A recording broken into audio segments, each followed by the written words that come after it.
Snowdrop and Other Tales ***** title page, showing the Seven Dwarfs Snowdrop and Other Tales by the Brothers Grimm, illustrated by Arthur Rackham, New York, E.P. Dutton and Company Publishers, originally published in Grimm's Fairy Tales.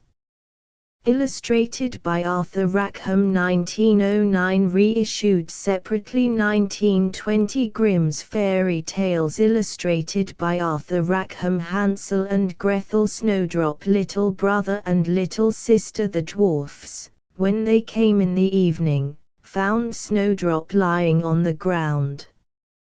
Contents page. Snowdrop 1, the pink 11, briar rose 17, the dew among the thorns 22, ashenputtel 28, the white snake 37, the wolf and the 7 kids 42, the queen bee 46, the elves and the shoemaker 49, the wolf and the man 51, the turnip 53, clever hands 57, the 3 languages 63, the fox and the cat 67, the 4 clever brothers 69, the lady and the lion 75, the fox and the horse 81, the blue light 84, the goose girl 90, the golden goose 97, the water of life 104, clever Gretel 111, the king of the golden mountain 114, Dr. Know-all 121, the 7 ravens 124, the marriage of Mrs. Raynor at 128, the salad 132, the youth who could not shudder 140, King Thrushbeard 152, Iron Hands 157. List of illustrations in color. The dwarfs,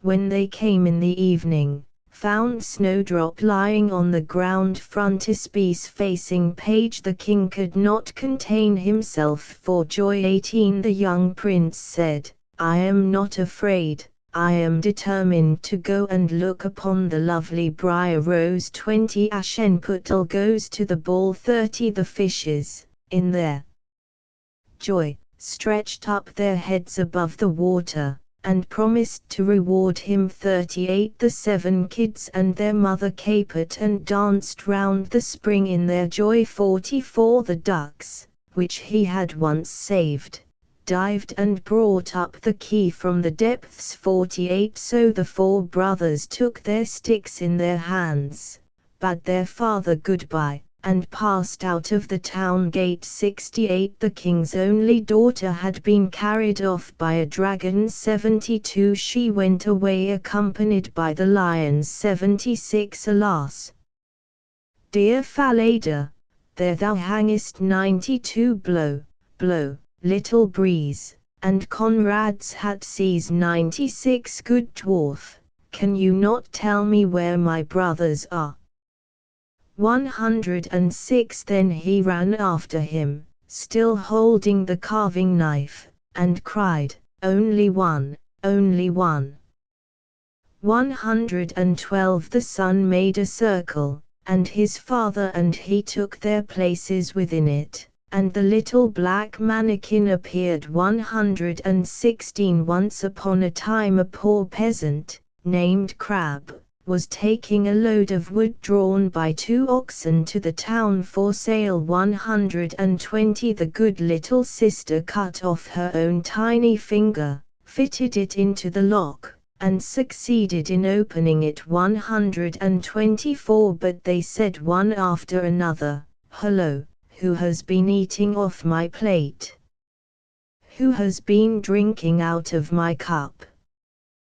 126, then the youth took the axe and split the anvil with one blow, catching in the old man's beard at the same time. 150, the beggar took her by the hand and led her away. 154, list of black and white illustrations page. Headpiece 1, mirror, mirror on the wall, who is fairest of us all? 2, in the evening the 7 dwarfs came back, for the scullions brought live coals, which he had to eat until the flames poured out of his mouth. 13 The 13th fairy. 18 But round the castle a hedge of briar roses began to grow up. 20 The Jew was forced to spring up and begin to dance. 24 Dancing as hard as he could. 26 The three sleeping princesses. 48 So the rich brother had to put his brother's turnip into a cart and have it taken home. 54 When he got home he had the rope in his hand, but there was nothing at the end of it. 61 On the way he passed a swamp, in which a number of frogs were croaking. 64 The cat crept stealthily up to the topmost branch. 67 They found the princess still on the rock, but the dragon was asleep with his head on her lap. 73 The poor horse was very sad, and went into the forest to get a little shelter from the wind and weather. 82 Then the horse sprang up, and dragged the lion away behind him. 83 Before long the witch came by riding at a furious pace on a tomcat. 86 There stands an old tree, cut it down, and you will find something at the roots. 98 So now there were 7 people running behind Simpleton and his goose. 99 And so they followed up hill and down dale after Simpleton and his goose. 100 The king could no longer withhold his daughter. 105 When she entered she met a dwarf. 126 The ravens coming home. 127 Does the gentleman wear red breeches,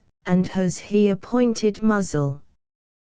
131 But the old woman was a witch. 133 He tied them all together and drove them along till he came to a mill. 138 Crowds of black cats and dogs swarmed out of every corner. 146 She immediately clutched at his cap to pull it off, but he held it on with both hands. 161 He called 3 times, "Iron Hands," as loud as he could. 162 7 Dwarf Snowdrop. It was the middle of winter, and the snowflakes were falling from the sky like feathers.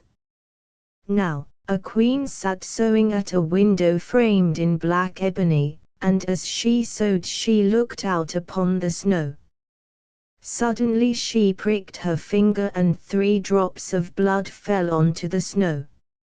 And the red looked so lovely on the white that she thought to herself, "If only I had a child as white as snow and as red as blood, and as black as the wood of the window frame." Soon after, she had a daughter, whose hair was black as ebony, while her cheeks were red as blood, and her skin as white as snow, so she was called Snowdrop. But when the child was born the queen died. A year after the king took another wife. She was a handsome woman, but proud and overbearing, and could not endure that anyone should surpass her in beauty. She had a magic looking glass, and when she stood before it and looked at herself she used to say, "Mirror, mirror on the wall, who is fairest of us all?" Then the glass answered, "Queen, thou art fairest of them all." Then she was content, for she knew that the looking glass spoke the truth. But Snowdrop grew up and became more and more beautiful, so that when she was 7 years old she was as beautiful as the day, and far surpassed the queen. Once, when she asked her glass, "Mirror, mirror on the wall, who is fairest of us all?" it answered, "Queen, thou art fairest here, I hold, but Snowdrop is fairer 1,000-fold." Then the queen was horror-struck, and turned green and yellow with jealousy. From the hour that she saw Snowdrop her heart sank, and she hated the little girl. The queen looks into the mirror. Mirror, Mirror on the wall, who is fairest of us all? The pride and envy of her heart grew like a weed, so that she had no rest day nor night. At last she called a huntsman, and said, "Take the child out into the wood, I will not set eyes on her again, you must kill her and bring me her lungs and liver as tokens." The huntsman obeyed, and took Snowdrop out into the forest. But when he drew his hunting knife and was preparing to plunge it into her innocent heart, she began to cry, "Alas, dear huntsman, spare my life, and I will run away into the wild forest and never come back again."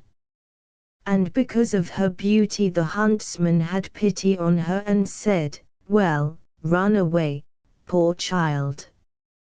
Wild beasts will soon devour you," he thought, but still he felt as though a weight were lifted from his heart because he had not been obliged to kill her.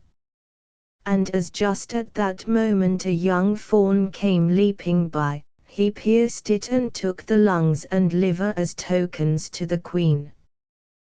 The cook was ordered to serve them up in pickle, and the wicked queen ate them thinking that they were snowdrops. Now the poor child was alone in the great wood, with no living soul near, and she was so frightened that she knew not what to do.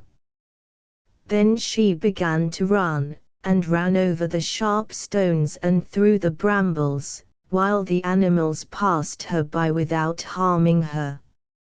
She ran as far as her feet could carry her till it was nearly evening, when she saw a little house and went in to rest.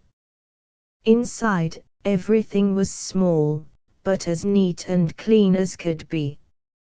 A small table covered with a white cloth stood ready with 7 small plates, and by every plate was a spoon, knife, fork, and cup.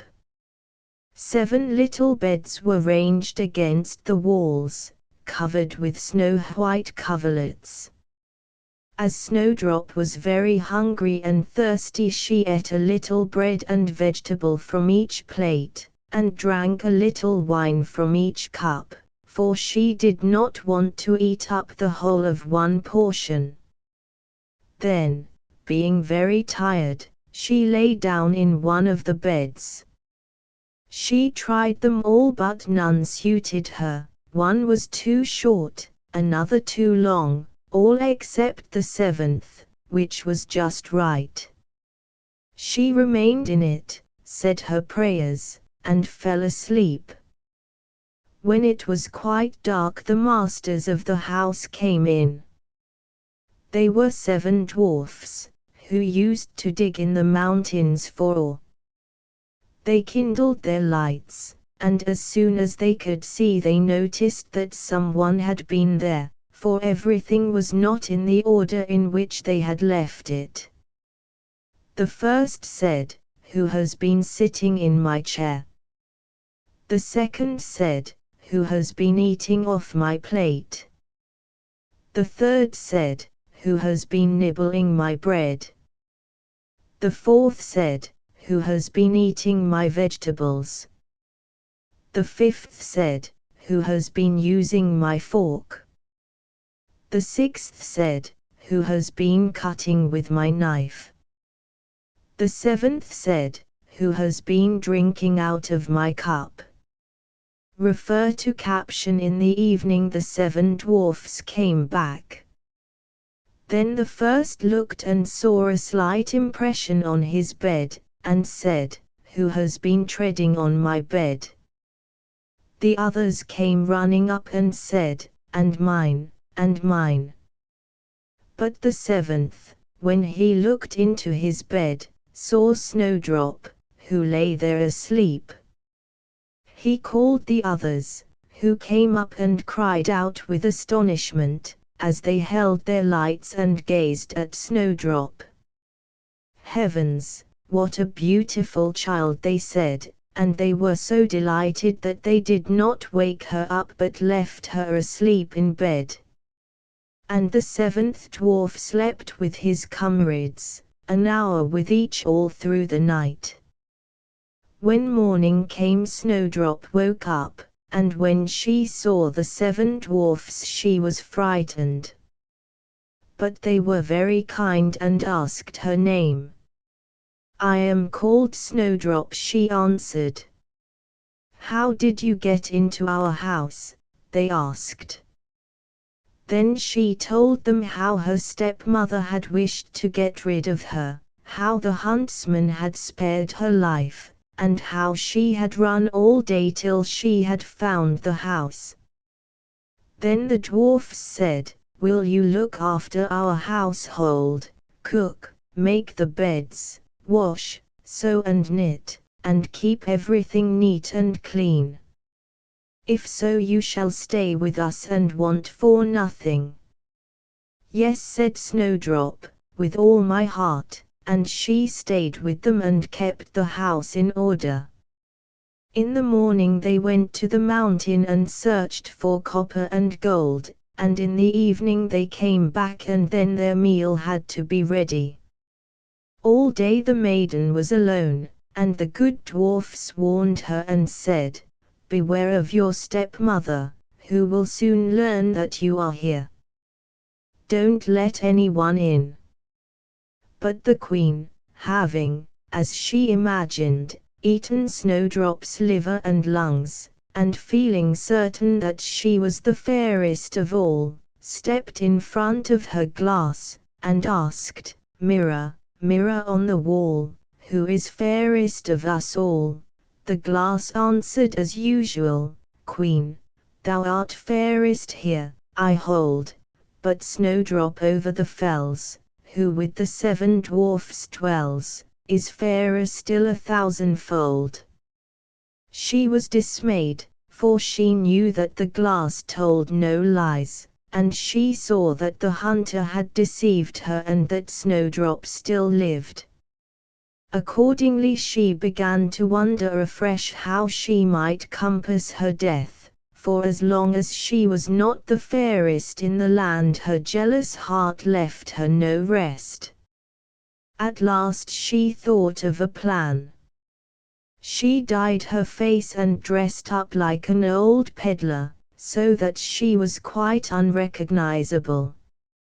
In this guise she crossed over the 7 mountains to the home of the 7 dwarfs and called out, "Wares for sale?" Snowdrop peeped out of the window and said, "Good day, mother, what have you got to sell?" "Good wares, fine wares," she answered, "laces of every color," and she held out one which was made of gay plaited silk. "I may let the honest woman in," thought Snowdrop, and she unbolted the door and bought the pretty lace.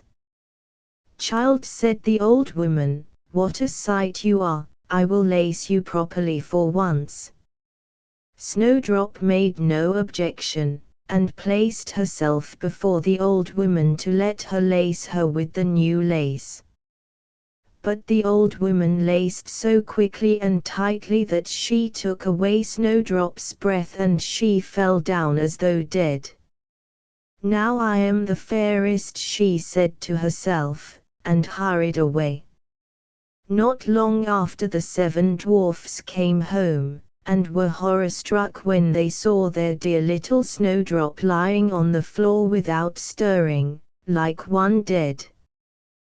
When they saw she was laced too tight they cut the lace, whereupon she began to breathe and soon came back to life again. When the dwarfs heard what had happened, they said that the old peddler was no other than the wicked queen. "Take care not to let anyone in when we are not here," they said. Now the wicked queen, as soon as she got home, went to the glass and asked, "Mirror, mirror on the wall, who is fairest of us all?" And it answered as usual, "Queen, thou art fairest here, I hold, but Snowdrop over the fells, who with the 7 dwarfs dwells, is fairer still 1,000-fold." When she heard it all her blood flew to her heart, so enraged was she, for she knew that Snowdrop had come back to life again. Then she thought to herself, I must plan something which will put an end to her. By means of witchcraft, in which she was skilled, she made a poisoned comb. Next she disguised herself and took the form of a different old woman. She crossed the mountains and came to the home of the 7 dwarfs, and knocked at the door calling out, "Good wares to sell." Snowdrop looked out of the window and said, "Go away, I must not let anyone in."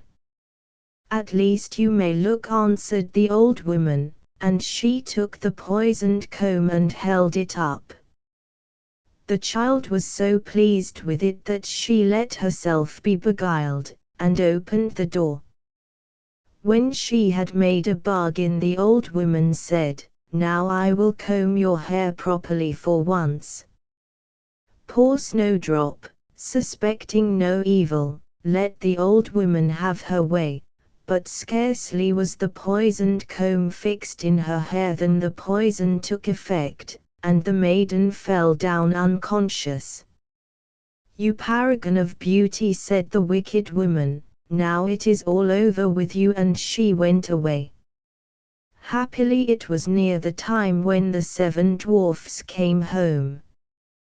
When they saw Snowdrop lying on the ground as though dead, they immediately suspected her stepmother, and searched till they found the poisoned comb.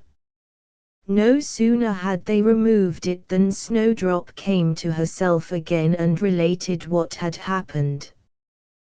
They warned her again to be on her guard, and to open the door to no one. When she got home, the queen stood before her glass and said, "Mirror, mirror on the wall, who is fairest of us all?" And it answered as usual, "Queen, thou art fairest here, I hold, but Snowdrop over the fells, who with the 7 dwarfs dwells, is fairer still 1,000-fold." When she heard the glass speak these words, she trembled and quivered with rage. "Snowdrop shall die," she said, "even if it cost me my own life." Thereupon she went into a secret room, which no one ever entered but herself, and made a poisonous apple. Outwardly it was beautiful to look upon, with rosy cheeks, and everyone who saw it longed for it, but whoever ate of it was certain to die. When the apple was ready, she dyed her face and dressed herself like an old peasant woman, and so crossed the 7 hills to the dwarf's home. There she knocked. Snowdrop put her head out of the window and said, "I must not let anyone in, the 7 dwarfs have forbidden me." "It is all the same to me," said the peasant woman. "I shall soon get rid of my apples." "There, I will give you one." "No, I must not take anything." "Are you afraid of poison?" said the woman. "See, I will cut the apple in half, you eat the red side and I will keep the other." Now the apple was so cunningly painted that the red half alone was poisoned. Snowdrop longed for the apple, and when she saw the peasant woman eating she could hold out no longer, stretched out her hand and took the poisoned half. Scarcely had she put a bit into her mouth than she fell dead to the ground. The queen looked with a fiendish glance, and laughed aloud and said, "White as snow, red as blood, and black as ebony, this time the dwarfs cannot wake you up again." And when she got home and asked the looking-glass, "Mirror, mirror on the wall, who is fairest of us all?" it answered at last, "Queen, thou art he fairest of them all." Then her jealous heart was at rest, as much at rest as a jealous heart can be. The dwarfs, when they came at evening, found Snowdrop lying on the ground and not a breath escaped her lips, and she was quite dead. They lifted her up and looked to see whether any poison was to be found, unlaced her dress, combed her hair, washed her with wine and water, but it was no use, their dear child was dead. They laid her on a bier, and all 7 sat down and bewailed her and lamented over her for 3 whole days. Then they prepared to bury her, but she looked so fresh and living, and still had such beautiful rosy cheeks, that they said, "We cannot bury her in the dark earth." And so they had a transparent glass coffin made, so that she could be seen from every side, laid her inside and wrote on it in letters of gold her name and how she was a king's daughter. Then they set the coffin out on the mountain, and one of them always stayed by and watched it. And the birds came too and mourned for Snowdrop, first an owl, then a raven, and lastly a dove. Now Snowdrop lay a long, long time in her coffin, looking as though she were asleep.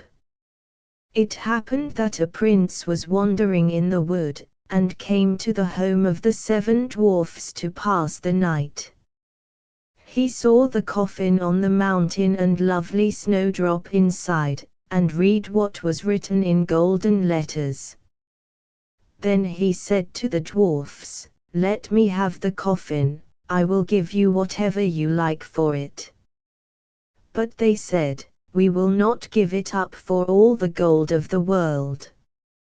Then he said, "Then give it to me as a gift, for I cannot live without Snowdrop to gaze upon, and I will honor and reverence it as my dearest treasure." When he had said these words, the good dwarfs pitied him and gave him the coffin. The prince bade his servants carry it on their shoulders. Now it happened that they stumbled over some brushwood, and the shock dislodged the piece of apple from Snowdrop's throat. In a short time she opened her eyes, lifted the lid of the coffin, sat up and came back to life again completely. "Oh heaven, where am I?" she asked. The prince, full of joy, said, "You are with me," and he related what had happened, and then said, "I love you better than all the world, come with me to my father's castle and be my wife."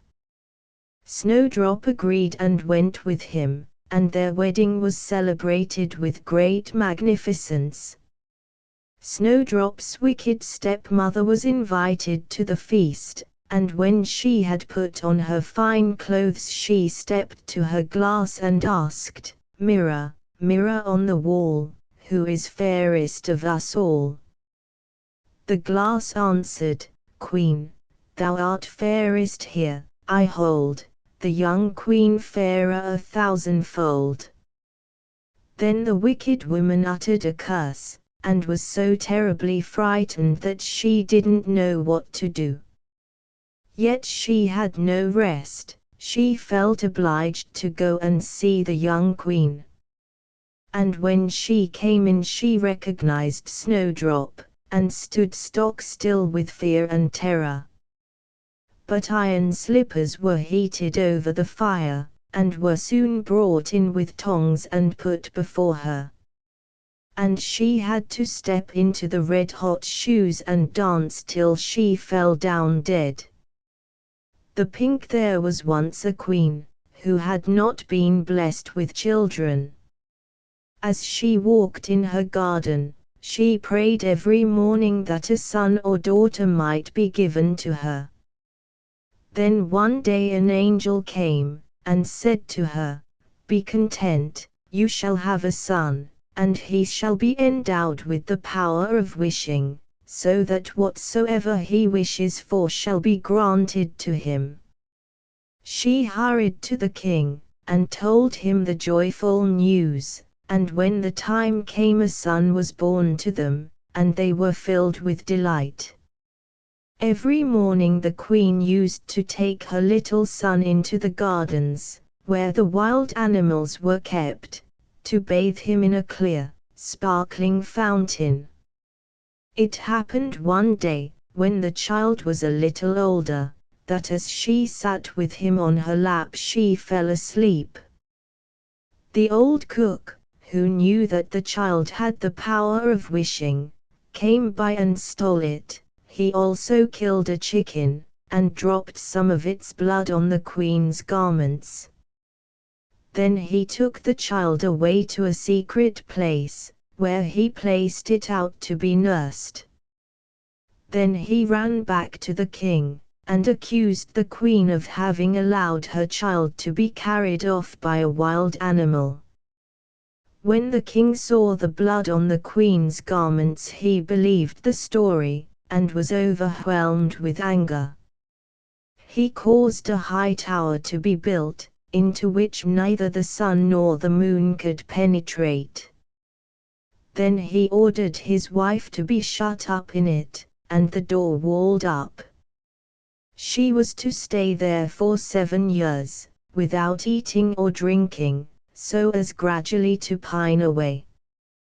But 2 angels from heaven, in the shape of white doves, came to her, bringing food twice a day till the 7 years were ended. Meanwhile the cook thought, if the child really has the power of wishing, and I stay here, I might easily fall into disgrace. So he left the palace, and went to the boy, who was then old enough to talk, and said to him, "Wish for a beautiful castle, with a garden, and everything belonging to it." Hardly had the words passed the boy's lips than all that he had asked for was there. After a time the cook said, "It is not good for you to be so much alone. Wish for a beautiful maiden to be your companion." The prince uttered the wish, and immediately a maiden stood before them, more beautiful than any painter could paint. So they grew very fond of each other, and played together, while the old cook went out hunting like any grand gentleman. But the idea came to him one day that the prince might wish to go to his father some time, and he would thereby be placed in a very awkward position. So he took the maiden aside, and said to her, "Tonight, when the boy is asleep, go and drive this knife into his heart. Then bring me his heart and his tongue. If you fail to do it, you will lose your own life." Then he went away, but when the next day came the maiden had not yet obeyed his command, and she said, "Why should I shed his innocent blood, when he has never done harm to any creature in his life?" The cook again said, "If you do not obey me, you will lose your own life." When he had gone away, she ordered a young hind to be brought and killed. Then she cut out its heart and its tongue, and put them on a dish. When she saw the old man coming she said to the boy, "Get into bed, and cover yourself right over." The old scoundrel came in and said, "Where are the tongue and the heart of the boy?" The poodle chained beside a brazier the scullions brought live coals, which he had to eat till the flames poured out of his mouth. The maiden gave him the dish, but the prince threw off the coverings, and said, "You old sinner, why did you want to kill me? Now hear your sentence. You shall be turned into a black poodle, with a gold chain round your neck, and you shall be made to eat live coals, so that flames of fire may come out of your mouth." As he said the words, the old man was changed into a black poodle, with a gold chain round his neck, and the scullions brought live coals, which he had to eat till the flames poured out of his mouth. The prince stayed on at the castle for a time, thinking of his mother, and wondering if she were still alive. At last he said to the maiden, "I am going into my own country. If you like you can go with me, I will take you." She answered, "Alas, it is so far off, and what should I do in a strange country where I know no one?" As she did not wish to go, and yet they could not bear to be parted, he changed her into a beautiful pink, which he took with him. Then he set out on his journey, and the poodle was made to run alongside till the prince reached his own country. Arrived there, he went straight to the tower where his mother was imprisoned, and as the tower was so high he wished for a ladder to reach the top. Then he climbed up, looked in, and cried, "Dearest mother, Lady Queen, are you still alive?" She, thinking it was the angels who brought her food come back, said, "I have just eaten, I do not want anything more."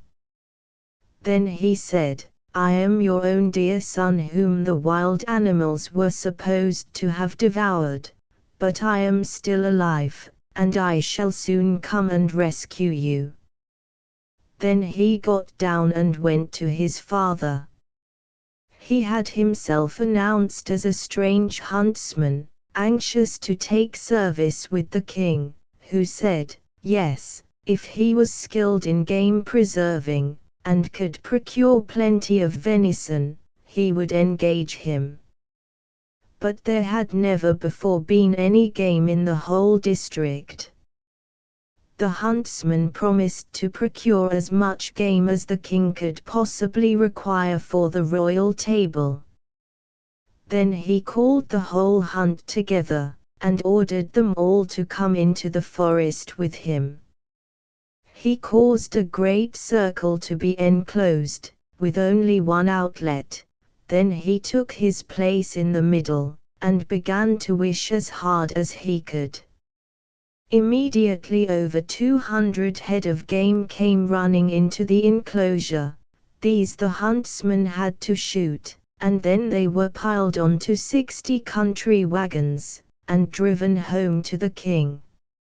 So for once he was able to load his board with game, after having had none for many years. The king was much pleased, and commanded his whole court to a banquet on the following day. When they were all assembled, he said to the huntsman, "You shall sit by me as you are so clever."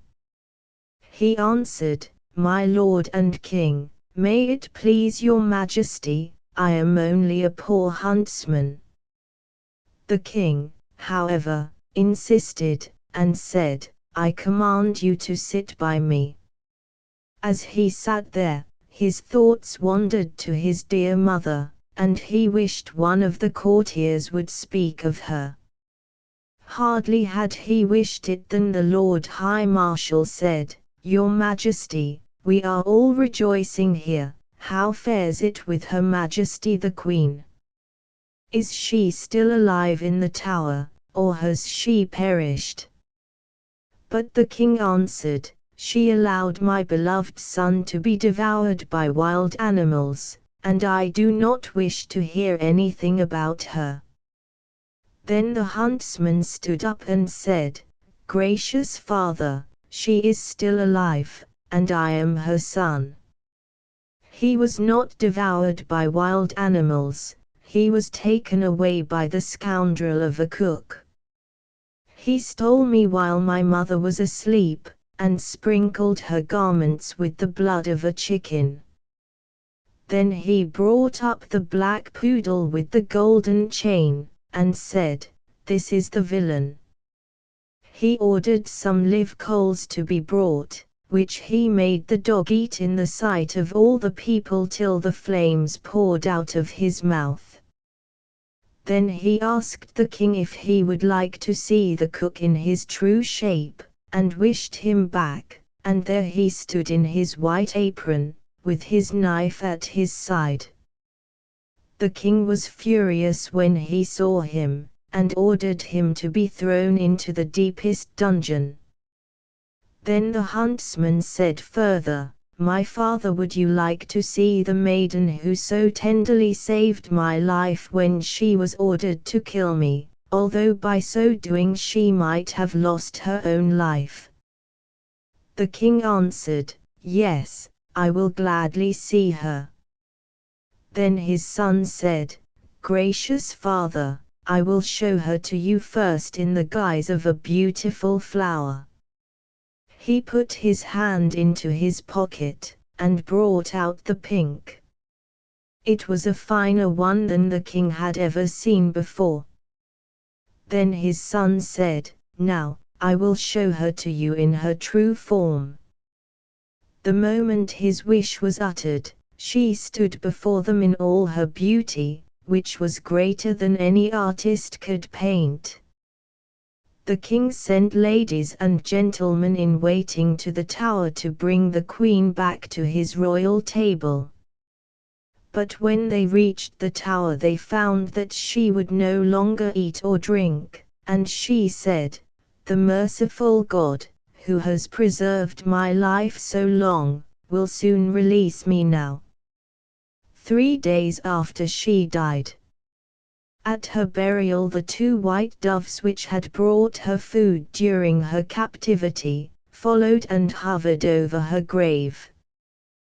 The old king caused the wicked cook to be torn into 4 quarters, but his own heart was filled with grief and remorse, and he died soon after. His son married the beautiful maiden he had brought home with him as a flower, and, for all I know, they may be living still. Briar Rose. A long time ago there lived a king and queen, who said every day, "If only we had a child," but for a long time they had none. It fell out once, as the queen was bathing, that a frog crept out of the water onto the land, and said to her, "Your wish shall be fulfilled. Before a year has passed you shall bring a daughter into the world." The frog's words came true. The queen had a little girl who was so beautiful that the king could not contain himself for joy, and prepared a great feast. He invited not only his relations, friends, and acquaintances, but the fairies, in order that they might be favorably and kindly disposed towards the child. There were 13 of them in the kingdom, but as the king had only 12 golden plates for them to eat from, one of the fairies had to stay at home. The feast was held with all splendor, and when it came to an end the fairies all presented the child with a magic gift. One gave her virtue, another beauty, a third riches, and so on, with everything in the world that she could wish for. When 11 of the fairies had said their say, the 13th suddenly appeared. She wanted to revenge herself for not having been invited. Without greeting anyone, or even glancing at the company, she called out in a loud voice, "The princess shall prick herself with a distaff in her 15th year and shall fall down dead," and without another word she turned and left the hall. Everyone was terror-struck, but the 12th fairy, whose wish was still unspoken, stepped forward. She could not cancel the curse, but could only soften it. So she said, "It shall not be death, but a deep sleep lasting 100 years, into which your daughter shall fall."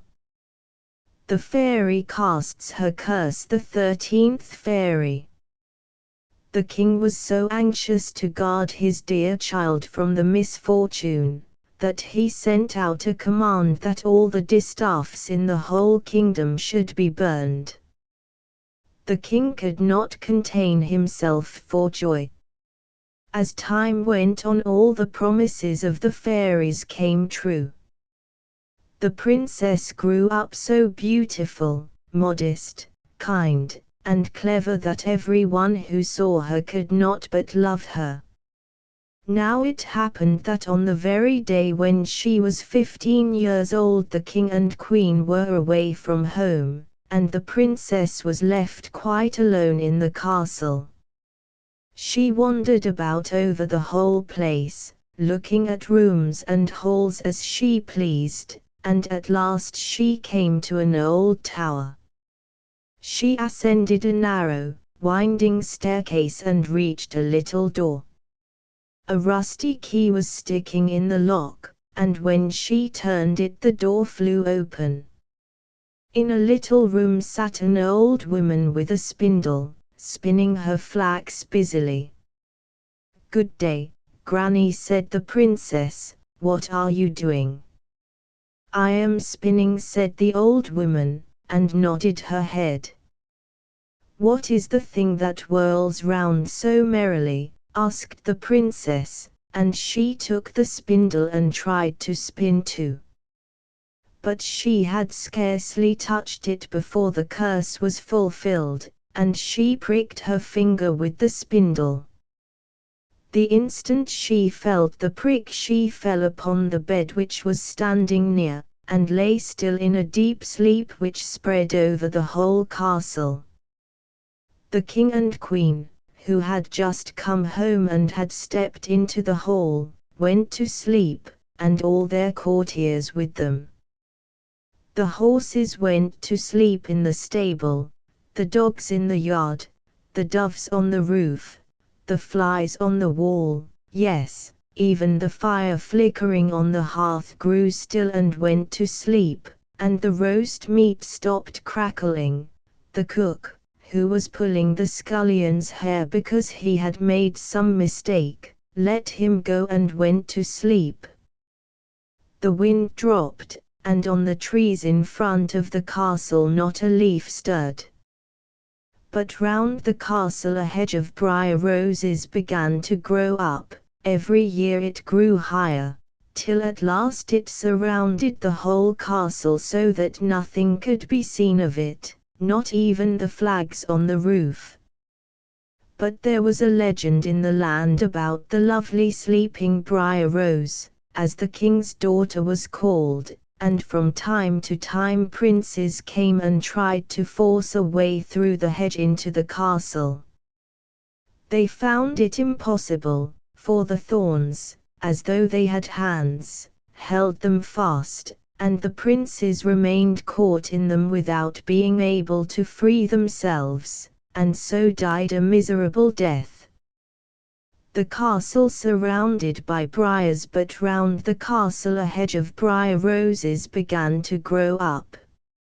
After many, many years a prince came again to the country and heard an old man tell of the castle which stood behind the briar hedge, in which a most beautiful maiden called Briar Rose had been asleep for the last 100 years, and with her slept the king, queen, and all her courtiers. He knew also, from his grandfather, that many princes had already come and sought to pierce through the briar hedge, and had remained caught in it and died a sad death. Then the young prince said, "I am not afraid, I am determined to go and look upon the lovely briar rose." The young prince said, "I am not afraid, I am determined to go and look upon the lovely briar rose." The good old man did all in his power to dissuade him, but the prince would not listen to his words.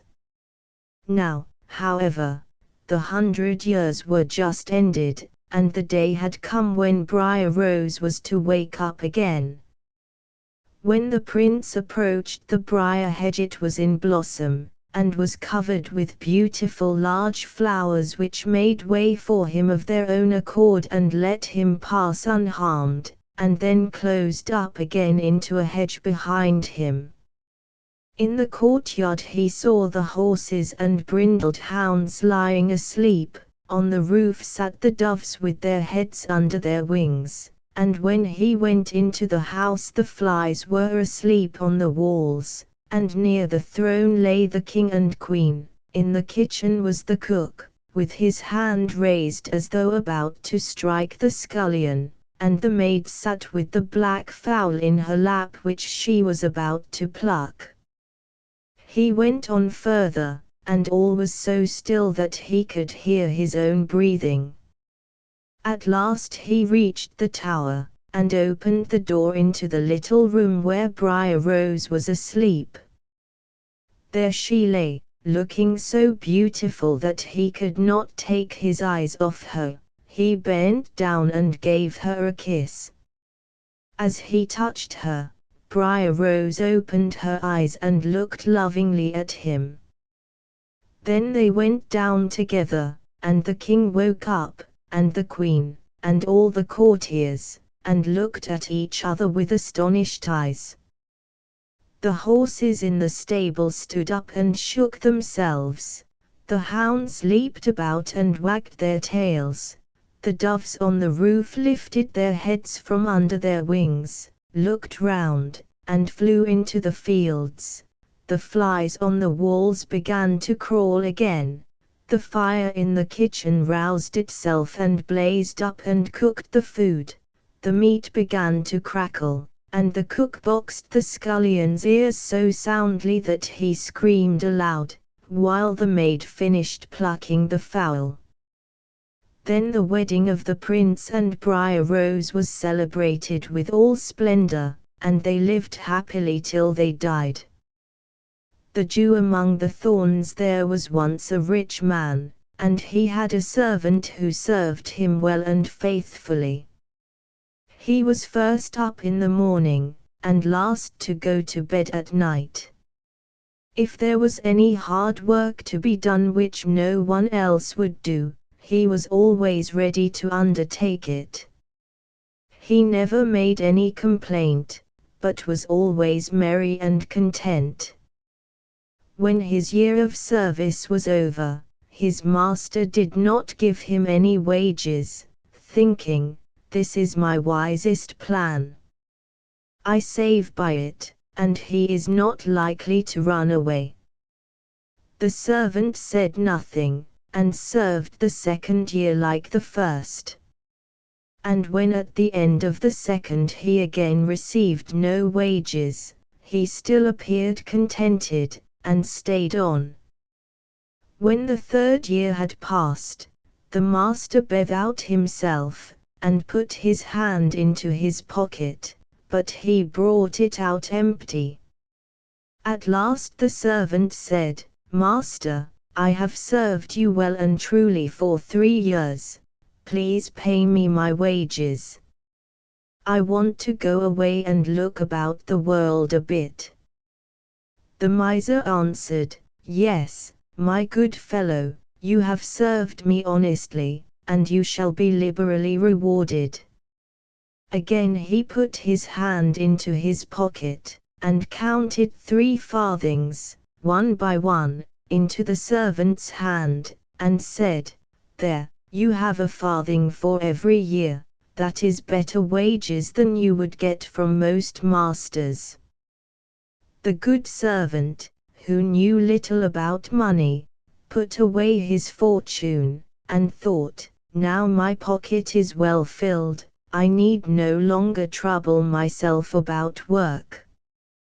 Then he left and went singing down the hill, and dancing, in the lightness of his heart. Now it so happened that as he was passing a thicket, that a little mannikin came out and cried, "Whither away, my merry fellow?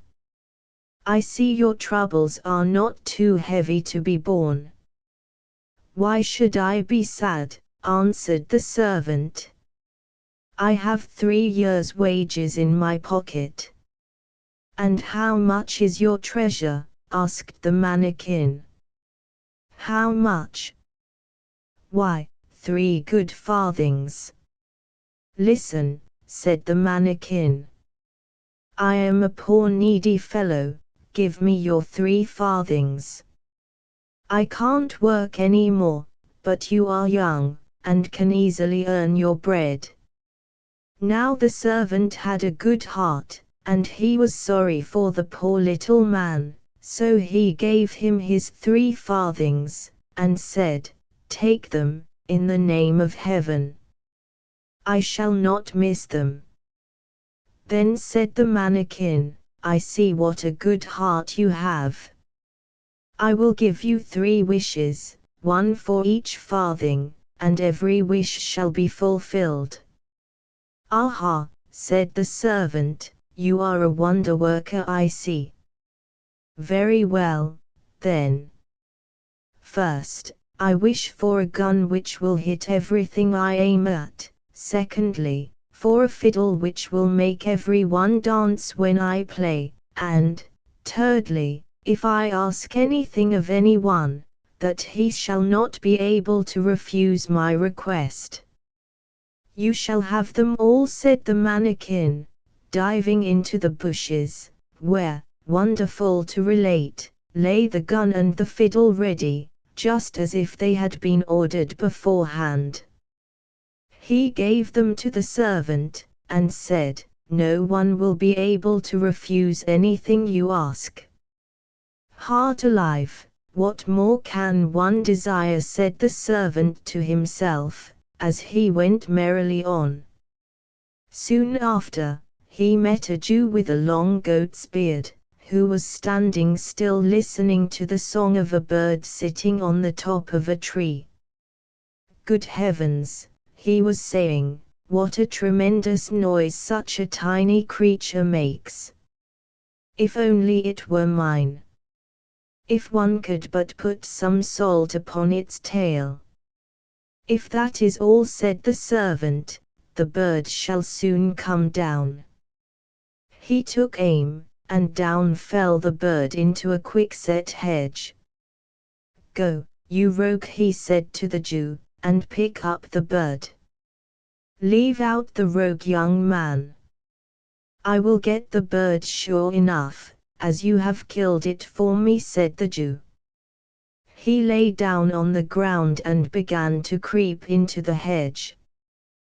The Jew is tangled in the thorns. The Jew was forced to spring up and begin to dance. When he had got well among the thorns, a spirit of mischief seized the servant, and he began to play his fiddle with all his might. The Jew was forced to spring up and begin to dance, and the more the servant played, the faster he had to dance. The thorns tore his shabby coat, combed his goat's beard, and scratched him all over. "Merciful heavens!" cried the Jew. "Leave off that fiddling. I don't want to dance, my good fellow."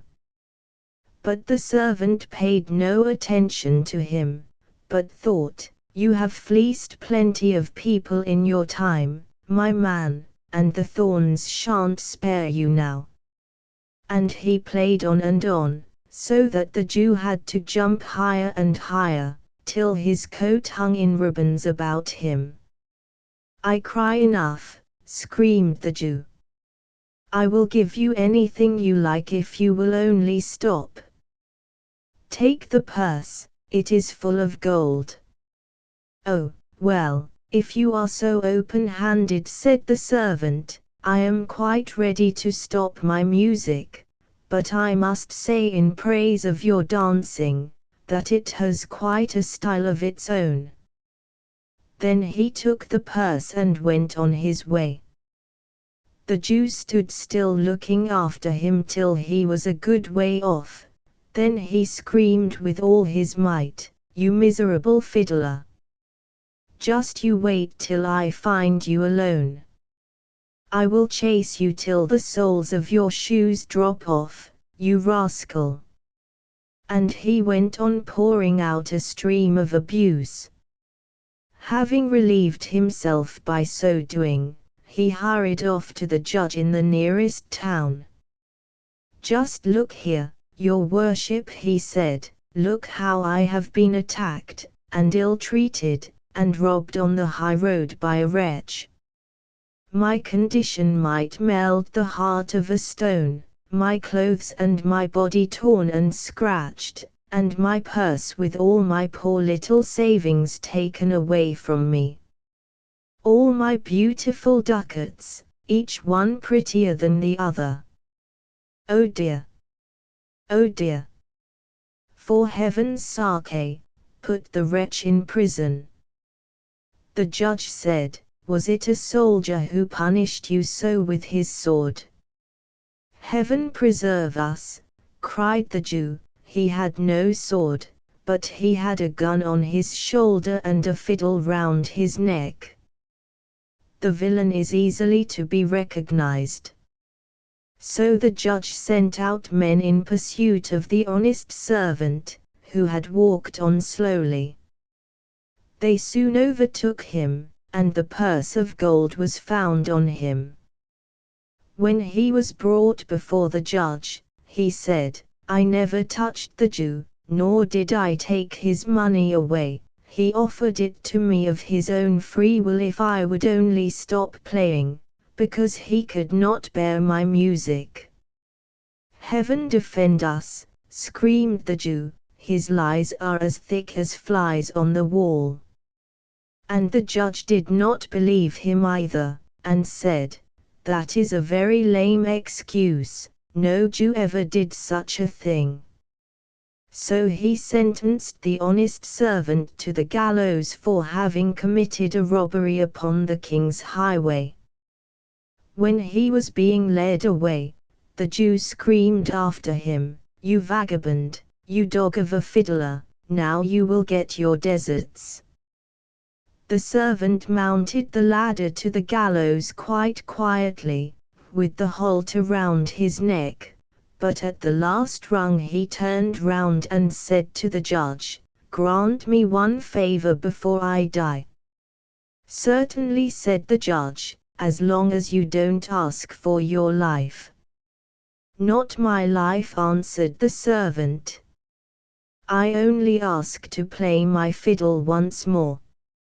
A man's shoe flies off as he kicks his leg dancing as hard as he could. The Jew raised a tremendous cry. "Don't allow it, your worship, for heaven's sake, don't allow it." But the judge said, "Why should I deny him that short pleasure? His wish is granted, and there's an end of the matter." He could not have refused even if he had wished, because of the mannikin's gift to the servant. The Jew screamed, "Oh dear! Oh dear! Tie me tight, tie me tight."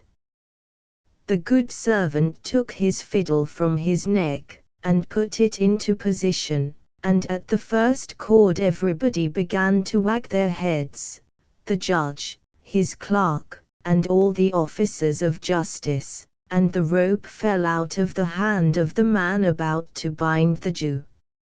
At the second scrape, they all lifted their legs, and the hangman let go his hold of the honest servant, to make ready to dance.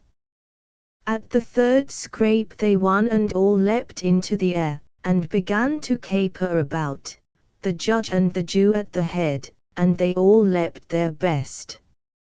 Soon, every one who had come to the market-place out of curiosity, old and young, fat and lean, were dancing as hard as they could. Even the dogs got upon their hind legs, and pranced about with the rest. The longer he played, the higher they jumped, till they knocked their heads together, and made each other cry out. At last the judge, quite out of breath, cried, "I will give you your life, if only you will stop playing." The honest servant allowed himself to be prevailed upon, laid his fiddle aside, and came down the ladder. Then he went up to the Jew, who lay upon the ground gasping, and said to him, "You rascal, confess where you got the money, or I will begin to play again." "I stole it. I stole it," he screamed, "but you have honestly earned it." The judge then ordered the Jew to the gallows to be hanged as a thief. Ashenputtel, the wife of a rich man, fell ill, and when she felt that she was nearing her end, she called her only daughter to her bedside, and said, "Dear child, continue devout and good, then God will always help you, and I will look down upon you from heaven, and watch over you." Thereupon she closed her eyes, and breathed her last. The maiden went to her mother's grave every day and wept, and she continued to be devout and good. When the winter came, the snow spread a white covering on the grave, and when the sun of spring had unveiled it again, the husband took another wife. The new wife brought home with her 2 daughters, who were fair and beautiful to look upon, but base and black at heart. Then began a sad time for the unfortunate stepchild. "Is this stupid goose to sit with us in the parlor?" they said. "Whoever wants to eat bread must earn it. Go and sit with the kitchen maid." They took away her pretty clothes, and made her put on an old grey frock, and gave her wooden clogs. "Just look at the proud princess, how well she's dressed," they laughed, as they led her to the kitchen. There, the girl was obliged to do hard work from morning till night, to get up at daybreak, carry water, light the fire, cook, and wash. Not content with that, the sisters inflicted on her every vexation they could think of. They made fun of her, and tossed the peas and lentils among the ashes, so that she had to sit down and pick them out again. In the evening, when she was worn out with work, she had no bed to go to, but had to lie on the hearth among the cinders.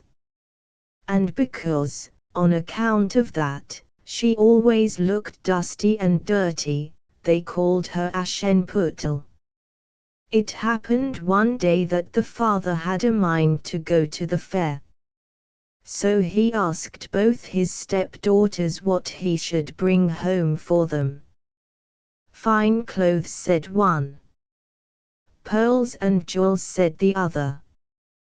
"But you, Ashenputtel," said he, "what will you have?" "Father, break off for me the first twig which brushes against your hat on your way home." Well, for his 2 stepdaughters he brought beautiful clothes, pearls and jewels, and on his way home, as he was riding through a green copse, a hazel twig grazed against him and knocked his hat off. Then he broke off the branch and took it with him. When he got home he gave his stepdaughters what they had asked for, and to Ashenputtel he gave the twig from the hazel bush. Ashenputtel thanked him, and went to her mother's grave and planted the twig upon it. She wept so much that her tears fell and watered it. And it took root and became a fine tree. Ashenputtel went to the grave 3 times every day, wept and prayed, and every time a little white bird came and perched upon the tree, and when she uttered a wish, the little bird threw down to her what she had wished for. Now it happened that the king proclaimed a festival, which was to last 3 days, and to which all the beautiful maidens in the country were invited, in order that his son might choose a bride. When the two stepdaughters heard that they were also to be present, they were in high spirits, called Aschenputtel, and said, "Brush our hair and clean our shoes, and fasten our buckles, for we are going to the feast at the king's palace." Aschenputtel obeyed, but wept, for she also would gladly have gone to the ball with them, and begged her stepmother to give her leave to go. "You, Aschenputtel," she said. "Why, you are covered with dust and dirt. You go to the festival. Besides, you have no clothes or shoes, and yet you want to go to the ball." As she, however, went on asking, her stepmother said, "Well, I have thrown a dish full of lentils into the cinders. If you have picked them all out in 2 hours, you shall go with us." The girl went through the back door into the garden, and cried, "Ye gentle doves, ye turtle doves, and all ye little birds under heaven, come and help me. The good into a dish to throw, the bad into your crops can go." Then 2 white doves came in by the kitchen window, and were followed by the turtle doves, and finally all the little birds under heaven flocked in, chirping, and settled down among the ashes. And the doves gave a nod with their little heads, peck, peck, peck, and then the rest began also, peck, peck, peck, and collected all the good beans into the dish. Scarcely had an hour passed before they had finished, and all flown out again. Then the girl brought the dish to her stepmother, and was delighted to think that now she would be able to go to the feast with them. But she said, "No, Aschenputtel, you have no clothes, and cannot dance, you will only be laughed at." But when she began to cry, the stepmother said, "If you can pick out 2 whole dishes of lentils from the ashes in an hour, you shall go with us." And she thought, she will never be able to do that. Aschenputtel goes to the ball. When her stepmother had thrown the dishes of lentils among the ashes, the girl went out through the back door, and cried, "Ye gentle doves, ye turtle doves, and all ye little birds under heaven, come and help me. The good into a dish to throw, the bad into your crops can go." Then 2 white doves came in by the kitchen window, and were followed by the turtle doves, and all the other little birds under heaven, and in less than an hour the whole had been picked up, and they had all flown away. Then the girl carried the dish to her stepmother, and was delighted to think that she would now be able to go to the ball. But she said, "It's not a bit of good. You can't go with us, for you've got no clothes, and you can't dance. We should be quite ashamed of you." Thereupon she turned her back upon her, and hurried off with her 2 proud daughters. As soon as everyone had left the house, Aschenputtel went out to her mother's grave under the hazel tree, and cried, "Shiver and shake, dear little tree, gold and silver shower on me." Then the bird threw down to her a gold and silver robe, and a pair of slippers embroidered with silk and silver. With all speed she put on the robe and went to the feast. But her stepsisters and their mother did not recognize her, and supposed that she was some foreign princess, so beautiful did she appear in her golden dress. They never gave a thought to Aschenputtel, but imagined that she was sitting at home in the dirt picking the lentils out of the cinders. The prince came up to the stranger, took her by the hand, and danced with her. In fact, he would not dance with anyone else, and never left go of her hand. If anyone came up to ask her to dance, he said, "This is my partner." She danced until nightfall, and then wanted to go home, but the prince said, "I will go with you and escort you." For he wanted to see to whom the beautiful maiden belonged. But she slipped out of his way and sprang into the pigeon house. Then the prince waited till her father came, and told him that the unknown maiden had vanished into the pigeon house. The old man thought, could it be Aschenputtel? And he had an axe brought to him, so that he might break down the pigeon house, but there was no one inside.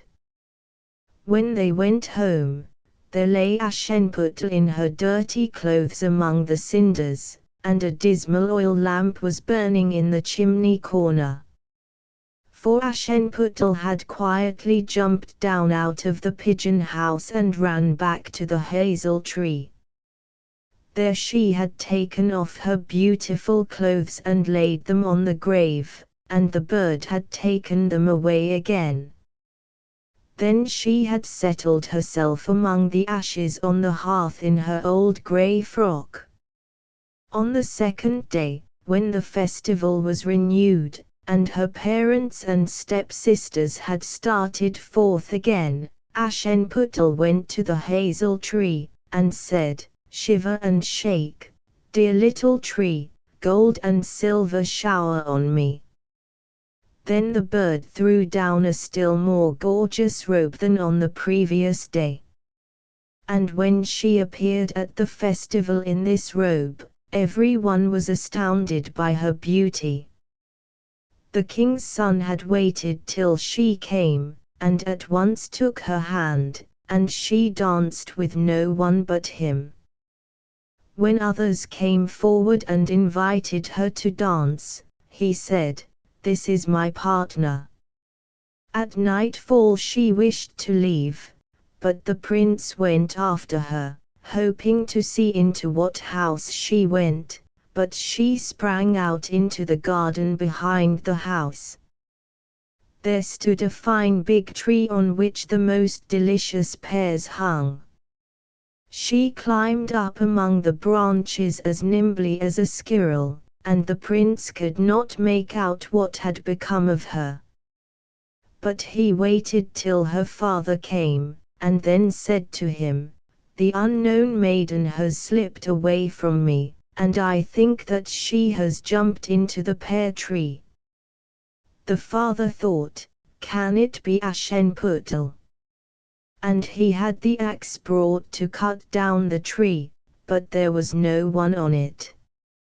When they went home and looked into the kitchen, there lay Aschenputtel among the cinders as usual, for she had jumped down on the other side of the tree, taken back the beautiful clothes to the bird on the hazel tree, and put on her old grey frock. On the third day, when her parents and sisters had started, Aschenputtel went again to her mother's grave, and said, "Shiver and shake, dear little tree, gold and silver shower on me." Then the bird threw down a dress which was so magnificent that no one had ever seen the like before, and the slippers were entirely of gold. When she appeared at the festival in this attire, they were all speechless with astonishment. The prince danced only with her, and if anyone else asked her to dance, he said, "This is my partner." When night fell and she wanted to leave, the prince was more desirous than ever to accompany her, but she darted away from him so quickly that he could not keep up with her. But the prince had used a stratagem, and had caused the steps to be covered with cobbler's wax. The consequence was, that as the maiden sprang down them, her left slipper remained sticking there. The prince took it up. It was small and dainty, and entirely made of gold. The next morning he went with it to Ashenputl's father, and said to him, "No other shall become my wife but she whose foot this golden slipper fits."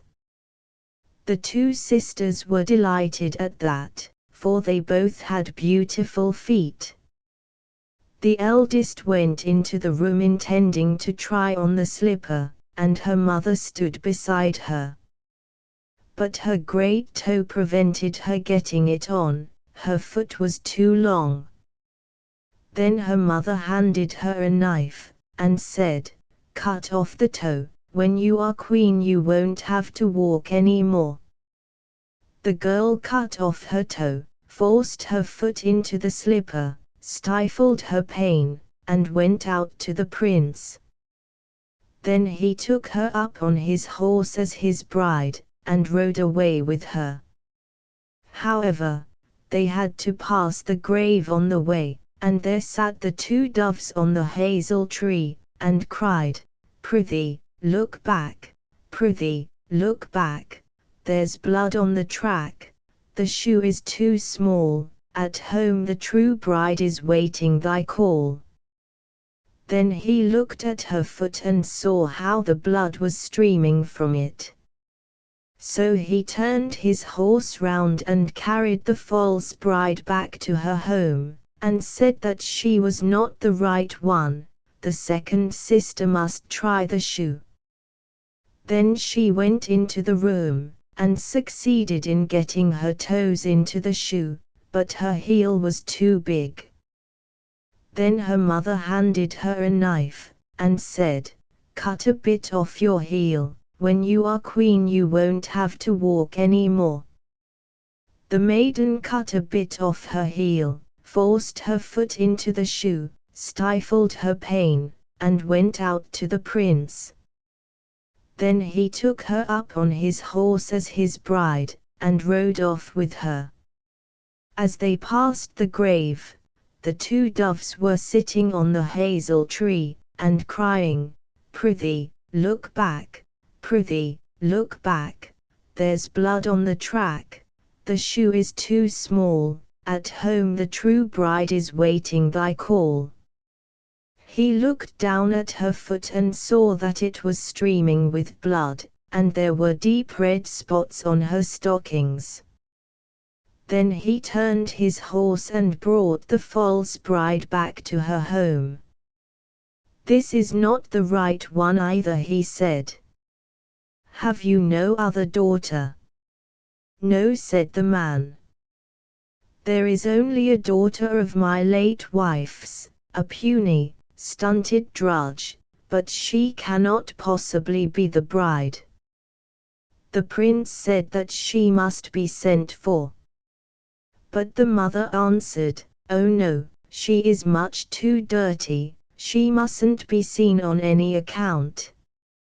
He was, however, absolutely determined to have his way, and they were obliged to summon Ashenputl. When she had washed her hands and face, she went up and curtsied to the prince, who handed her the golden slipper. Then she sat down on a bench, pulled off her wooden clog and put on the slipper, which fitted to a nicety. And when she stood up and the prince looked into her face, he recognized the beautiful maiden that he had danced with, and cried, "This is the true bride." The stepmother and the two sisters were dismayed and turned white with rage, but he took Ashenputl on his horse and rode off with her. As they rode past the hazel tree the two white doves cried, "Prithee, look back, prithee, look back, no blood's on the track, the shoe's not too small, you carry the true bride home to your hall." And when they had said this they both came flying down, and settled on Ashenputl's shoulders, one on the right, and one on the left, and remained perched there. When the wedding was going to take place, the two false sisters came and wanted to curry favor with her, and take part in her good fortune. As the bridal party was going to the church, the eldest was on the right side, the youngest on the left, and the doves picked out one of the eyes of each of them. Afterwards, when they were coming out of the church, the elder was on the left, the younger on the right, and the doves picked out the other eye of each of them. And so for their wickedness and falseness they were punished with blindness for the rest of their days. The White Snake. A long time ago there lived a king whose wisdom was celebrated far and wide. Nothing was unknown to him, and news of the most secret transactions seemed to reach him through the air. Now he had one very odd habit. Every day at dinner, when the courtiers had withdrawn, and he was quite alone, a trusted servant had to bring in another dish. It was always covered, and even the servant did not know what it contained, nor anyone else, for the king never uncovered it till he was alone. This had gone on for a long time, when one day the servant who carried the dish was overcome by his curiosity, and took the dish to his own room. When he had carefully locked the door, he took the dish cover off, and saw a white snake lying on the dish. At the sight of it, he could not resist tasting it, so he cut a piece off, and put it into his mouth.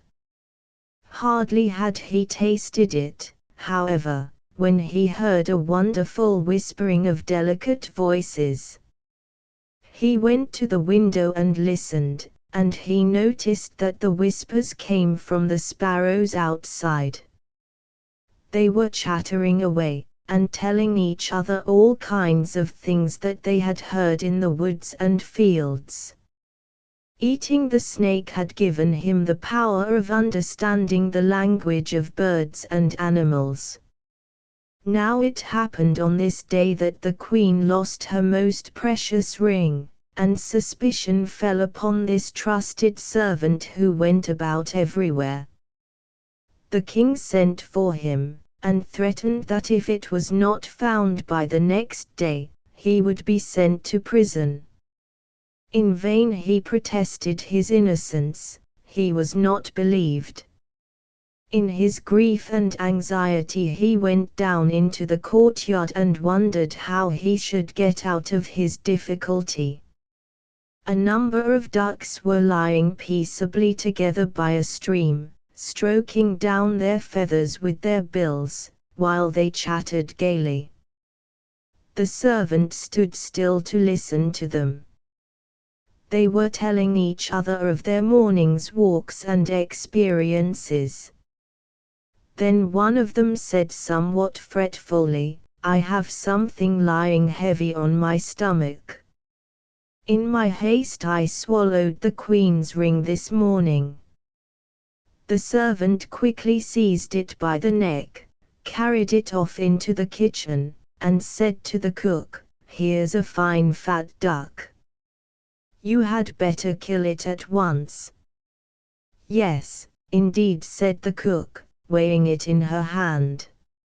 "It has spared no pains in stuffing itself, it should have been roasted long ago." So she killed it, and cut it open, and there, sure enough, was the queen's ring. The servant had now no difficulty in proving his innocence, and the king, to make up for his injustice, gave the servant leave to ask any favor he liked, and promised him the highest post about the court which he might desire. The servant, however, declined everything but a horse, and some money to travel with, as he wanted to wander about for a while, to see the world. His request being granted, he set off on his travels, and one day came to a pond, where he saw 3 fishes caught among the reeds, and gasping for breath. Although it is said that fishes are dumb, he understood their complaint at perishing thus miserably. As he had a compassionate heart, he got off his horse and put the 3 captives back into the water. They wriggled in their joy, stretched up their heads above the water, and cried, "We will remember that you saved us, and reward you for it." The fishes, in their joy, stretched up their heads above the water, and promised to reward him. He rode on again, and after a time he seemed to hear a voice in the sand at his feet. He listened, and heard an ant-king complain, "I wish these human beings and their animals would keep out of our way. A clumsy horse has just put his hoof down upon a number of my people in the most heartless way." He turned his horse into a side path, and the ant-king cried, "We will remember and reward you." The road now ran through a forest, and he saw a pair of ravens standing by their nest throwing out their young. "Away with you, you gallows birds," they were saying. "We can't feed you any longer. You are old enough to look after yourselves." The poor little nestlings lay on the ground, fluttering and flapping their wings, and crying, "We, poor helpless children, to feed ourselves, and we can't even fly. We shall die of hunger, there is nothing else for it." The good youth dismounted, killed his horse with his sword, and left the carcass as food for the young ravens.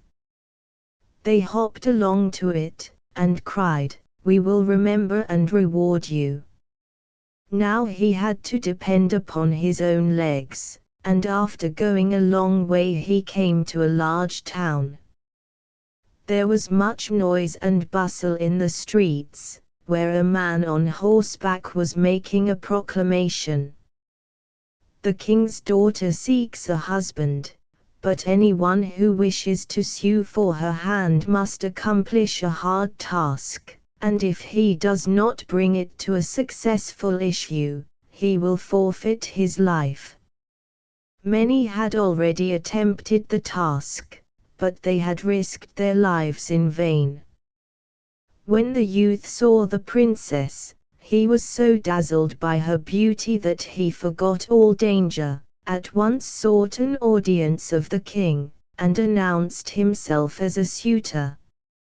He was immediately led out to the seashore, and a golden ring was thrown into the water before his eyes. Then the king ordered him to fetch it out from the depths of the sea, and added, "If you come to land without it, you will be thrown back every time till you perish in the waves." Everyone pitied the handsome youth, but they had to go and leave him standing solitary on the seashore. He was pondering over what he should do, when, all at once, he saw 3 fishes swimming towards him. They were no others than the very ones whose lives he had saved. The middle one carried a mussel shell in its mouth, which it laid on the sand at the feet of the youth. When he picked it up, and opened it, there lay the ring. Full of joy, he took it to the king, expecting that he would give him the promised reward. The proud princess, however, when she heard that he was not her equal, despised him, and demanded that he should perform yet another task. So she went into the garden herself, and strewed 10 sacks of millet seeds among the grass. "He must pick up every one of those before the sun rises tomorrow morning," said she. "Not a grain must be missing." The youth sat miserably in the garden, wondering how it could possibly be done. But as he could not think of a plan, he remained sadly waiting for the dawn which would bring death to him. But when the first sunbeams fell on the garden, he saw the 10 sacks full to the top, and not a grain was missing. The ant king had come in the night with thousands and thousands of his ants, and the grateful creatures had picked up the millet and filled the sacks. The princess came into the garden herself, and saw with amazement that the youth had completed the task. But still she could not control her proud heart, and she said, "Even if he has accomplished these 2 tasks, he shall not become my husband till he brings me an apple from the tree of life." The youth had no idea where to find the tree of life. However, he started off, meaning to walk as far as his legs would carry him, but he had no hope of finding it. When he had traveled through 3 kingdoms, he was one night passing through a great forest, and he lay down under a tree to sleep. He heard a rustling among the branches, and a golden apple fell into his hand. At the same time 3 ravens flew down and perched on his knee, and said, "We are the young ravens you saved from death. When we grew big, and heard that you were looking for the golden apple, we flew across the sea to the end of the world, where the tree of life stands, and brought you the apple." The youth, delighted, started on his homeward journey, and took the golden apple to the beautiful princess, who had now no further excuse to offer. They divided the apple of life, and ate it together, and then her heart was filled with love for him, and they lived happily to a great age. The wolf and the 7 kids. There was once an old nanny goat who had 7 kids, and she was just as fond of them as a mother of her children. One day she was going into the woods to fetch some food for them, so she called them all up to her, and said, "My dear children, I am going out into the woods. Beware of the wolf. If once he gets into the house, he will eat you up, skin, and hair, and all. The rascal often disguises himself, but you will know him by his rough voice and his black feet." The kids said, "Oh, we will be very careful, dear mother. You may be quite happy about us." Bleating tenderly, the old goat went off to her work. Before long, someone knocked at the door, and cried, "Open the door, dear children. Your mother has come back and brought something for each of you." But the kids knew quite well by the voice that it was the wolf. "We won't open the door," they cried. "You are not our mother. She has a soft, gentle voice, but yours is rough, and we are quite sure that you are the wolf." So he went away to a shop and bought a lump of chalk, which he ate, and it made his voice quite soft. He went back, knocked at the door again, and cried, "Open the door, dear children. Your mother has come back and brought something for each of you." But the wolf had put one of his paws on the window sill, where the kids saw it, and cried, "We won't open the door. Our mother has not got a black foot as you have, you are the wolf." Then the wolf ran to a baker, and said, "I have bruised my foot, please put some dough on it." And when the baker had put some dough on his foot, he ran to the miller and said, "Strew some flour on my foot." The miller thought, the old wolf is going to take somebody in, and refused. But the wolf said, if you don't do it, I will eat you up. So the miller was frightened, and whitened his paws. People are like that, you know. Now the wretch went for the third time to the door, and knocked, and said, open the door, children. Your dear mother has come home, and has brought something for each of you out of the wood. The kids cried, show us your feet first, that we may be sure you are our mother. He put his paws on the window sill, and when they saw that they were white, they believed all he said, and opened the door. Alas! It was the wolf who walked in. They were terrified, and tried to hide themselves. One ran under the table, the second jumped into bed, the third into the oven, the fourth ran into the kitchen, the fifth got into the cupboard, the sixth into the wash-tub, and the seventh hid in the tall clock case. But the wolf found them all but one, and made short work of them. He swallowed one after the other, except the youngest one in the clock case, whom he did not find.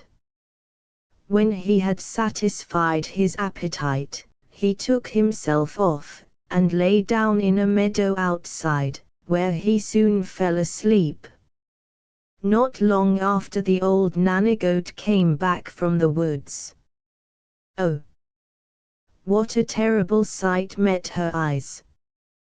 The house door was wide open, table, chairs, and benches were overturned, the washing bowl was smashed to atoms, the covers and pillows torn from the bed. She searched all over the house for her children, but nowhere were they to be found. She called them by name, one by one, but no one answered. At last, when she came to the youngest, a tiny voice cried, I am here, dear mother, hidden in the clock case. She brought him out, and he told her that the wolf had come and devoured all the others. You may imagine how she wept over her children. At last, in her grief, she went out, and the youngest kid ran by her side. When they went into the meadow, there lay the wolf under a tree, making the branches shake with his snores. They examined him from every side, and they could plainly see movements within his distended body. Ah, heavens, thought the goat, is it possible that my poor children whom he ate for his supper, should be still alive? She sent the kid running to the house to fetch scissors, needles, and thread.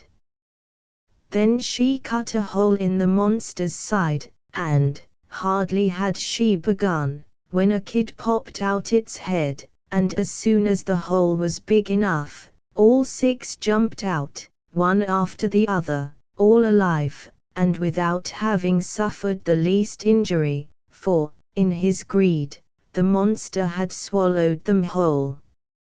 You may imagine the mother's joy. She hugged them, and skipped about like a tailor on his wedding day.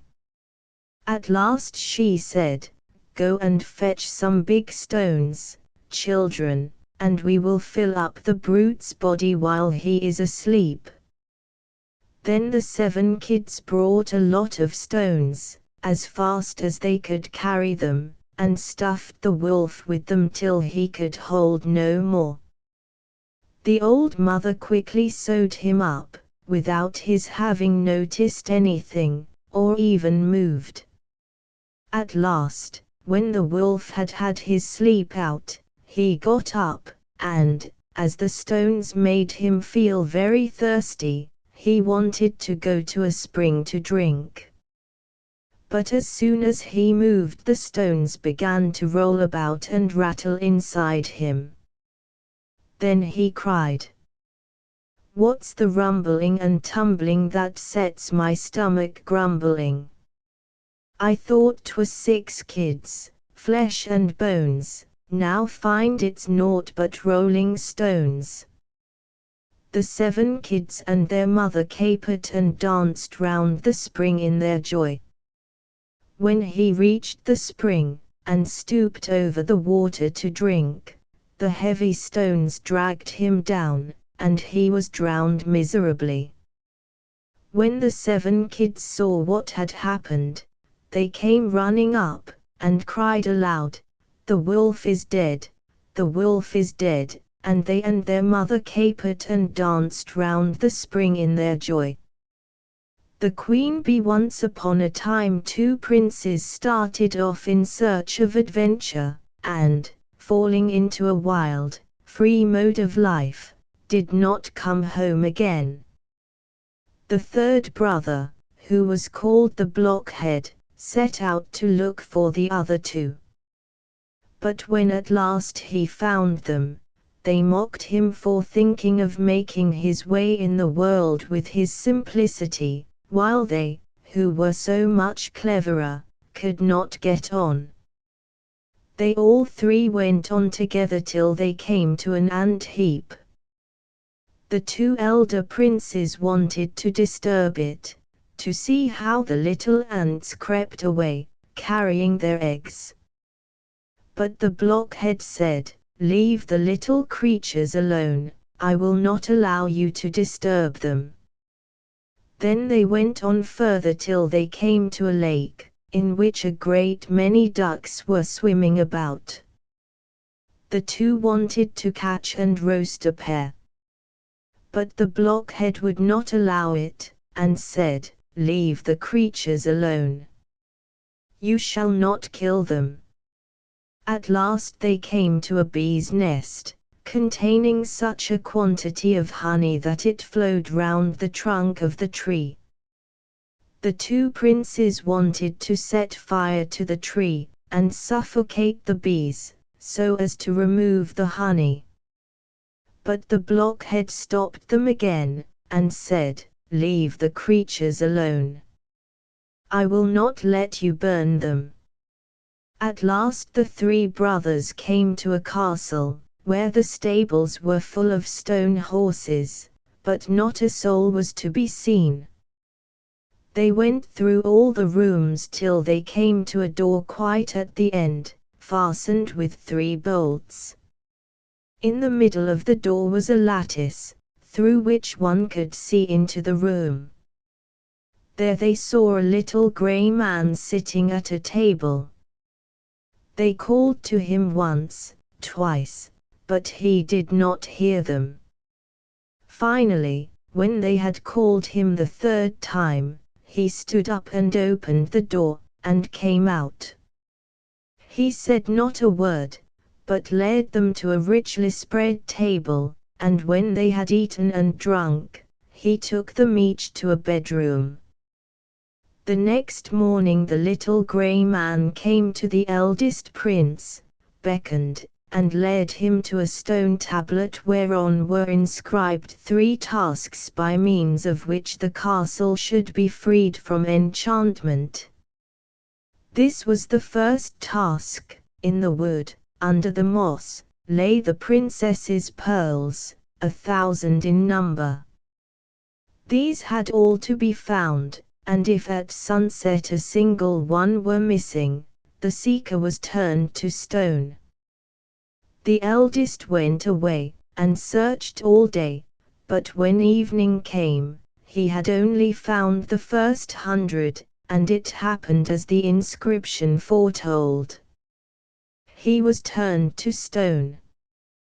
The next day the 2nd brother undertook the quest, but he fared no better than the first, for he only found 200 pearls, and he too was turned to stone.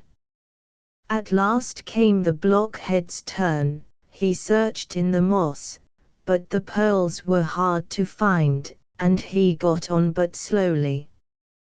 Then he sat down on a rock and cried, and as he was sitting there, the Ant King, whose life he had saved, came up with 5,000 ants, and it was not long before the little creatures had found all the pearls and laid them in a heap.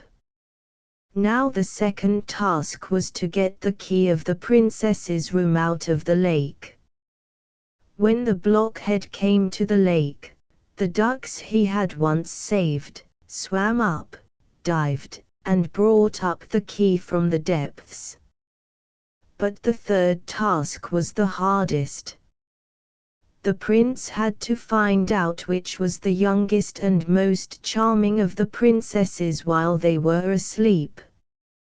They were exactly alike, and could not be distinguished in any way, except that before going to sleep each had eaten a different kind of sweet. The eldest a piece of sugar, the second a little syrup, and the third a spoonful of honey. Then the queen of the bees, whom the blockhead had saved from burning, came and tried the lips of all three. Finally, she settled on the mouth of the one who had eaten the honey, and so the prince recognized the right one.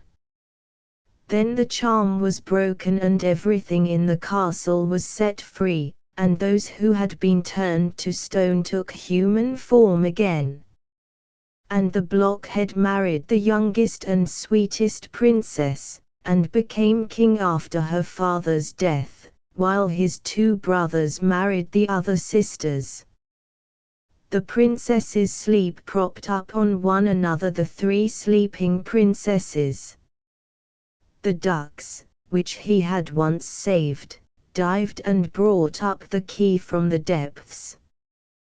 The elves and the shoemaker. There was once a shoemaker who, through no fault of his own, had become so poor that at last he had only leather enough left for one pair of shoes. At evening he cut out the shoes which he intended to begin upon the next morning, and since he had a good conscience, he lay down quietly, said his prayers, and fell asleep. In the morning when he had said his prayers, and was preparing to sit down to work, he found the pair of shoes standing finished on his table. He was amazed, and could not understand it in the least. He took the shoes in his hand to examine them more closely.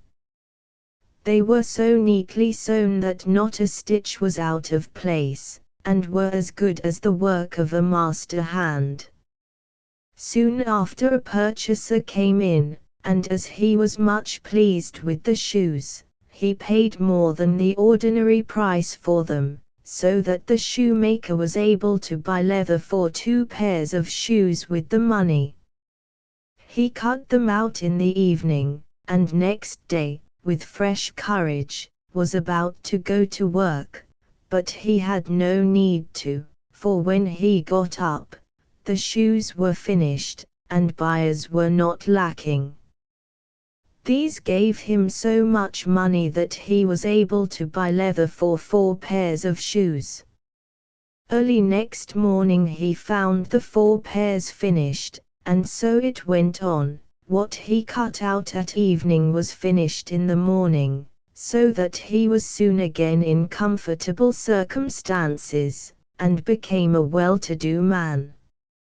Now it happened one evening, not long before Christmas, when he had cut out some shoes as usual, that he said to his wife, "How would it be if we were to sit up tonight to see who it is that lends us such a helping hand?" The wife agreed, lighted a candle, and they hid themselves in the corner of the room behind the clothes which were hanging there. At midnight came 2 little naked men who sat down at the shoemaker's table, took up the cut-out work, and began with their tiny fingers to stitch, sew, and hammer so neatly and quickly, that the shoemaker could not believe his eyes. They did not stop till everything was quite finished, and stood complete on the table, then they ran swiftly away. The next day the wife said, "The little men have made us rich, and we ought to show our gratitude. They were running about with nothing on, and must freeze with cold. Now I will make them little shirts, coats, waistcoats, and hose, and will even knit them a pair of stockings, and you shall make them each a pair of shoes." The husband agreed, and at evening, when they had everything ready, they laid out the presents on the table, and hid themselves to see how the little men would behave. At midnight they came skipping in, and were about to set to work, but, instead of the leather ready cut out, they found the charming little clothes. At first they were surprised, then excessively delighted. With the greatest speed they put on and smoothed down the pretty clothes, singing, "Now we're boys so fine and neat, why cobble more for others' feet?" Then they hopped and danced about, and leapt over chairs and tables and out at the door. Henceforward, they came back no more, but the shoemaker fared well as long as he lived, and had good luck in all his undertakings. The wolf and the man. A fox was one day talking to a wolf about the strength of man. No animals, he said, could withstand man, and they were obliged to use cunning to hold their own against him. The wolf answered, "If ever I happened to see a man, I should attack him all the same." "Well, I can help you to that," said the fox. "Come to me early tomorrow, and I will show you one." The wolf was early astir, and the fox took him out to a road in the forest, traversed daily by a huntsman. First came an old discharged soldier. "Is that a man?" asked the wolf. "No," answered the fox. "He has been a man." After that, a little boy appeared on his way to school. "Is that a man?" "No, he is going to be a man." At last the huntsman made his appearance, his gun on his back, and his hunting knife at his side. The fox said to the wolf, "Look! There comes a man. You may attack him, but I will make off to my hole."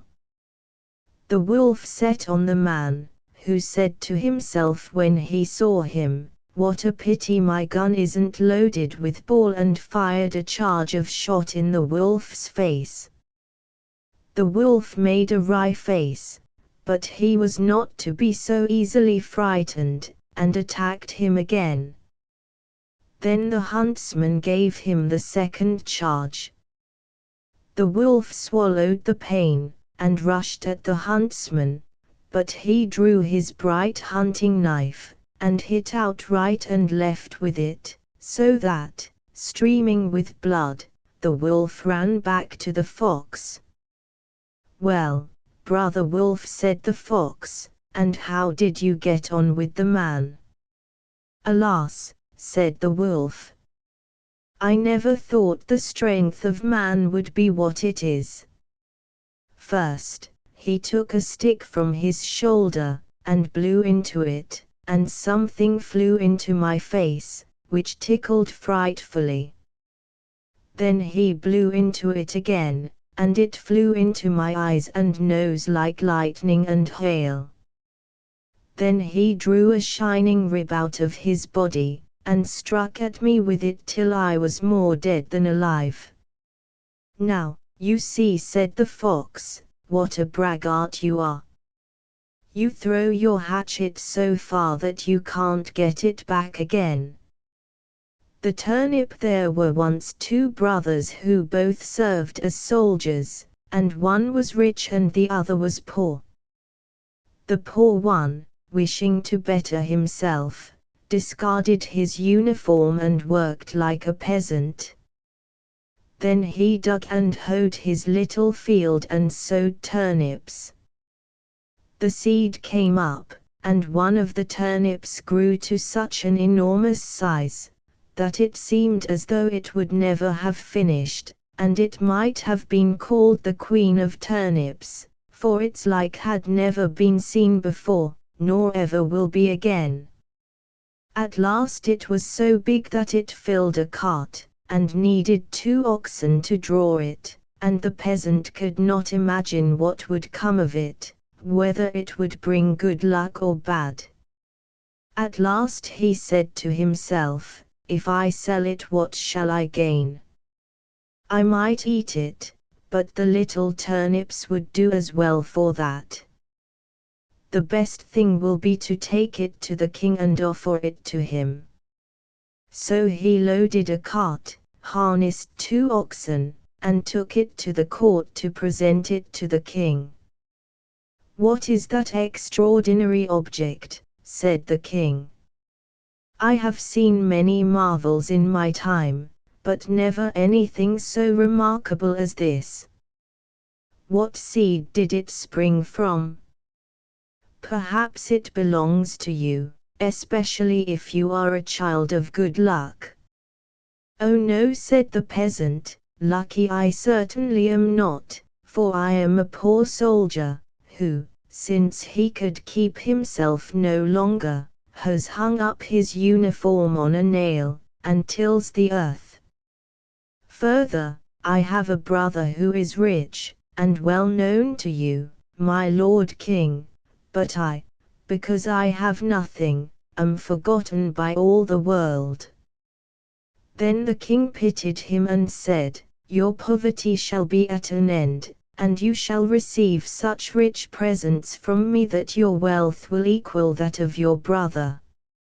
Thereupon he gave him plenty of gold, lands, fields, and flocks, and enriched him with precious stones, so that the other brother's wealth could not be compared with his.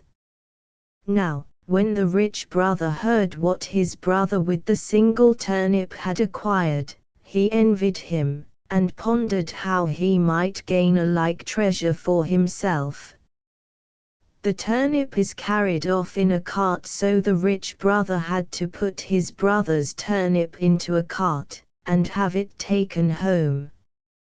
But he wanted to show himself much cleverer, so he took gold and horses and presented them to the king, feeling certain that he would give him a far handsomer gift, for if his brother got so much for a turnip, what would not he get for his beautiful things? The king took the present, saying that he could give him in return nothing rarer or better than the huge turnip. So the rich brother had to put his brother's turnip into a cart, and have it taken home. Then he did not know on whom to expend his wrath and bitterness, till evil thoughts came to him, and he determined to kill his brother. He hired murderers, who were to place themselves in ambush, and then he went to his brother, and said, "Dear brother, I know of a secret treasure which we will carry off and divide." The other agreed, and went without suspicion. But when they got out, the murderers sprang upon him, bound him, and prepared to hang him on a tree. While they were about it, they heard in the distance the clatter of hoofs and the sound of singing, which frightened them so much that they stuck their prisoner into a sack, head foremost, slung it up on a branch, and took to flight. But the man up in the sack worked a hole in it, and stuck his head through. Now the traveler turned out to be nothing more than a student, a young fellow who was riding through the wood, singing cheerily. When the man up in the sack saw someone down below, he called out, "Good day. You come in the nick of time." The student looked all round, but could not make out where the voice came from. At last he said, "Who calls?" A voice from above answered, "Raise your eyes, I am sitting up here in the sack of wisdom, and in a short time I have learned so much that the wisdom of the schools is as air compared to mine. Soon I shall be quite perfect, and shall come down and be the wisest of all mankind. I understand the stars and signs of the heavens, the blowing of the winds, the sand of the sea, the healing of sickness, the power of herbs, birds, and stones. If you were once inside, you would feel what wonders flow from the sack of knowledge." When the student heard this he was astonished, and said, "Blessed be the hour when I met you, if only I too might get into the sack for a little." The other answered, as though unwillingly, "I will let you in for a little while for payment and kind words, but you must wait an hour, as there is something rather difficult which I must learn first." But when the student had waited a little, he grew impatient and entreated permission to get in, so great was his thirst for knowledge. Then the man in the sack pretended to give in, and said, "In order that I may get out of the sack you must let it down, then you can get in." So the student let it down, undid the sack and released the prisoner, and said, "Now pull me up as fast as possible," and he tried to get into the sack and stand upright in it. "Stop," said the other. "That won't do." And he packed him in head first, tied it up, and slung up the disciple of wisdom, dangling him in the air, and said, "How are you, my dear fellow? You will soon feel wisdom coming upon you, and will have a most interesting experience. Sit still till you are wiser." Thereupon he mounted the student's horse, and rode off, but sent someone in an hour to let him down again. "Clever Hans, where are you going, Hans?" asked his mother. "To see Gretel," answered Hans. "Behave well, Hans." "All right, mother. Goodbye." "Goodbye, Hans." Hans comes to Gretel. "Good morning, Gretel." "Good morning, Hans. What have you brought me?" "I've not brought you anything. I want a present." Gretel gives him a needle. Hans takes the needle, and sticks it in a load of hay, and walks home behind the cart. "Good evening, mother." "Good evening, Hans. Where have you been?" "I've been to Gretel's." "What did you give her?" "I gave her nothing. But she made me a present." "What did she give you?" "She gave me a needle." "What did you do with it?" "Stuck it in the hay cart." "That was stupid, Hans. You should have stuck it in your sleeve." "Never mind, mother, I'll do better next time." "Where are you going, Hans?" "To see Gretel, mother." "Behave well." "All right, mother. Goodbye." "Goodbye, Hans." Hans comes to Gretel. "Good morning, Gretel." "Good morning, Hans. What have you brought me?" "I've brought nothing. But I want something." Gretel gives him a knife. Goodbye, Gretel. Goodbye, Hans. Hans takes the knife, and sticks it in his sleeve, and goes home. Good evening, Mother. Good evening, Hans. Where have you been? Been to see Gretel. What did you give her? I gave her nothing. But she gave me something. What did she give you? She gave me a knife. Where is the knife, Hans? I stuck it in my sleeve. That's a stupid place, Hans. You should have put it in your pocket. Never mind, Mother, I'll do better next time. Where are you going, Hans?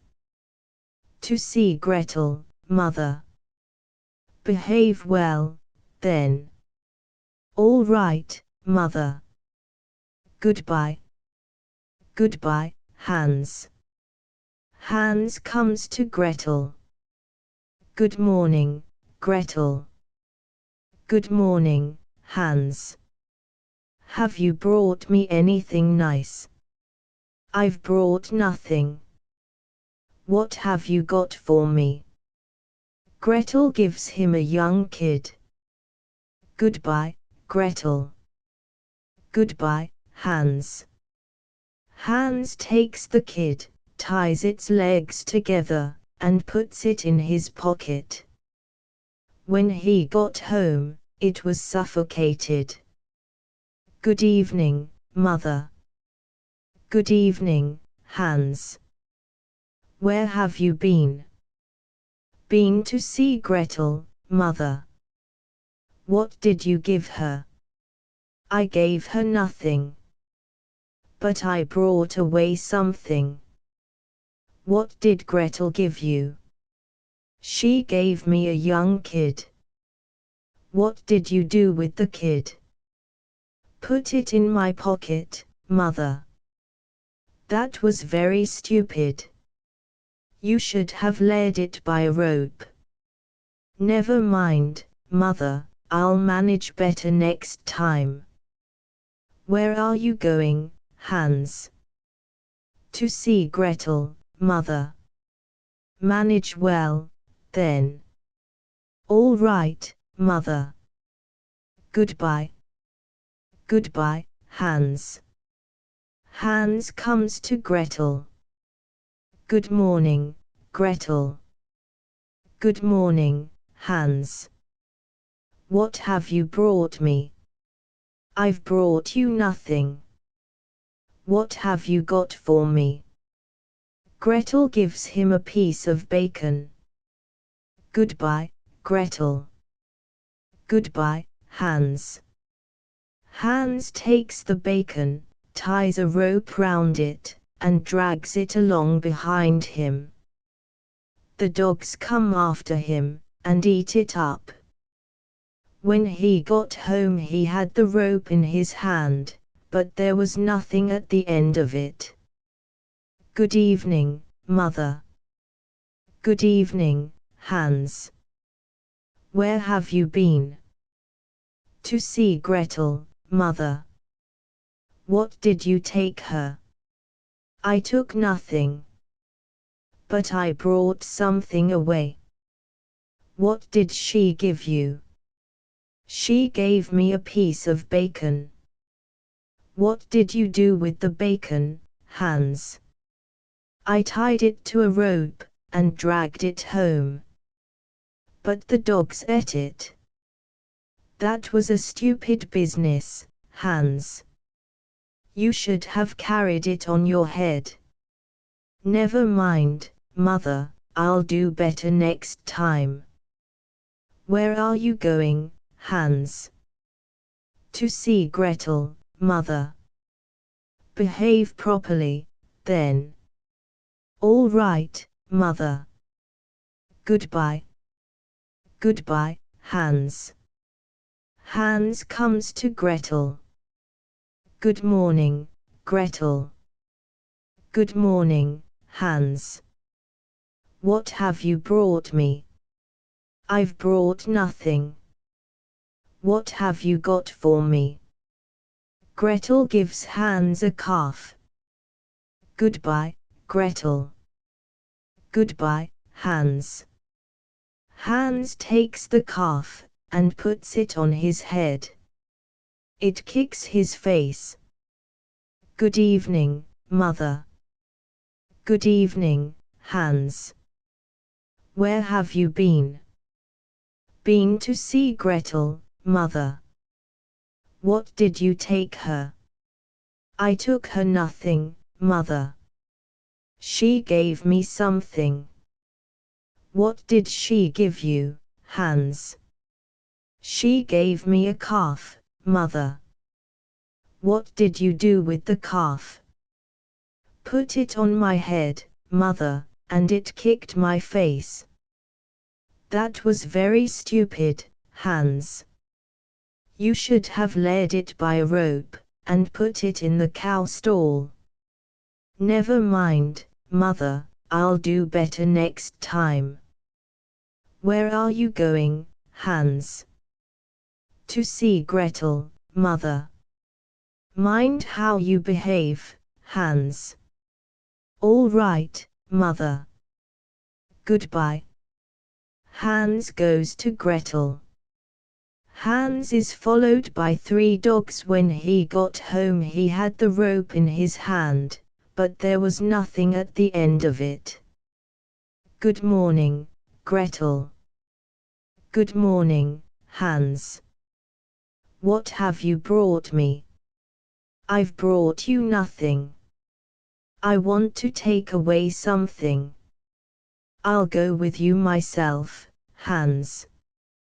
Hans ties Gretel to a rope, and leads her home, where he puts her in a stall, and ties her up. Then he goes into the house to his mother. Good evening, Mother. Good evening, Hans. Where have you been? To see Gretel, Mother. What did you take her? I took nothing. What did Gretel give you? She gave me nothing. She came with me. Where did you leave Gretel? Tied up in the stable with a rope. That was stupid. You should have cast sheep's eyes at her. Never mind, I'll do better next time.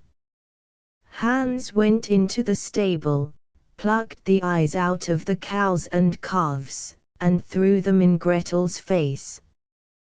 Gretel got angry, broke the rope, and ran away. Yet she became Hans' wife. The 3 languages. There once lived in Switzerland an old count, who had an only son, but he was very stupid, and could learn nothing. So his father said to him, "Listen to me, my son. I can get nothing into your head, try as hard as I may. You must go away from here, and I will hand you over to a renowned professor for a whole year." At the end of the year he came home again, and his father asked, "Now, my son, what have you learnt?" "Father, I have learnt the language of dogs." "Mercy on us," cried his father, "is that all you have learnt? I will send you away again to another professor in a different town." The youth was taken there, and remained with this professor also for another year. When he came back his father asked him again, "My son, what have you learnt?"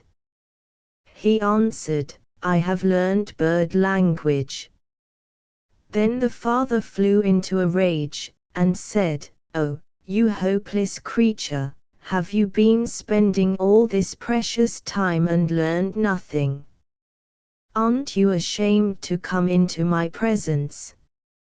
I will send you to a 3rd professor, but if you learn nothing this time, I won't be your father any longer." The son stopped with the third professor in the same way for a whole year, and when he came home again and his father asked, "My son, what have you learnt?" he answered, "My dear father, this year I have learnt frog language." Thereupon his father flew into a fearful passion, and said, "This creature is my son no longer. I turn him out of the house and command you to lead him into the forest and take his life." The youth listens to the frogs. On the way he passed a swamp, in which a number of frogs were croaking. They led him forth, but when they were about to kill him, for pity's sake they could not do it, and let him go. Then they cut out the eyes and tongue of a fawn, in order that they might take back proofs to the old count. The youth wandered about, and at length came to a castle, where he begged a night's lodging. "Very well," said the lord of the castle. "If you like to pass the night down there in the old tower, you may, but I warn you that it will be at the risk of your life, for it is full of savage dogs. They bark and howl without ceasing, and at certain hours they must have a man thrown to them, and they devour him at once." The whole neighborhood was distressed by the scourge, but no one could do anything to remedy it. But the youth was not a bit afraid, and said, "Just let me go down to these barking dogs, and give me something that I can throw to them, they won't do me any harm." As he would not have anything else, they gave him some food for the savage dogs, and took him down to the tower.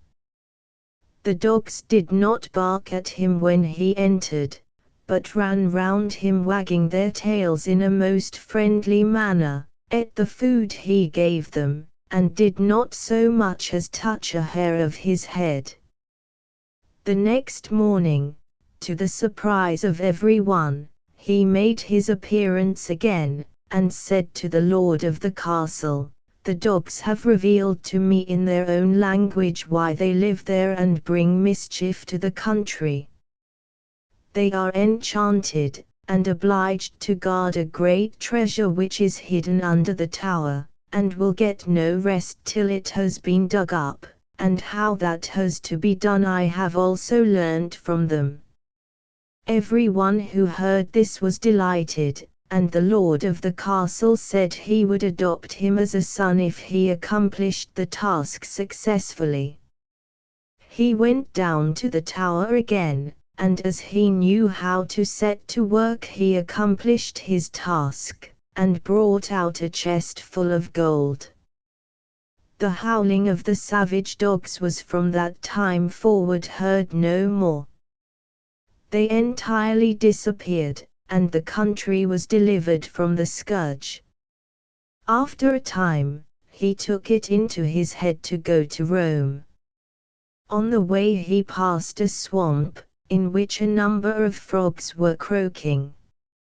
He listened, and when he heard what they were saying he became quite pensive and sad. At last he reached Rome, at a moment when the Pope had just died, and there was great doubt among the cardinals whom they ought to name as his successor. They agreed at last that the man to whom some divine miracle should be manifested ought to be chosen as Pope. Just as they had come to this decision, the young count entered the church, and suddenly 2 snow-white doves flew down and alighted on his shoulders. The clergy recognized in this the sign from heaven, and asked him on the spot whether he would be pope. He was undecided, and knew not whether he was worthy of the post, but the doves told him that he might accept, and at last he said yes. Thereupon he was anointed and consecrated, and so was fulfilled what he had heard from the frogs on the way, which had disturbed him so much, namely, that he should become pope. Then he had to chant Mass, and did not know one word of it. But the two doves sat upon his shoulders and whispered it to him. The Fox and the Cat. It happened once that the cat met Mr. Fox in the wood, and because she thought, he is clever and experienced in all the ways of the world, she addressed him in a friendly manner. "Good morning, dear Mr. Fox, how are you and how do you get along in these hard times?" The fox, full of pride, looked at the cat from head to foot for some time, hardly knowing whether he would deign to answer or not. At last he said, "Oh, you poor whisker wiper, you piebald fool, you starveling mouse hunter, what has come into your head? How dare you ask me how I am getting on? What sort of education have you had? How many arts are you master of?" The cat sits on a branch. The cat crept stealthily up to the topmost branch. "Only one," said the cat, meekly. "And what might that one be?" asked the fox. "When the hounds run after me, I can jump into a tree and save myself." "Is that all?" said the fox. "I am master of 100 arts, and I have a sack full of cunning tricks in addition. But I pity you. Come with me, and I will teach you how to escape the hounds." Just then, a huntsman came along with 4 hounds. The cat sprang trembling into a tree, and crept stealthily up to the topmost branch, where she was entirely hidden by twigs and leaves. "Open your sack, Mr. Fox, open your sack," cried the cat, but the hounds had gripped him, and held him fast. "Oh, Mr. Fox," cried the cat, "you with your 100 arts, and your sack full of tricks, are caught, while I, with my one, am safe. Had you been able to climb up here, you would not have lost your life." So the 4 brothers took their sticks in their hands, bade their father goodbye, and passed out of the town gate. The 4 clever brothers. There was once a poor man who had 4 sons, and when they were grown up, he said to them, "Dear children, you must go out into the world now, for I have nothing to give you. You must each learn a trade and make your own way in the world." So the 4 brothers took their sticks in their hands, bid their father goodbye, and passed out of the town gate. When they had walked some distance, they came to 4 crossroads, which led into 4 different districts. Then the eldest one said, "We must part here, but this day 4 years, we will meet here again, having in the meantime done our best to make our fortunes." Then each one went his own way. The eldest met an old man, who asked him where he came from, and what he was going to do. "I want to learn a trade," he answered. Then the man said, "Come with me and learn to be a thief." "No," answered he, "that is no longer considered an honest trade, and the end of that song would be that I should swing as the clapper in a bell." "Oh," said the man, "you need not be afraid of the gallows. I will only teach you how to take things no one else wants, or knows how to get hold of, and where no one can find you out." So he allowed himself to be persuaded, and under the man's instructions he became such an expert thief that nothing was safe from him which he had once made up his mind to have. The second brother met a man who put the same question to him, as to what he was going to do in the world. "I don't know yet," he answered. "Then come with me and be a stargazer. It is the grandest thing in the world, nothing is hidden from you." He was pleased with the idea, and became such a clever stargazer, that when he had learnt everything and wanted to go away, his master gave him a telescope, and said, "With this you can see everything that happens in the sky and on earth, and nothing can remain hidden from you." The third brother was taken in hand by a huntsman, who taught him everything connected with sport so well, that he became a first-rate huntsman. On his departure his master presented him with a gun, and said, "This gun will never miss, whatever you aim at you will hit without fail." The youngest brother also met a man who asked him what he was going to do. "Wouldn't you like to be a tailor?" he asked. "I don't know about that," said the young man. "I don't much fancy sitting cross-legged from morning till night, and everlastingly pulling a needle in and out, and pushing a flat iron." "Dear, dear," said the man, "what are you talking about? If you come to me you will learn quite a different sort of tailoring. It is a most pleasant and agreeable trade, not to say most honorable." So he allowed himself to be talked over, and went with the man, who taught him his trade thoroughly. On his departure, he gave him a needle, and said, "With this needle you will be able to stitch anything together, be it as soft as an egg, or as hard as steel, and it will become like a whole piece of stuff with no seam visible." When the 4 years, which the brothers had agreed upon, had passed, they met at the crossroads. They embraced one another and hurried home to their father. "Well," said he, quite pleased to see them, "has the wind wafted you back to me again?" They told him all that had happened to them, and that each had mastered a trade. They were sitting in front of the house under a big tree, and their father said, "Now, I will put you to the test, and see what you can do." Then he looked up and said to his second son, "There is a chaffinch's nest in the topmost branch of this tree, tell me how many eggs there are in it." The stargazer took his glass and said, "There are 5."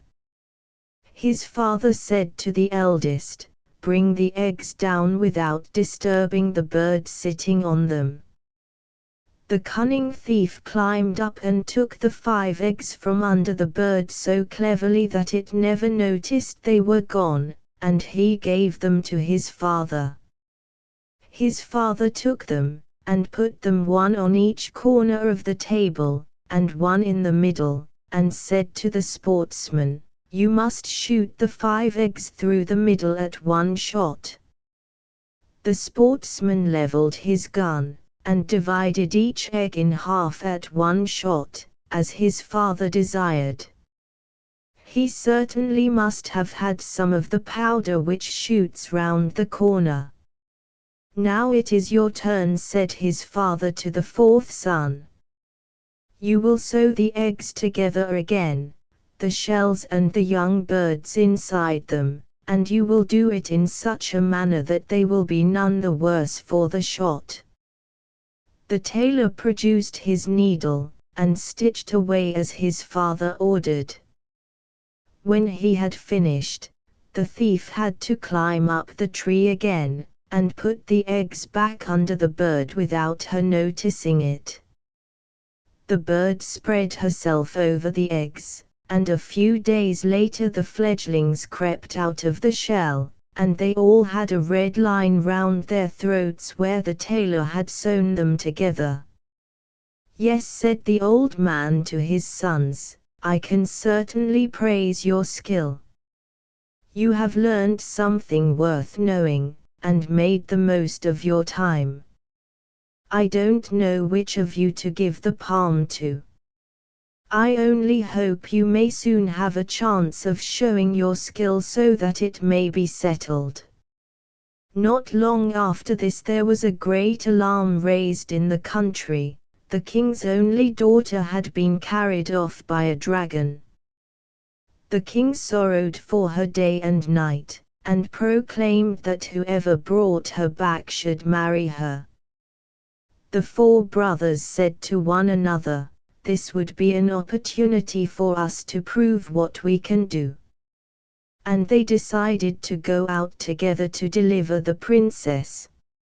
"I shall soon know where she is," said the stargazer, as he looked through his telescope, and then he said, "I see her already. She is a long way from here. She is sitting on a rock in the middle of the sea, and the dragon is near, watching her." Then he went to the king and asked for a ship for himself and his brothers to cross the sea in search of the rock. They found the princess still on the rock, but the dragon was asleep with his head on her lap. The sportsman said, "I dare not shoot. I should kill the beautiful maiden." "Then I will try my luck," said the thief, and he stole her away from beneath the dragon. He did it so gently and skillfully, that the monster never discovered it, but went snoring on. Full of joy, they hurried away with her to the ship, and steered for the open sea. But the dragon on waking had missed the princess, and now came after them through the air, foaming with rage. Just as he was hovering over the ship and about to drop on them, the sportsman took aim with his gun and shot him through the heart. The monster fell down dead, but he was so huge, that in falling, he dragged the whole ship down with him. They managed to seize a few boards, on which they kept themselves afloat. The king's only daughter had been carried off by a dragon. They were now in great straits, but the tailor, not to be outdone, produced his wonderful needle, and put some great stitches into the boards, seated himself on them, and collected all the floating bits of the ship. Then he stitched them all together so cleverly, that in a very short time the ship was seaworthy again, and they sailed happily home. The dragon asleep on its back. They found the princess still on the rock, but the dragon was asleep with his head on her lap. The king was overjoyed when he saw his daughter again, and he said to the 4 brothers, "One of you shall marry her, but which one, you must decide among yourselves." An excited discussion then took place among them, for each one made a claim. The stargazer said, "Had I not discovered the princess, all your arts would have been in vain, therefore she is mine." The thief said, "What would have been the good of discovering her if I had not taken her from under the dragon? So she is mine." The sportsman said, "You, as well as the princess, would have been destroyed by the monster if my shot had not hit him. So she is mine." The tailor said, "And if I had not sewn the ship together with my skill, you would all have been drowned miserably. Therefore she is mine." The king said, "Each of you has an equal right, but, as you can't all have her, none of you shall have her. I will give every one of you half a kingdom as a reward." The brothers were quite satisfied with this decision, and they said, "It is better so than that we should quarrel over it."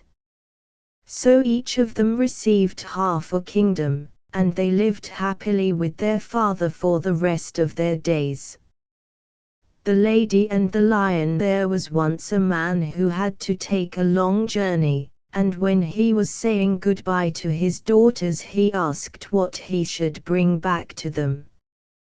The eldest wanted pearls, the second diamonds, but the third said, "Dear father, I should like a singing, soaring lark." The father said, "Very well, if I can manage it, you shall have it," and he kissed all three and set off. He bought pearls and diamonds for the two eldest, but he had searched everywhere in vain for the singing, soaring lark, and this worried him, for his youngest daughter was his favorite child.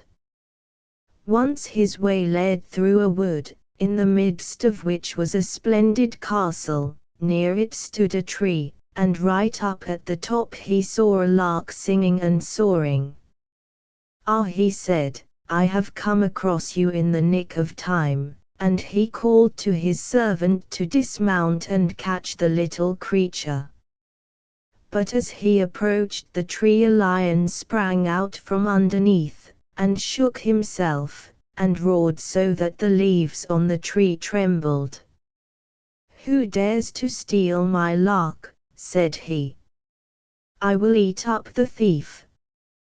Then the man said, "I didn't know that the bird was yours. I will make up for my fault by paying a heavy ransom. Only spare my life." But the lion said, "Nothing can save you, unless you promise to give me whatever first meets you when you get home. If you consent, I will give you your life and the bird into the bargain." But the man hesitated, and said, "Suppose my youngest and favorite daughter were to come running to meet me when I go home?" But the servant was afraid, and said, "Your daughter will not necessarily be the first to come to meet you, it might just as well be a cat or a dog."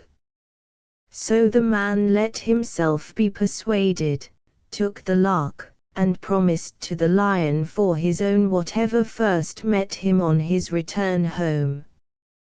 When he reached home, and entered his house, the first person who met him was none other than his youngest daughter. She came running up and kissed and caressed him, and when she saw that he had brought the singing, soaring lark, she was beside herself with joy.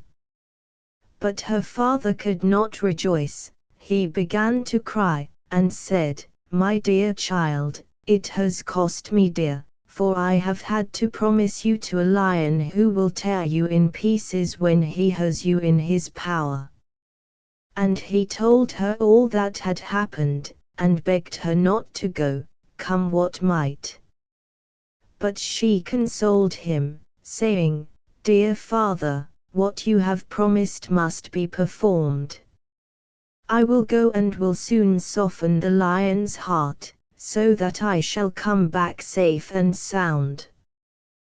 The next morning the way was shown to her, and she said goodbye and went confidently into the forest. Now the lion was an enchanted prince, who was a lion by day, and all his followers were lions too, but by night they reassumed their human form. On her arrival she was kindly received, and conducted to the castle. When night fell, the lion turned into a handsome man, and their wedding was celebrated with due magnificence. And they lived happily together, sitting up at night and sleeping by day. One day he came to her and said, "Tomorrow there is a festival at your father's house to celebrate your eldest sister's wedding, "If you would like to go, my lions shall escort you." She answered that she was very eager to see her father again, so she went away accompanied by the lions. There was great rejoicing on her coming, for they all thought that she had been torn to pieces and had long been dead. She went away accompanied by the lions. But she told them what a handsome husband she had and how well she fared, and she stayed with them as long as the wedding festivities lasted. Then she went back again into the wood. When the second daughter married, and the youngest was again invited to the wedding, she said to the lion, "This time I will not go alone, you must come too." But the lion said it would be too dangerous, for if a gleam of light touched him he would be changed into a dove and would have to fly about for 7 years. "Ah," said she, "only go with me, and I will protect you and keep off every ray of light." So they went away together, and took their little child with them too. They had a hall built with such thick walls that no ray could penetrate, and thither the lion was to retire when the wedding torches were kindled. But the door was made of fresh wood which split and caused a little crack which no one noticed. Now the wedding was celebrated with great splendor. But when the procession came back from church with a large number of torches and lights, a ray of light no broader than a hair fell upon the prince, and the minute this ray touched him he was changed, and when his wife came in and looked for him, she saw nothing but a white dove sitting there. The dove said to her, "For 7 years I must fly about the world. Every 7th step I will let fall a drop of blood and a white feather which will show you the way, and if you will follow the track you can free me." Thereupon the dove flew out of the door, and she followed it, and every 7th step it let fall a drop of blood and a little white feather to show her the way. So she wandered about the world, and never rested till the 7 years were nearly past.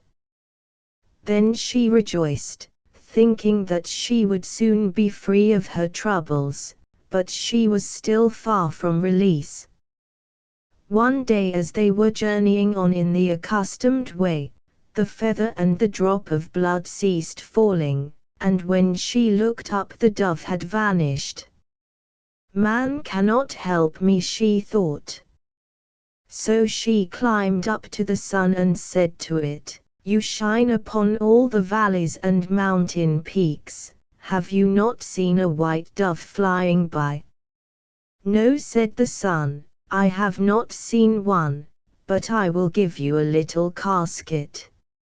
Open it when you are in dire need." She thanked the sun, and went on till night, when the moon shone out. "You shine all night," she said, "over field and forest, have you seen a white dove flying by?" "No," answered the moon, "I have seen none, but here is an egg. Break it when you are in great need." She thanked the moon, and went on till the night wind blew upon her. "You blow among all the trees and leaves, have not you seen a white dove?" she asked. "No," said the night wind, "I have not seen one, but I will ask the other 3 winds, who may, perhaps, have seen it." The east wind and the west wind came, but they had seen no dove. Only the south wind said, "I have seen the white dove. It has flown away to the Red Sea, where it has again become a lion, since the 7 years are over, and the lion is ever fighting with a dragon who is an enchanted princess." Then the night wind said, "I will advise you. Go to the Red Sea, You will find tall reeds growing on the right bank. Count them, and cut down the 11th. Strike the dragon with it, and then the lion will be able to master it, and both will regain human shape. Next, look round, and you will see the winged griffin, who dwells by the Red Sea. Leap upon its back with your beloved, and it will carry you across the sea. Here is a nut. Drop it when you come to mid-ocean. It will open immediately, and a tall nut tree will grow up out of the water, on which the griffin will settle. Could it not rest, it would not be strong enough to carry you across, and if you forget to drop the nut, it will let you fall into the sea. Then she journeyed on, and found everything as the night wind had said.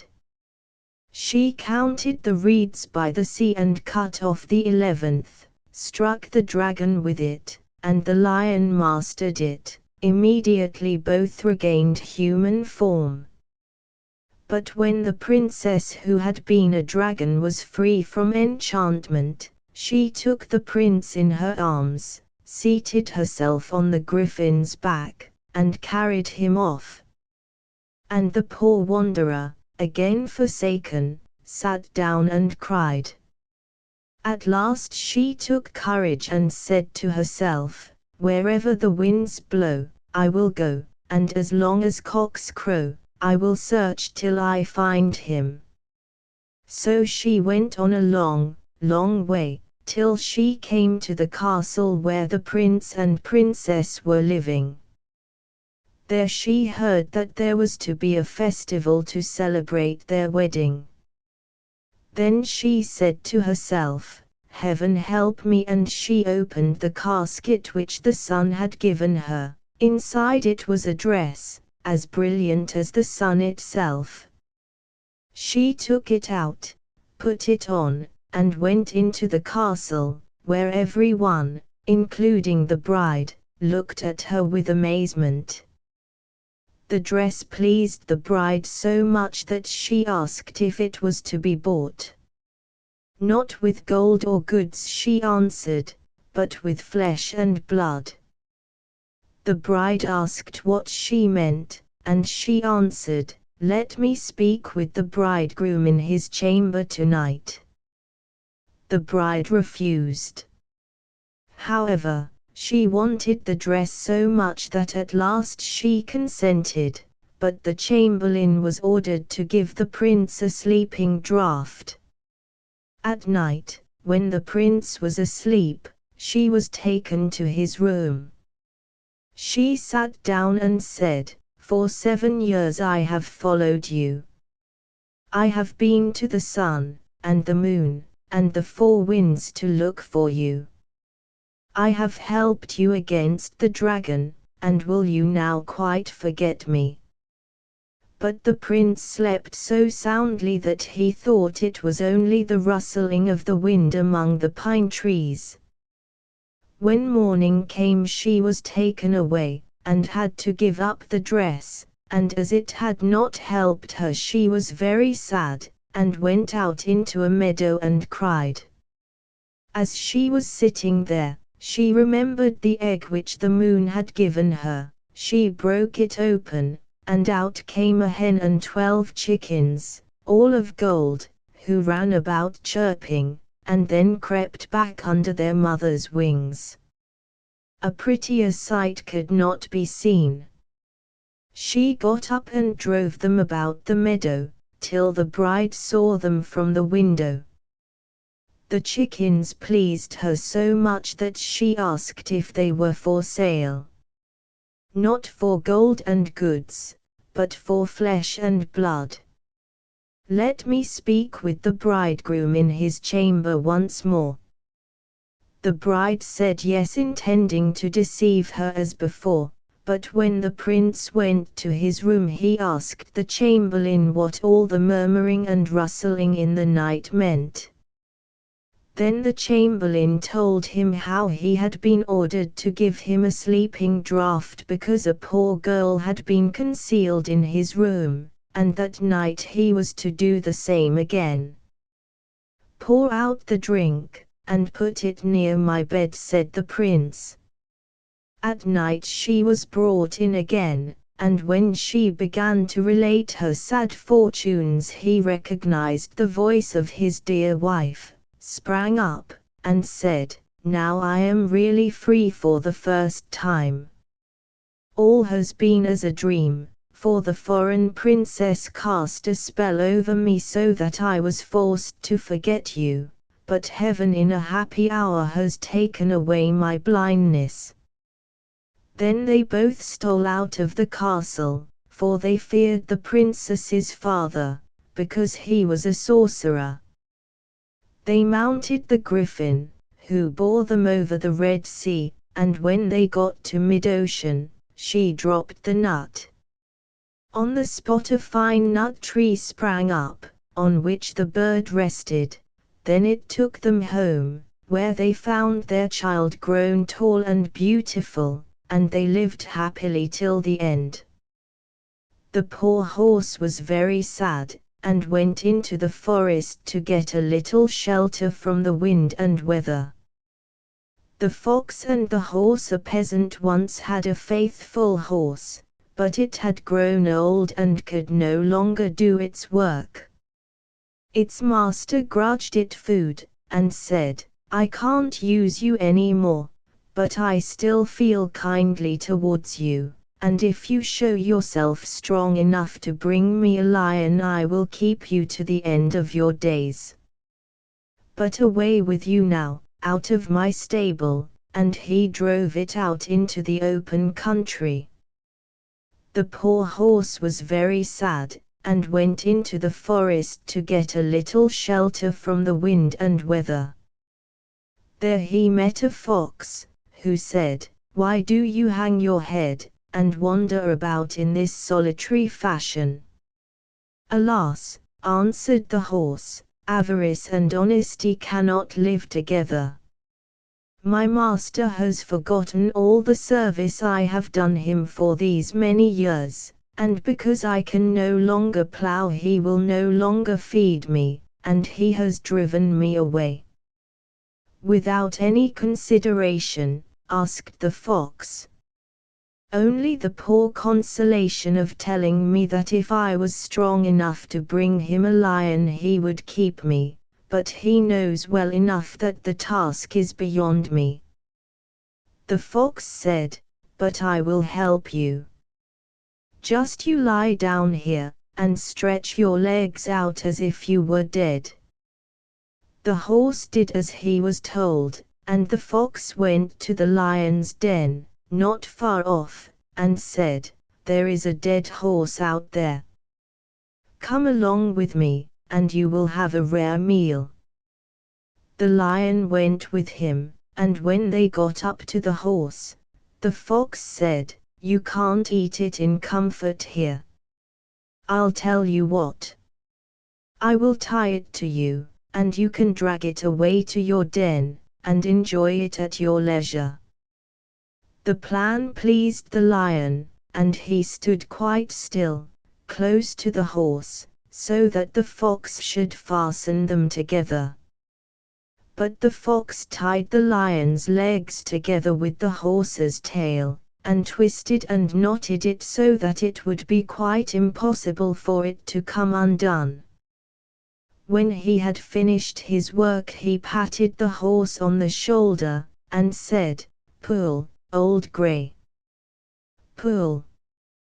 Then the horse sprang up, and dragged the lion away behind him. The lion in his rage roared, so that all the birds in the forest were terrified, and flew away. But the horse let him roar, and never stopped till he stood before his master's door.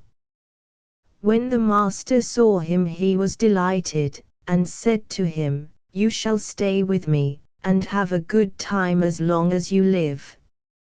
And he fed him well till he died. The horse drags the lion down a hillside. Then the horse sprang up, and dragged the lion away behind him. the blue light, there was once a soldier who had served his king well and faithfully for many years. But, on account of his many wounds, he could serve no longer. The king said, "You can go home now. I have no further need for you. I can only pay those who serve me." The soldier did not know what to do for a living, and he went sadly away. He walked all day, till he reached a wood, where, in the distance, he saw a light. On approaching it, he found a house inhabited by a witch. "Pray give me shelter for the night, and something to eat and drink," he said, "or I shall perish." "Oh ho," she said. "Who gives anything to a runaway soldier, I should like to know? But I will be merciful and take you in, if you will do something for me." "What is it?" asked the soldier. "I want you to dig up my garden tomorrow." The soldier agreed to this, and next day he worked as hard as he could, but he could not finish before evening.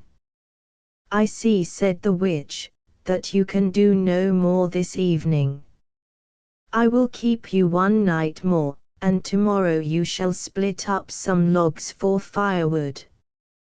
The soldier took the whole day over this task, and in the evening the witch proposed that he should again stay another night. "You shall only have a very light task tomorrow," she said. "There is an old, dry well behind my house. My light, which burns blue, and never goes out, has fallen into it, and I want you to bring it back." Next day the witch led him to the well, and let him down in a basket. He found the light, and made a sign to be pulled up, but when he was near the top, the witch put out her hand, and wanted to take it from him. But he, seeing her evil designs, said, "No, I will not give you the light till I have both feet safe on dry land again." The witch flew into a passion, let him fall back into the well again, and went away. The poor soldier fell onto the damp ground without taking any harm, and the blue light burnt as brightly as ever. But what was the good of that? He saw that he could not escape death. He sat for some time feeling very sad, then happening to put his hand into his pocket, he found his pipe still half full. "This will be my last pleasure," he thought, as he lighted it at the blue light, and began to smoke.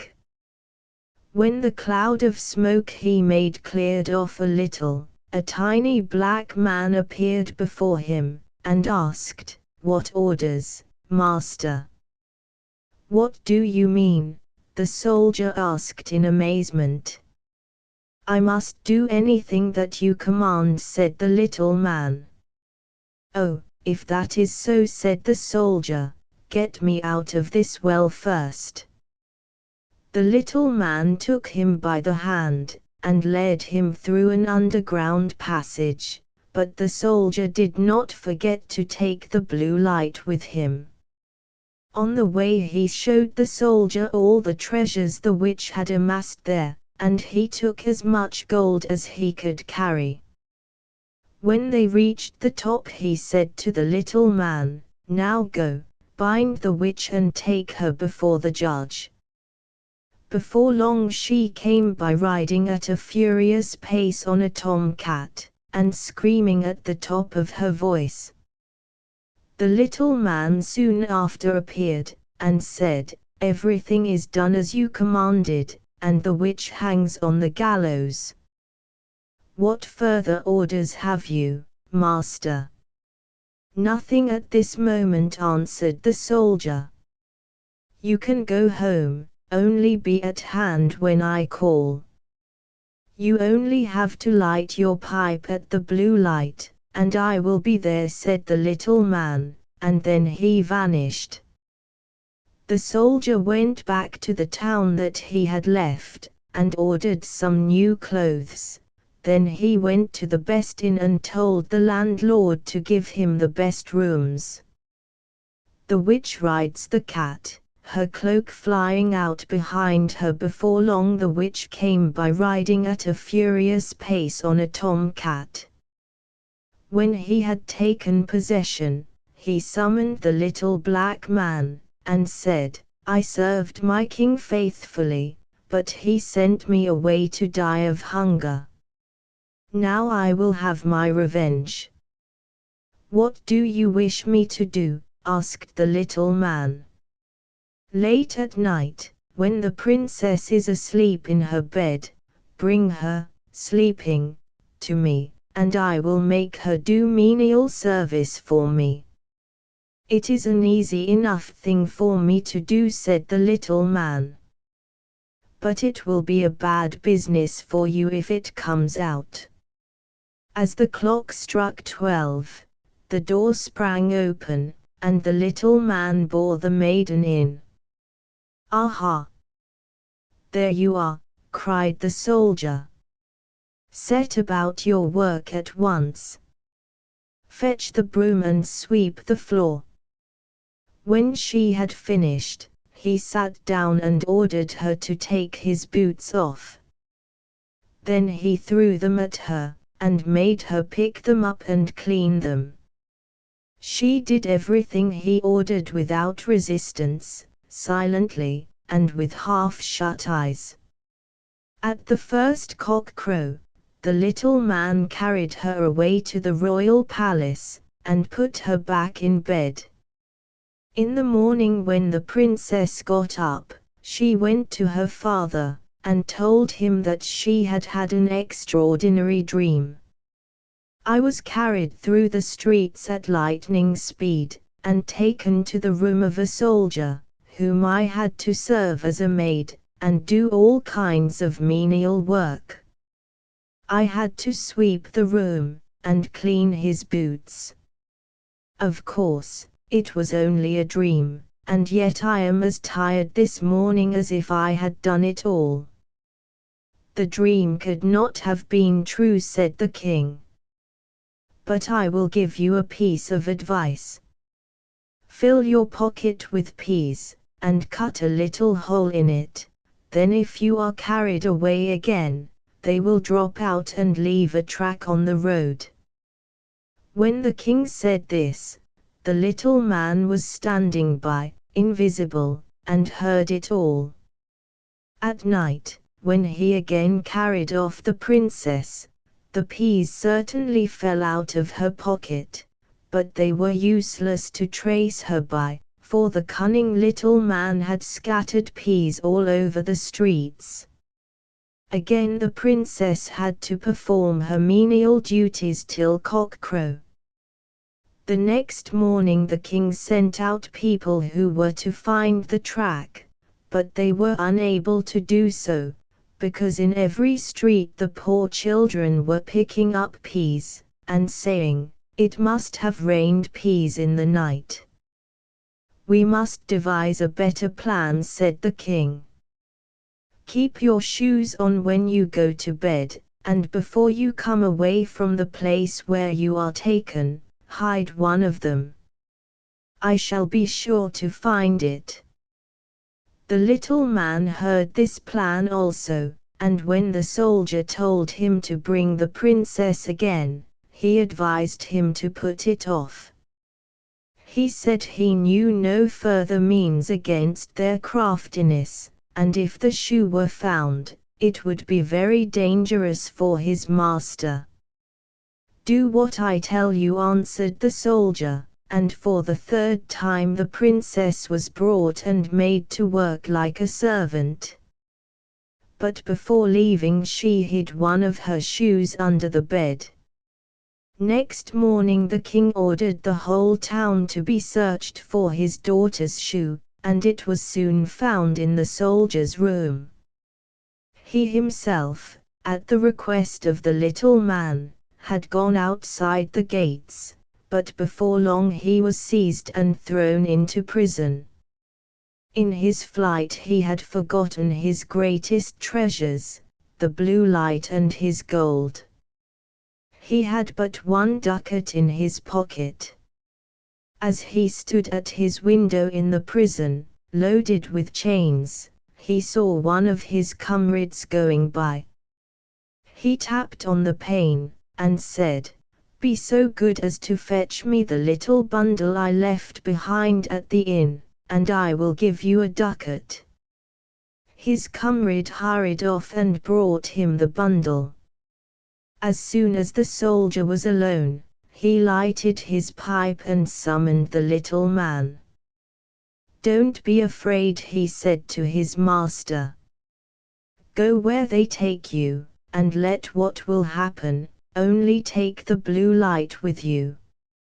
Next day a trial was held, and although the soldier had done no harm, the judge sentenced him to death. When he was led out to execution he asked a last favor of the king. "What is your wish?" asked the king. "That I may smoke a last pipe." "You may smoke 3," answered the king. "But don't imagine that I will therefore grant you your life." Then the soldier drew out his pipe, and lighted it at the blue light. As soon as a few rings of smoke arose, the little man appeared with a little cudgel in his hand, and said, "What is my master's command?" "Strike the false judge and his minions to the ground, and do not spare the king either for all his cruelty to me." Then the little man flew about like lightning, zigzag, hither and thither, and whomever he touched with his cudgel fell to the ground, and dared not move. The king was now seized with alarm, and, begging on his knees that his life might be spared, he rendered up his kingdom and gave his daughter to the soldier to be his wife. The goose girl. There was once an old queen whose husband had been dead for many years, and she had a very beautiful daughter. When she grew up she was betrothed to a prince in a distant country. When the time came for the maiden to be sent into this distant country to be married, the old queen packed up quantities of clothes and jewels, gold and silver, cups and ornaments, and, in fact, everything suitable to a royal outfit, for she loved her daughter very dearly. She also sent a waiting woman to travel with her, and to put her hand into that of the bridegroom.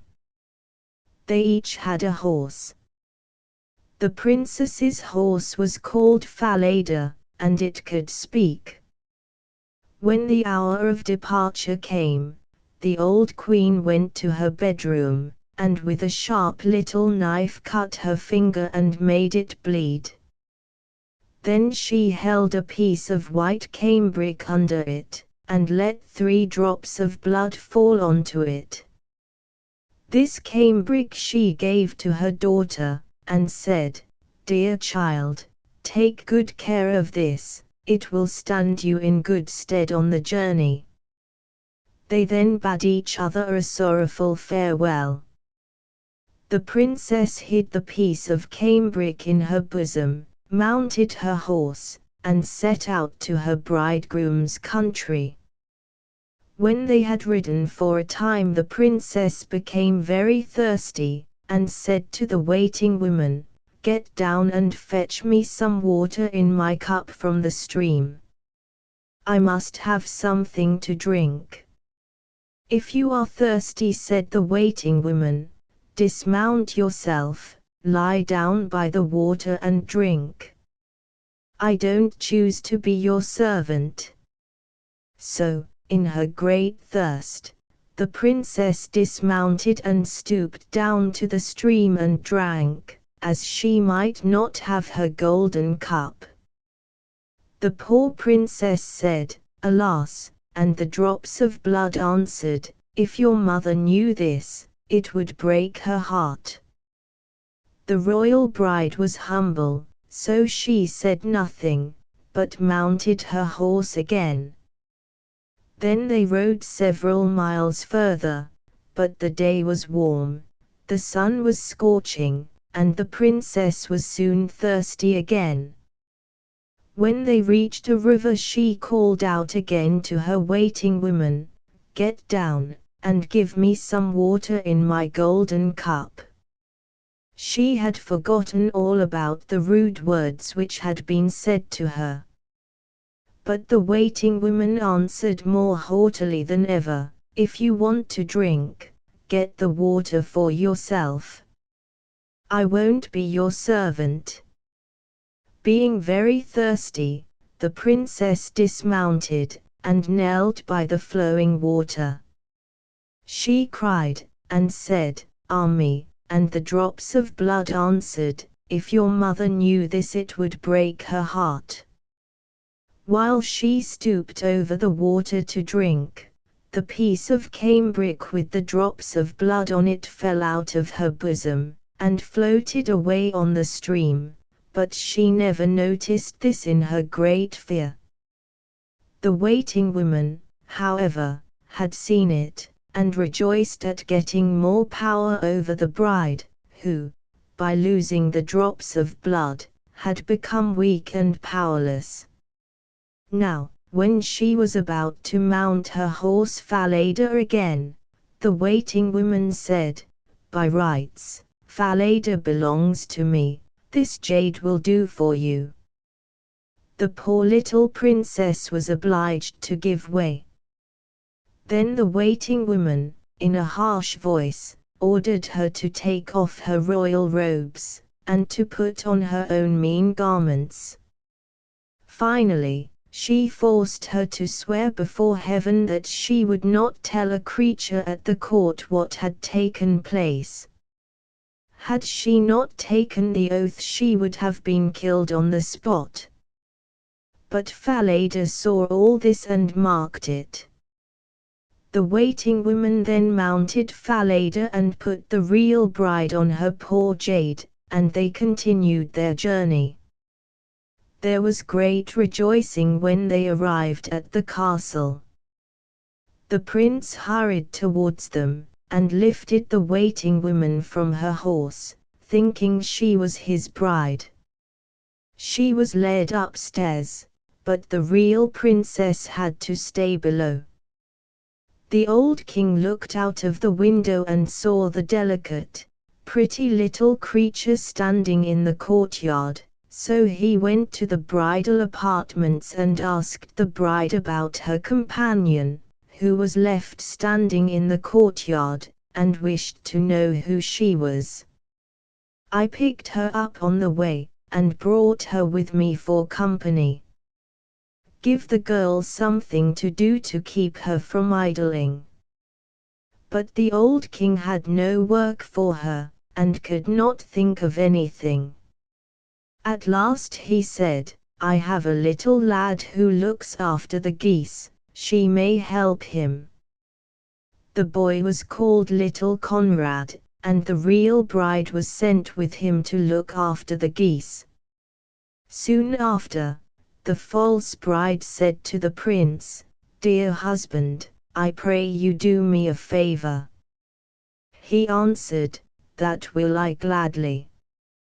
"Well, then, let the knacker be called to cut off the head of the horse I rode, it angered me on the way." Really, she was afraid that the horse would speak, and tell of her treatment of the princess. So it was settled, and the faithful Falada had to die. When this came to the ear of the real princess, she promised the knacker a piece of gold if he would do her a slight service. There was a great dark gateway to the town, through which she had to pass every morning and evening. Would he nail up Falada's head in this gateway, so that she might see him as she passed? alas! Dear Falada, there thou hangest. The knacker promised to do as she wished, and when the horse's head was cut off, he hung it up in the dark gateway. In the early morning, when she and Conrad went through the gateway, she said in passing, alas, dear Falada, there thou hangest. And the head answered, alas! Queen's daughter, there thou gangest. If thy mother knew thy fate, her heart would break with grief so great. Then they passed on out of the town, right into the fields, with the geese. When they reached the meadow, the princess sat down on the grass and let down her hair. It shone like pure gold, and when little Conrad saw it, he was so delighted that he wanted to pluck some out. But she said, blow, blow, little breeze, and Conrad's hat seize.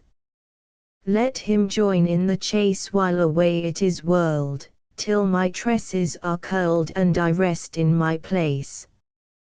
Then a strong wind sprang up, which blew away Conrad's hat right over the fields, and he had to run after it. When he came back, she had finished combing her hair, and it was all put up again, so he could not get a single hair. This made him very sulky, and he would not say another word to her. And they tended the geese till evening, when they went home. Next morning, when they passed under the gateway, the princess said, alas, dear Falada, there thou hangest. Falada answered, alas! Queen's daughter, there thou gangest. If thy mother knew thy fate, her heart would break with grief so great. Again, when they reached the meadows, the princess undid her hair and began combing it. Conrad ran to pluck some out, but she said quickly, blow, blow, little breeze, and Conrad's hat seize. Let him join in the chase while away it is whirled, till my tresses are curled and I rest in my place. The wind sprang up and blew Conrad's hat far away over the fields, and he had to run after it. When he came back the hair was all put up again, and he could not pull a single hair out. And they tended the geese till the evening. When they got home Conrad went to the old king, and said, I won't tend the geese with that maiden again. Why not? Asked the king. Oh, she vexes me every day. The old king then ordered him to say what she did to vex him. Conrad said, in the morning, when we pass under the dark gateway with the geese, she talks to a horse's head which is hung up on the wall. She says, alas! Falada, there thou hangest, and the head answers, alas! Queen's daughter, there thou gangest. If thy mother knew thy fate, her heart would break with grief so great. Then Conrad went on to tell the king all that happened in the meadow, and how he had to run after his hat in the wind. The old king ordered Conrad to go out next day as usual. Then he placed himself behind the dark gateway, and heard the princess speaking to Falada's head. He also followed her into the field, and hid himself behind a bush, and with his own eyes he saw the goose girl and the lad come driving the geese into the field. Then, after a time, he saw the girl let down her hair, which glittered in the sun. Directly after this, she said, blow, blow, little breeze, and Conrad's hat seize. Let him join in the chase while away it is whirled, till my tresses are curled and I rest in my place." Then came a puff of wind, which carried off Conrad's hat, and he had to run after it. While he was away, the maiden combed and did up her hair, and all this the old king observed. Thereupon he went away unnoticed, and in the evening, when the goose girl came home, he called her aside and asked why she did all these things. "That I may not tell you, nor may I tell any human creature, for I have sworn it under the open sky, because if I had not done so I should have lost my life." He pressed her sorely, and gave her no peace, but he could get nothing out of her. Then he said, "If you won't tell me, then tell your sorrows to the iron stove there," and he went away. She crept up to the stove, and, beginning to weep and lament, unburdened her heart to it, and said, "Here I am, forsaken by all the world, and yet I am a princess.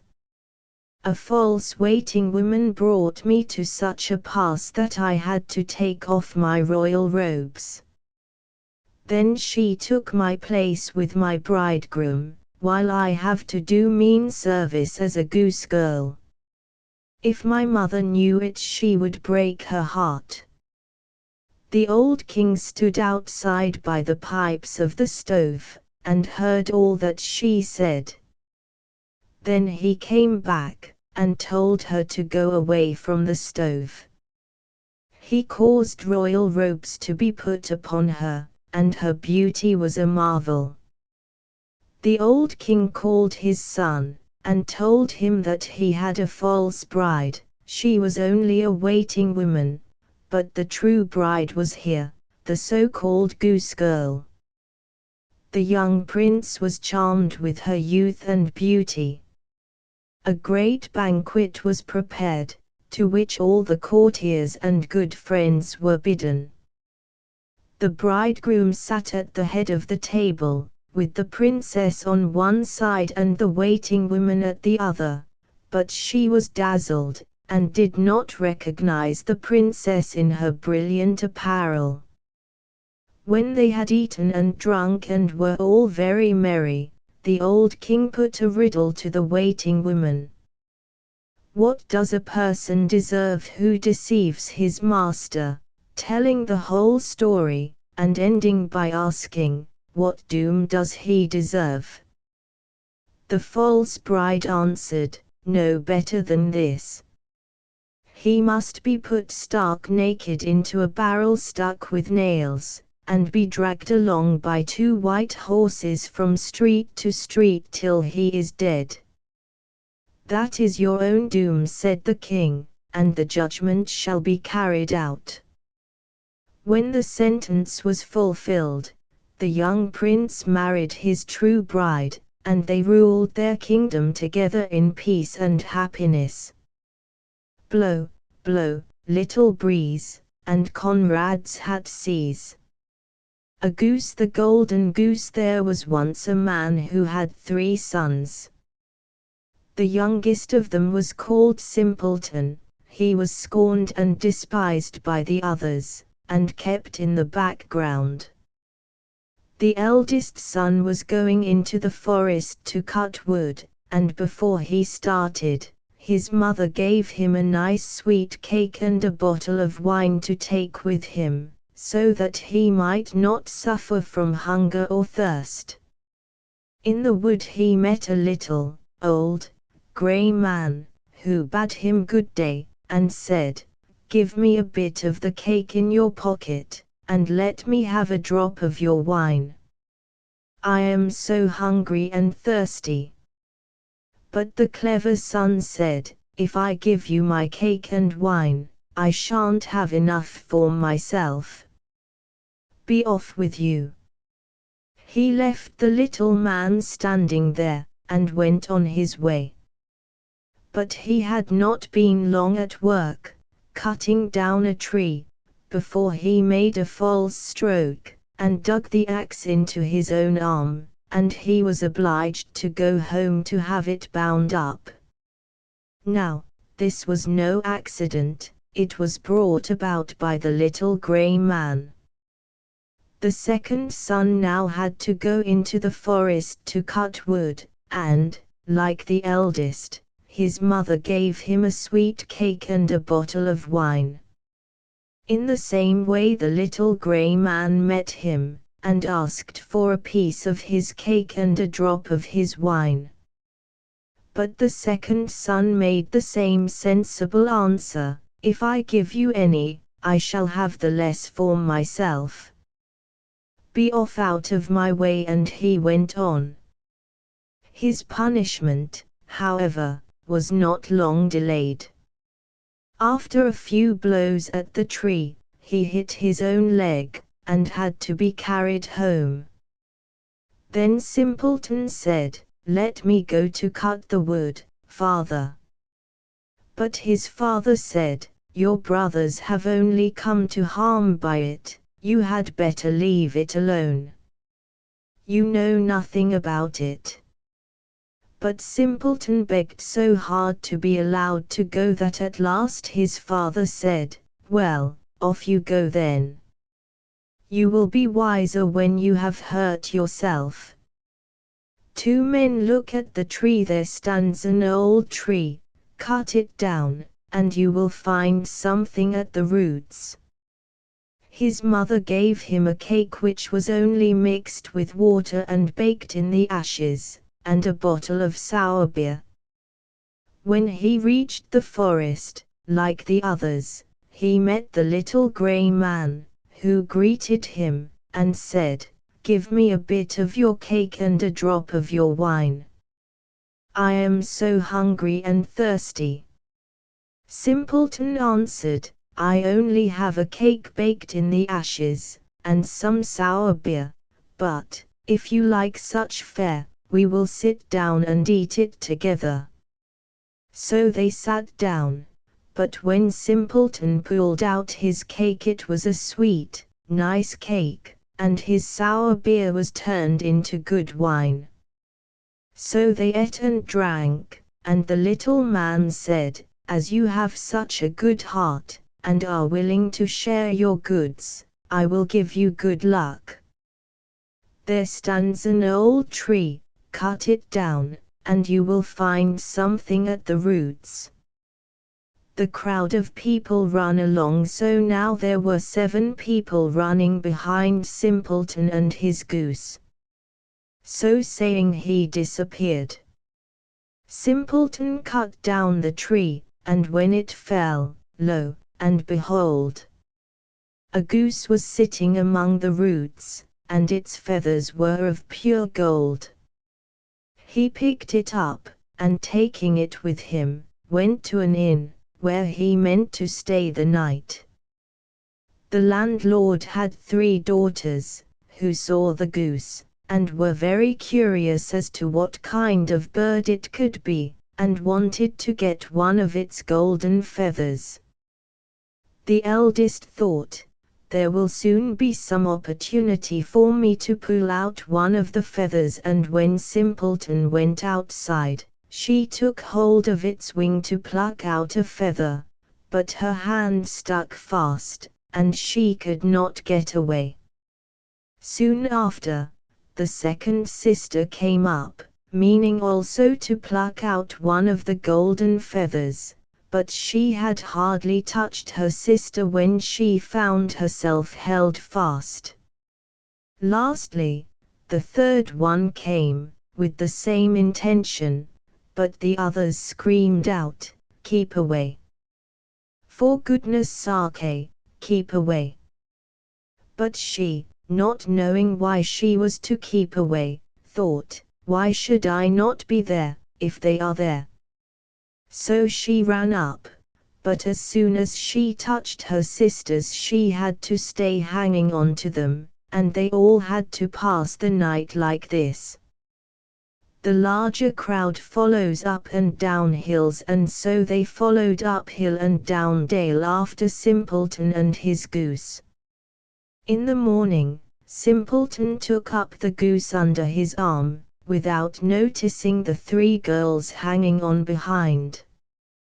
They had to keep running behind, dodging his legs right and left. In the middle of the fields they met the parson, who, when he saw the procession, cried out, "For shame, you bold girls! Why do you run after the lad like that? Do you call that proper behavior?" Then he took hold of the hand of the youngest girl to pull her away, but no sooner had he touched her than he felt himself held fast, and he, too, had to run behind. Soon after the sexton came up, and, seeing his master the parson treading on the heels of the 3 girls, cried out in amazement, "Hullo, your reverence! Whither away so fast? Don't forget that we have a christening." So saying, he plucked the parson by the sleeve, and soon found that he could not get away. As this party of 5, one behind the other, tramped on, 2 peasants came along the road, carrying their hoes. The parson called them, and asked them to set the sexton and himself free. But as soon as ever they touched the sexton they were held fast, so now there were 7 people running behind Simpleton and his goose. By and by they reached a town, where a king ruled whose only daughter was so solemn that nothing and nobody could make her laugh. So the king had proclaimed that whoever could make her laugh should marry her. When Simpleton heard this he took his goose, with all his following, before her, and when she saw these 7 people running, one behind another, she burst into fits of laughter, and seemed as if she could never stop. Thereupon Simpleton asked her in marriage. But the king did not like him for a son-in-law, and he made all sorts of conditions. First, he said Simpleton must bring him a man who could drink up a cellar full of wine. Then Simpleton at once thought of the little grey man who might be able to help him, and he went out to the forest to look for him. On the very spot where the tree that he had cut down had stood, he saw a man sitting with a very sad face.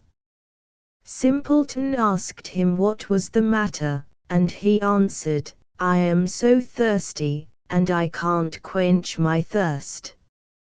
I hate cold water, and I have already emptied a cask of wine, but what is a drop like that on a burning stone?" "Well, there I can help you," said Simpleton. "Come with me, and you shall soon have enough to drink and to spare." He led him to the king's cellar, and the man set to upon the great casks, and he drank and drank till his sides ached, and by the end of the day the cellar was empty. Then again Simpleton demanded his bride.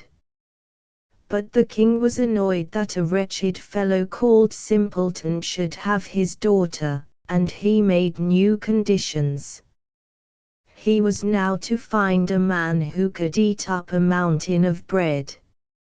Simpleton did not reflect long, but went straight to the forest, and there in the self-same place sat a man tightening a strap round his body, and making a very miserable face. He said, "I have eaten up a whole oven full of rolls, but what is the good of that when anyone is as hungry as I am? I am never satisfied. I have to tighten my belt every day if I am not to die of hunger." Simpleton was delighted, and said, "Get up and come with me. You shall have enough to eat." And he took him to the court, where the king had caused all the flour in the kingdom to be brought together, and a huge mountain of bread to be baked. The man from the forest sat down before it and began to eat, and at the end of the day the whole mountain had disappeared. Now, for the third time, Simpleton asked for his bride. But again the king tried to find an excuse, and demanded a ship which could sail on land as well as at sea. "As soon as you sail up in it, you shall have my daughter," he said. Simpleton went straight to the forest, and there sat the little grey man to whom he had given his cake. The little man said, "I have eaten and drunk for you, and now I will give you the ship, too. I do it all because you were merciful to me." Then he gave him the ship which could sail on land as well as at sea, and when the king saw it he could no longer withhold his daughter. The marriage was celebrated, and, at the king's death, the simpleton inherited the kingdom, and lived long and happily with his wife.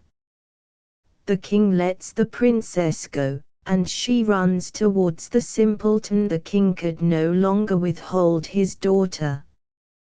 The water of life. There was once a king who was so ill that it was thought impossible his life could be saved. He had 3 sons, and they were all in great distress on his account, and they went into the castle gardens and wept at the thought that he must die. An old man came up to them and asked the cause of their grief. They told him that their father was dying, and nothing could save him. The old man said, "There is only one remedy which I know, it is the water of life. If he drinks of it, he will recover, but it is very difficult to find." The eldest son said, "I will soon find it," and he went to the sick man to ask permission to go in search of the water of life, as that was the only thing to cure him. "No," said the king. "The danger is too great. I would rather die." But he persisted so long that at last the king gave his permission. The prince thought, "If I bring this water I shall be the favorite, and I shall inherit the kingdom." So he set off, and when he had ridden some distance he came upon a dwarf standing in the road, who cried, "Whither away so fast?" "Stupid little fellow," said the prince, proudly, "what business is it of yours?" and rode on. The little man was very angry, and made an evil vow.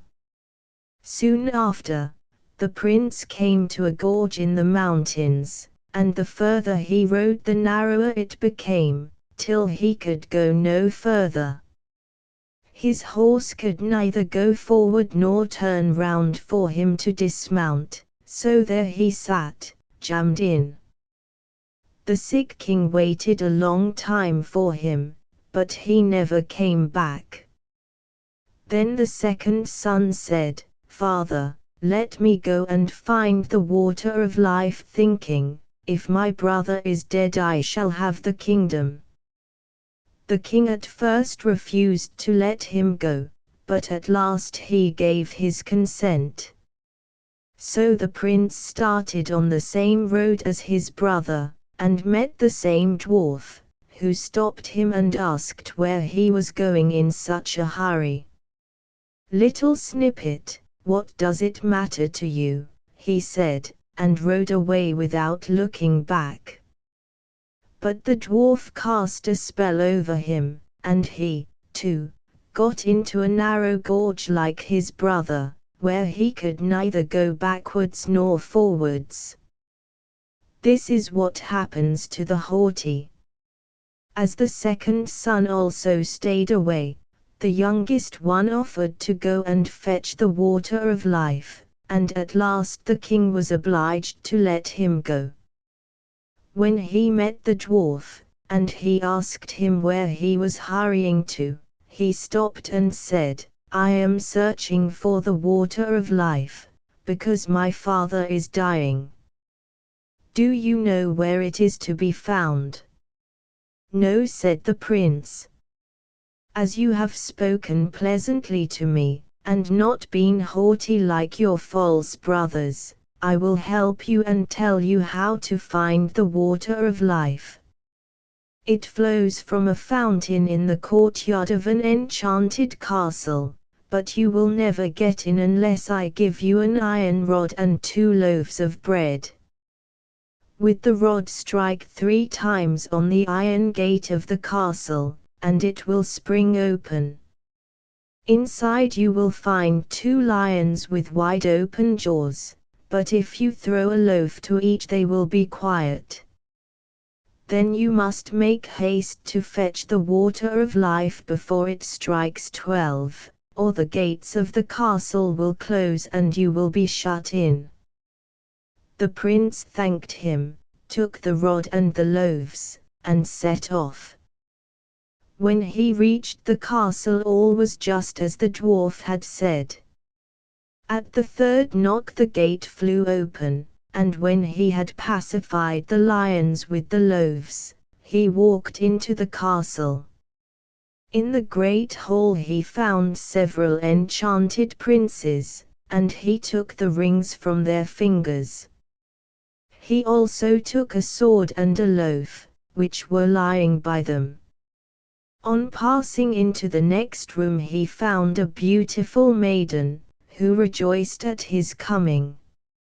She embraced him, and said that he had saved her, and should have the whole of her kingdom, and if he would come back in a year she would marry him.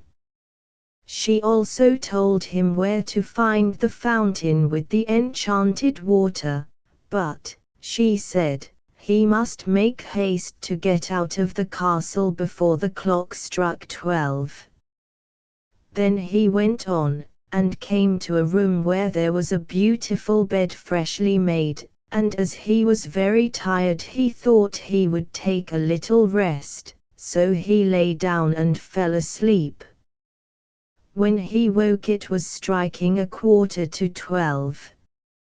He sprang up in a fright, and ran to the fountain, and took some of the water in a cup which was lying near, and then hurried away. The clock struck just as he reached the iron gate, and it banged so quickly that it took off a bit of his heel. He was rejoiced at having got some of the water of life, and hastened on his homeward journey. He again passed the dwarf, who said, when he saw the sword and the loaf, "Those things will be of much service to you. You will be able to strike down whole armies with the sword, and the loaf will never come to an end." The prince did not want to go home without his brothers, and he said, "Good dwarf, can you not tell me where my brothers are? They went in search of the water of life before I did, but they never came back. They are both stuck fast in a narrow mountain gorge. I cast a spell over them because of their pride." Then the prince begged so hard that they might be released that at last the dwarf yielded, but he warned him against them, and said, "Beware of them, they have bad hearts. Good dwarf, can you not tell me where my brothers are?" He was delighted to see his brothers when they came back, and told them all that had happened to him, how he had found the water of life, and brought a goblet full with him. How he had released a beautiful princess, who would wait a year for him and then marry him, and he would become a great prince. Then they rode away together, and came to a land where famine and war were raging. The king thought he would be utterly ruined, so great was the destitution. The prince went to him and gave him the loaf, and with it he fed and satisfied his whole kingdom.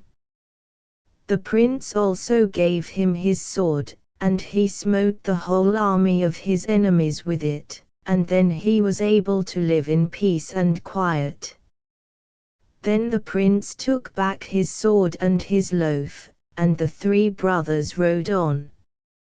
But they had to pass through 2 more countries where war and famine were raging, and each time the prince gave his sword and his loaf to the king, and in this way he saved 3 kingdoms. After that they took a ship and crossed the sea.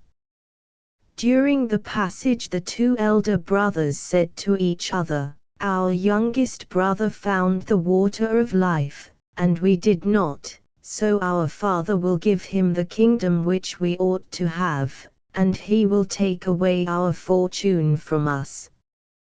This thought made them very vindictive, and they made up their minds to get rid of him. They waited till he was asleep, and then they emptied the water of life from his goblet and took it themselves, and filled up his cup with salt sea water. As soon as they got home the youngest prince took his goblet to the king, so that he might drink of the water which was to make him well, but after drinking only a few drops of the sea water he became more ill than ever.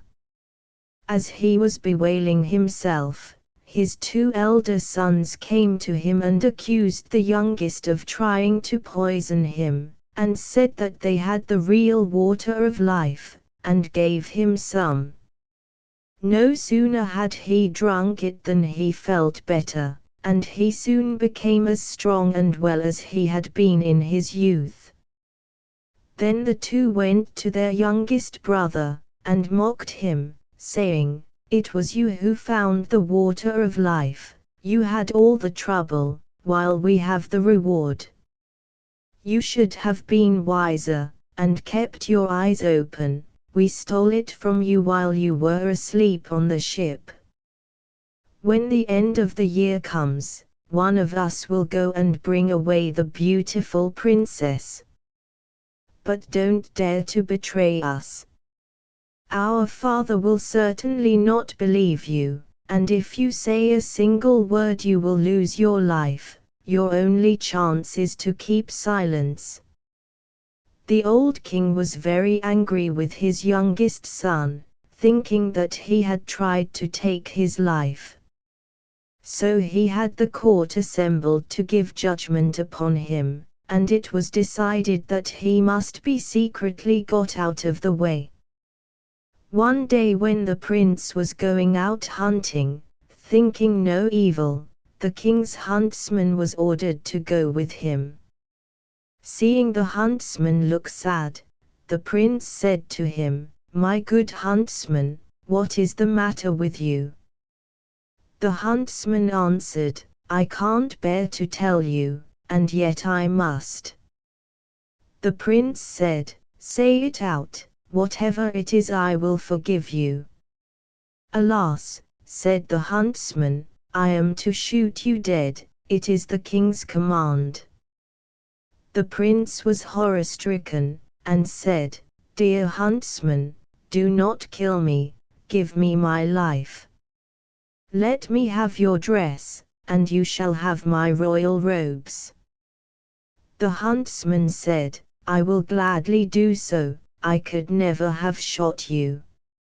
So they changed clothes, and the huntsman went home, but the prince wandered away into the forest. After a time 3 wagon loads of gold and precious stones came to the king for his youngest son. They were sent by the kings who had been saved by the prince's sword and his miraculous loaf, and who now wished to show their gratitude. Then the old king thought, "What if my son really was innocent?" and said to his people, "If only he were still alive. How sorry I am that I ordered him to be killed." "He is still alive," said the huntsman. I could not find it in my heart to carry out your commands." And he told the king what had taken place. A load fell from the king's heart on hearing the good news, and he sent out a proclamation to all parts of his kingdom that his son was to come home, where he would be received with great favor.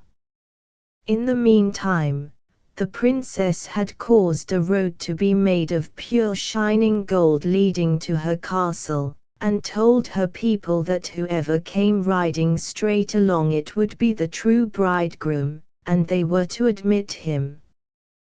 But anyone who came either on one side of the road or the other would not be the right one, and he was not to be let in. When the year had almost passed, the eldest prince thought that he would hurry to the princess, and by giving himself out as her deliverer would gain a wife and a kingdom as well. So he rode away, and when he saw the beautiful golden road he thought it would be 1,000 pities to ride upon it, so he turned aside, and rode to the right of it. But when he reached the gate the people told him that he was not the true bridegroom, and he had to go away. Soon after the second prince came, and when he saw the golden road he thought it would be 1,000 pities for his horse to tread upon it, so he turned aside, and rode up on the left of it. But when he reached the gate he was also told that he was not the true bridegroom, and, like his brother, was turned away. When the year had quite come to an end, the third prince came out of the wood to ride to his beloved, and through her to forget all his past sorrows. So on he went, thinking only of her, and wishing to be with her, and he never even saw the golden road. His horse cantered right along the middle of it, and when he reached the gate it was flung open and the princess received him joyfully, and called him her deliverer, and the lord of her kingdom. Their marriage was celebrated without delay, and with much rejoicing. When it was over, she told him that his father had called him back and forgiven him. So he went to him and told him everything, how his brothers had deceived him, and how they had forced him to keep silence. The old king wanted to punish them, but they had taken a ship and sailed away over the sea, and they never came back as long as they lived.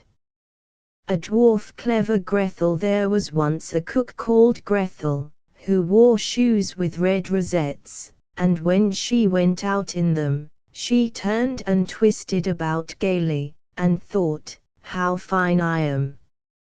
After her walk she would take a draught of wine, in her light-heartedness, and as wine gives an appetite, she would then taste some of the dishes that she was cooking, saying to herself, "The cook is bound to know how the food tastes." It so happened that one day her master said to her, "Grethel, I have a guest coming tonight. Roast me 2 fowls in your best style." "It shall be done, sir," answered Grethel. So she killed the chickens, scalded and plucked them, and then put them on the spit. Towards evening she put them down to the fire to roast. They got brown and crisp, but still the guest did not come. Then Grethel called to her master, "If the guest does not come I must take the fowls from the fire, but it will be 1,000 pities if they are not eaten soon while they are juicy." Her master said, "I will go and hasten the guest myself." Hardly had her master turned his back before Grethel laid the spit with the fowls on it on one side, and said to herself, "It's thirsty work standing over the fire so long. Who knows when he will come?" I'll go down into the cellar in the meantime and take a drop of wine." She ran down and held a jug to the tap, then said, "Here's to your health, Grethel," and took a good pull. "Drinking leads to drinking," she said, "and it's not easy to give it up," and again she took a good pull. Then she went upstairs and put the fowls to the fire again, poured some butter over them, and turned the spit round with a will. It smelled so good that she thought, "There may be something wanting, I must have a taste." And she passed her finger over the fowls and put it in her mouth. "Ah, how good they are! It's a sin and a shame that there's nobody to eat them." She ran to the window to see if her master was coming with the guest, but she saw nobody. Then she went back to the fowls again, and thought, "One wing is catching a little, better to eat it, and eat it I will." So she cut it off and ate it with much enjoyment. When it was finished, she thought, "The other must follow, or the master will notice that something is wanting." When the wings were consumed, she went back to the window again to look for her master, but no one was in sight. "Who knows," she thought. "I dare say they won't come at all, they must have dropped in somewhere else." Then she said to herself, "Now, Grethel, don't be afraid, eat it all up, why should the good food be wasted? When it's all gone you can rest, run and have another drink and then finish it up." So she went down to the cellar, took a good drink, and contentedly ate up the rest of the fowl. When it had all disappeared and still no master came, Grethel looked at the other fowl and said, "Where one is gone the other must follow. What is good for one is right for the other. If I have a drink first I shall be none the worse." So she took another hearty pull at the jug, and then she sent the other fowl after the first one. In the height of her enjoyment, her master came back, and cried, "Hurry, Grethel, the guest is just coming." "Very well, sir, I'll soon have it ready," answered Grethel. Her master went to see if the table was properly laid, and took the big carving knife with which he meant to cut up the fowls, to sharpen it. In the meantime the guest came and knocked politely at the door. Grethel ran to see who was there, and, seeing the guest, she put her finger to her lips and said, "Be quiet, and get away quickly, if my master catches you it will be the worse for you. He certainly invited you to supper, but only with the intention of cutting off both your ears. You can hear him sharpening his knife now." Then he ran after him, still holding the carving knife, and cried, "Only one, only one." The guest heard the knife being sharpened, and hurried off down the steps as fast as he could. Grethel ran with great agility to her master, shrieking, "A fine guest you have invited, indeed! Why, what's the matter, Grethel? What do you mean?" "Well," she said, "he has taken the 2 fowls that I had just put upon the dish, and run off with them." "That's a clever trick," said her master, regretting his fine fowls. "If he had only left me one so that I had something to eat." He called out to him to stop, but the guest pretended not to hear. Then he ran after him, still holding the carving knife, and cried, "Only one, only one." meaning that the guest should leave him one fowl, but the guest only thought that he meant he was to give him one ear, and he ran as if he was pursued by fire, and so took both his ears safely home. The king of the Golden Mountain. There was once a merchant who had 2 children, a boy and a girl. They were both small, and not old enough to run about. He had also 2 richly laden ships at sea, and just as he was expecting to make a great deal of money by the merchandise, news came that they had both been lost. So now instead of being a rich man he was quite poor, and had nothing left but one field near the town. To turn his thoughts from his misfortune, he went out into this field, and as he was walking up and down a little black mannequin suddenly appeared before him, and asked why he was so sad. The merchant said, "I would tell you at once, if you could help me." "Who knows?" answered the little mannequin. "Perhaps I could help you." Then the merchant told him that all his wealth had been lost in a wreck, and that now he had nothing left but this field. "Don't worry yourself," said the mannequin. "If you will promise to bring me in 12 years' time the first thing which rubs against your legs when you go home, you shall have as much gold as you want."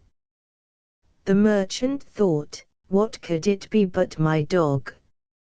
He never thought of his boy, but said yes, and gave the mannequin his bond signed and sealed, and went home. When he reached the house his little son, delighted to hold on to the benches and totter towards his father, seized him by the leg to steady himself. The merchant was horror-stricken, for his vow came into his head, and now he knew what he had promised to give away. But as he still found no gold in his chests, he thought it must only have been a joke of the mannequin's. A month later he went up into the loft to gather together some old tin to sell it, and there he found a great heap of gold on the floor. So he was soon up in the world again, bought and sold, became a richer merchant than ever, and was altogether contented. In the meantime the boy had grown up, and he was both clever and wise. But the nearer the end of the 12 years came, the more sorrowful the merchant grew. You could even see his misery in his face. One day his son asked him what was the matter, but his father would not tell him. The boy, however, persisted so long that at last he told him that, without knowing what he was doing, he had promised to give him up at the end of 12 years to a little black mannequin, in return for a quantity of gold. He had given his hand and seal on it, and the time was now near for him to go. Then his son said, "Oh father, don't be frightened, it will be all right. The little black mannequin has no power over me." When the time came, the son asked a blessing of the priest, and he and his father went to the field together, and the son made a circle within which they took their places. When the little black mannequin appeared, he said to the father, "Have you brought what you promised me?" The man was silent, but his son said, "What do you want?" The mannequin said, "My business is with your father, and not with you." The son answered, "You deceived and cheated my father. Give me back his bond." "Oh no," said the little man, "I won't give up my rights." They talked to each other for a long time, and at last they decided that, as the son no longer belonged to his father, and declined to belong to his foe, he should get into a boat on a flowing stream, and his father should push it off himself, thus giving him up to the stream. So the youth took leave of his father, got into the boat, and his father pushed it off. Then, thinking that his son was lost to him forever, he went home and sorrowed for him. The little boat, however, did not sink, it drifted quietly down the stream, and the youth sat in it in perfect safety. It drifted for a long time, till at last it stuck fast on an unknown shore. The youth landed, and seeing a beautiful castle near, walked towards it. As he passed under the doorway, however, a spell fell upon him. He went through all the rooms, but found them empty, till he came to the very last one, where a serpent lay coiling and uncoiling itself. The serpent was really an enchanted maiden, who was delighted when she saw the youth, and said, "Have you come at last, my preserver? I have been waiting 12 years for you. This whole kingdom is bewitched, and you must break the spell." "How am I to do that?" he asked. She said, "Tonight, 12 black men hung with chains will appear, and they will ask what you are doing here. But do not speak a word, whatever they do or say to you. They will torment you, strike, and pinch you, but don't say a word. At 12 o'clock they will have to go away. On the second night 12 more will come, and on the third 24. These will cut off your head. But at 12 o'clock their power goes, and if you have borne it, and not spoken a word, I shall be saved. Then I will come to you, and bring a little flask containing the water of life, with which I will sprinkle you, and you will be brought to life again, as sound and well as ever you were." Then he said, "I will gladly save you." Everything happened just as she had said. The black men could not force a word out of him, and on the third night the serpent became a beautiful princess, who brought the water of life as she had promised, and restored the youth to life. Then she fell on his neck and kissed him, and there were great rejoicings all over the castle. Their marriage was celebrated, and he became king of the Golden Mountain. The sun made a circle, and his father and he took their places within it, and the little black mannequin appeared. They lived happily together, and in course of time a beautiful boy was born to them. When 8 years had passed, the king's heart grew tender within him as he thought of his father, and he wanted to go home to see him. But the queen did not want him to go. She said, "I know it will be to my misfortune." However, he gave her no peace till she agreed to let him go. On his departure she gave him a wishing ring, and said, "Take this ring, and put it on your finger, and you will at once be at the place where you wish to be. Only, you must promise never to use it to wish me away from here to be with you at your father's." He made the promise, and put the ring on his finger. He then wished himself before the town where his father lived, and at the same moment found himself at the gate. But the sentry would not let him in because his clothes, though of rich material, were of such strange cut. So he went up a mountain, where a shepherd lived, and, exchanging clothing with him, put on his old smock, and passed into the town unnoticed. When he reached his father he began making himself known, but his father, never thinking that it was his son, said that it was true he had once had a son, but he had long been dead. But, he added, seeing that he was a poor shepherd, he would give him a plate of food. The supposed shepherd said to his parents, "I am indeed your son. Is there no mark on my body by which you may know me?" His mother said, "Yes, our son has a strawberry mark under his right arm." He pushed up his shirt sleeve, and there was the strawberry mark, so they no longer doubted that he was their son. He told them that he was the king of the Golden Mountain, his wife was a princess, and they had a little son 7 years old. "That can't be true," said his father. "You are a fine sort of king to come home in a tattered shepherd's smock."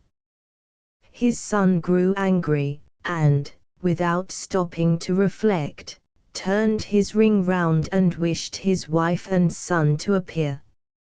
In a moment they both stood before him, but his wife did nothing but weep and lament, and said that he had broken his promise, and by so doing had made her very unhappy.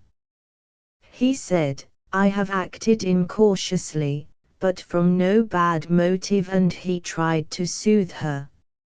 She appeared to be calmed, but really she nourished evil intentions towards him in her heart.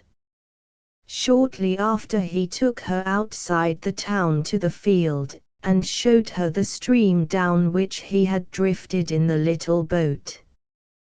Then he said, "I am tired, I want to rest a little." So she sat down, and he rested his head upon her lap, and soon fell fast asleep. As soon as he was asleep, she drew the ring from his finger, and drew herself gently away from him, leaving only her slipper behind. Last of all, taking her child in her arms, she wished herself back in her own kingdom. When he woke up, he found himself quite deserted. Wife and child were gone, the ring had disappeared from his finger, and only her slipper remained as a token. "I can certainly never go home to my parents," he said.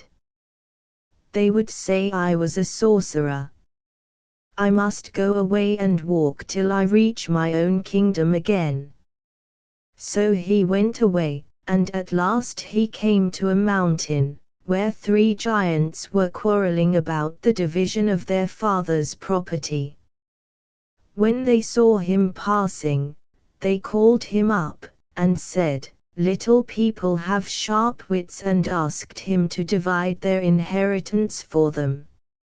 It consisted, first, of a sword, with which in one's hand, if one said, "All heads off, mine alone remain," every head fell to the ground. Secondly, of a mantle which rendered anyone putting it on invisible. Thirdly, of a pair of boots which transported the wearer to whatever place he wished.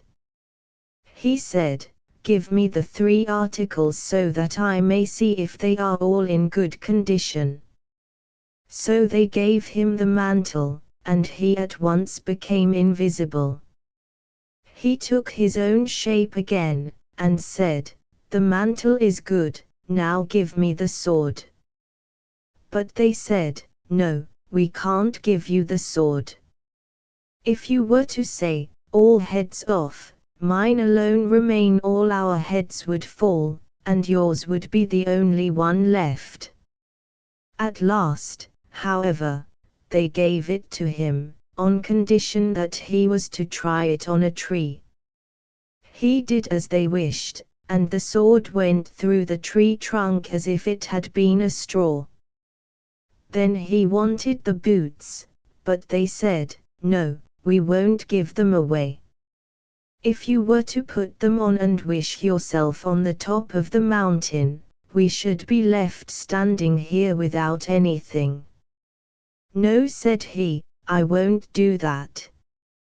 So they gave him the boots too, but when he had all three he could think of nothing but his wife and child, and said to himself, "Oh, if only I were on the golden mountain again," and immediately he disappeared from the sight of the giants, and there was an end of their inheritance.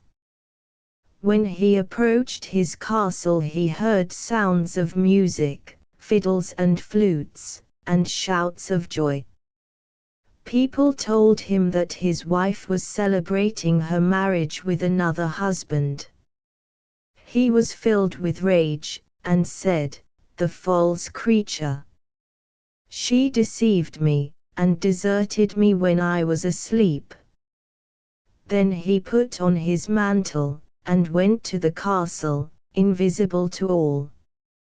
When he went into the hall, where a great feast was spread with the richest foods and the costliest wines, the guests were joking and laughing while they ate and drank. The queen sat on her throne in their midst in gorgeous clothing, with the crown on her head. He placed himself behind her, and no one saw him. Whenever the queen put a piece of meat on her plate, he took it away and ate it, and when her glass was filled he took it away and drank it. Her plate and her glass were constantly refilled, but she never had anything, for it disappeared at once. At last she grew frightened, got up, and went to her room in tears, but he followed her there too. She said to herself, "Am I still in the power of the demon? Did my preserver never come?" He struck her in the face, and said, "Did your preserver never come? He is with you now, deceiver that you are. Did I deserve such treatment at your hands?" Then he made himself visible, and went into the hall, and cried, "The wedding is stopped, the real king has come." The kings, princes, and nobles who were present laughed him to scorn. But he only said, "Will you go, or will you not?" They tried to seize him, but he drew his sword and said, "All heads off, mine alone remain." Then all their heads fell to the ground, and he remained sole king and lord of the Golden Mountain. A fairy. Once upon a time a poor peasant, named Crab, was taking a load of wood drawn by 2 oxen to the town for sale. Dr. Know-all. Once upon a time a poor peasant, named Crab, was taking a load of wood drawn by 2 oxen to the town for sale. He sold it to a doctor for 4 thalers.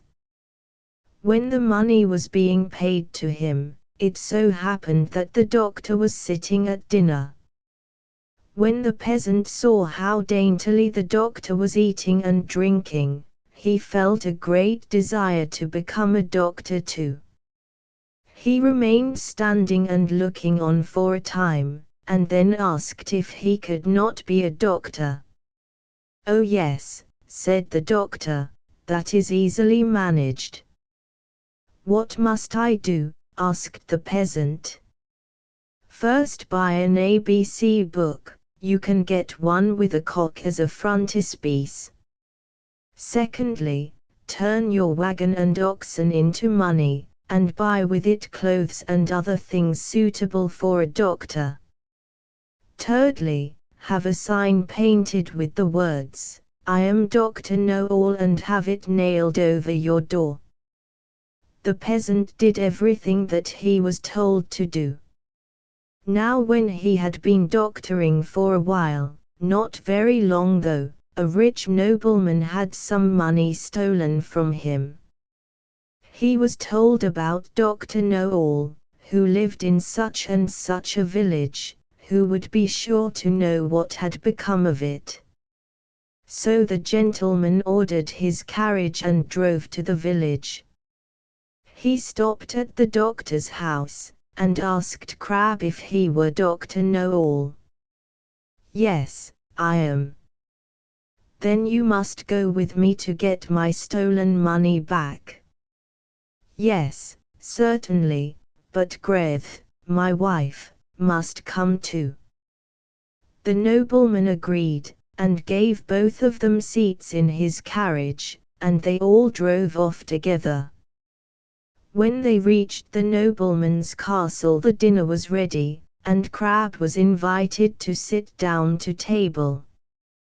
"Yes, but Greth, my wife, must dine too," and he seated himself with her. When the first servant brought in a dish of choice food, the peasant nudged his wife, and said, "Greth, that was the first," meaning that the servant was handing the first dish. But the servant thought he meant, "That was the first thief." As he really was the thief, he became much alarmed, and said to his comrades outside, "That doctor knows everything, we shan't get out of this hole, he said I was the first." The second servant did not want to go in at all, but he had to go, and when he offered his dish to the peasant he nudged his wife, and said, "Greth, that is the second." This servant also was frightened and hurried out. The third one fared no better. The peasant said again, "Greth, that is the third." The fourth one brought in a covered dish, and the master told the doctor that he must show his powers and guess what was under the cover. Now it was a dish of crabs. The peasant looked at the dish and did not know what to do, so he said, "Wretched crab that I am."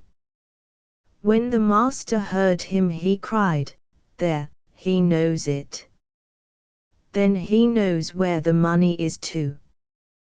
Then the servant grew terribly frightened, and signed to the doctor to come outside. When he went out, they all four confessed to him that they had stolen the money. They would gladly give it to him and a large sum in addition, if only he would not betray them to their master, or their necks would be in peril. They also showed him where the money was hidden. Then the doctor was satisfied, went back to the table, and said, "Now, sir, I will look in my book to see where the money is hidden." The fifth, in the meantime, had crept into the stove to hear if the doctor knew still more. But he sat there turning over the pages of his ABC book looking for the cock, and as he could not find it at once, he said, "I know you are there, and out you must come."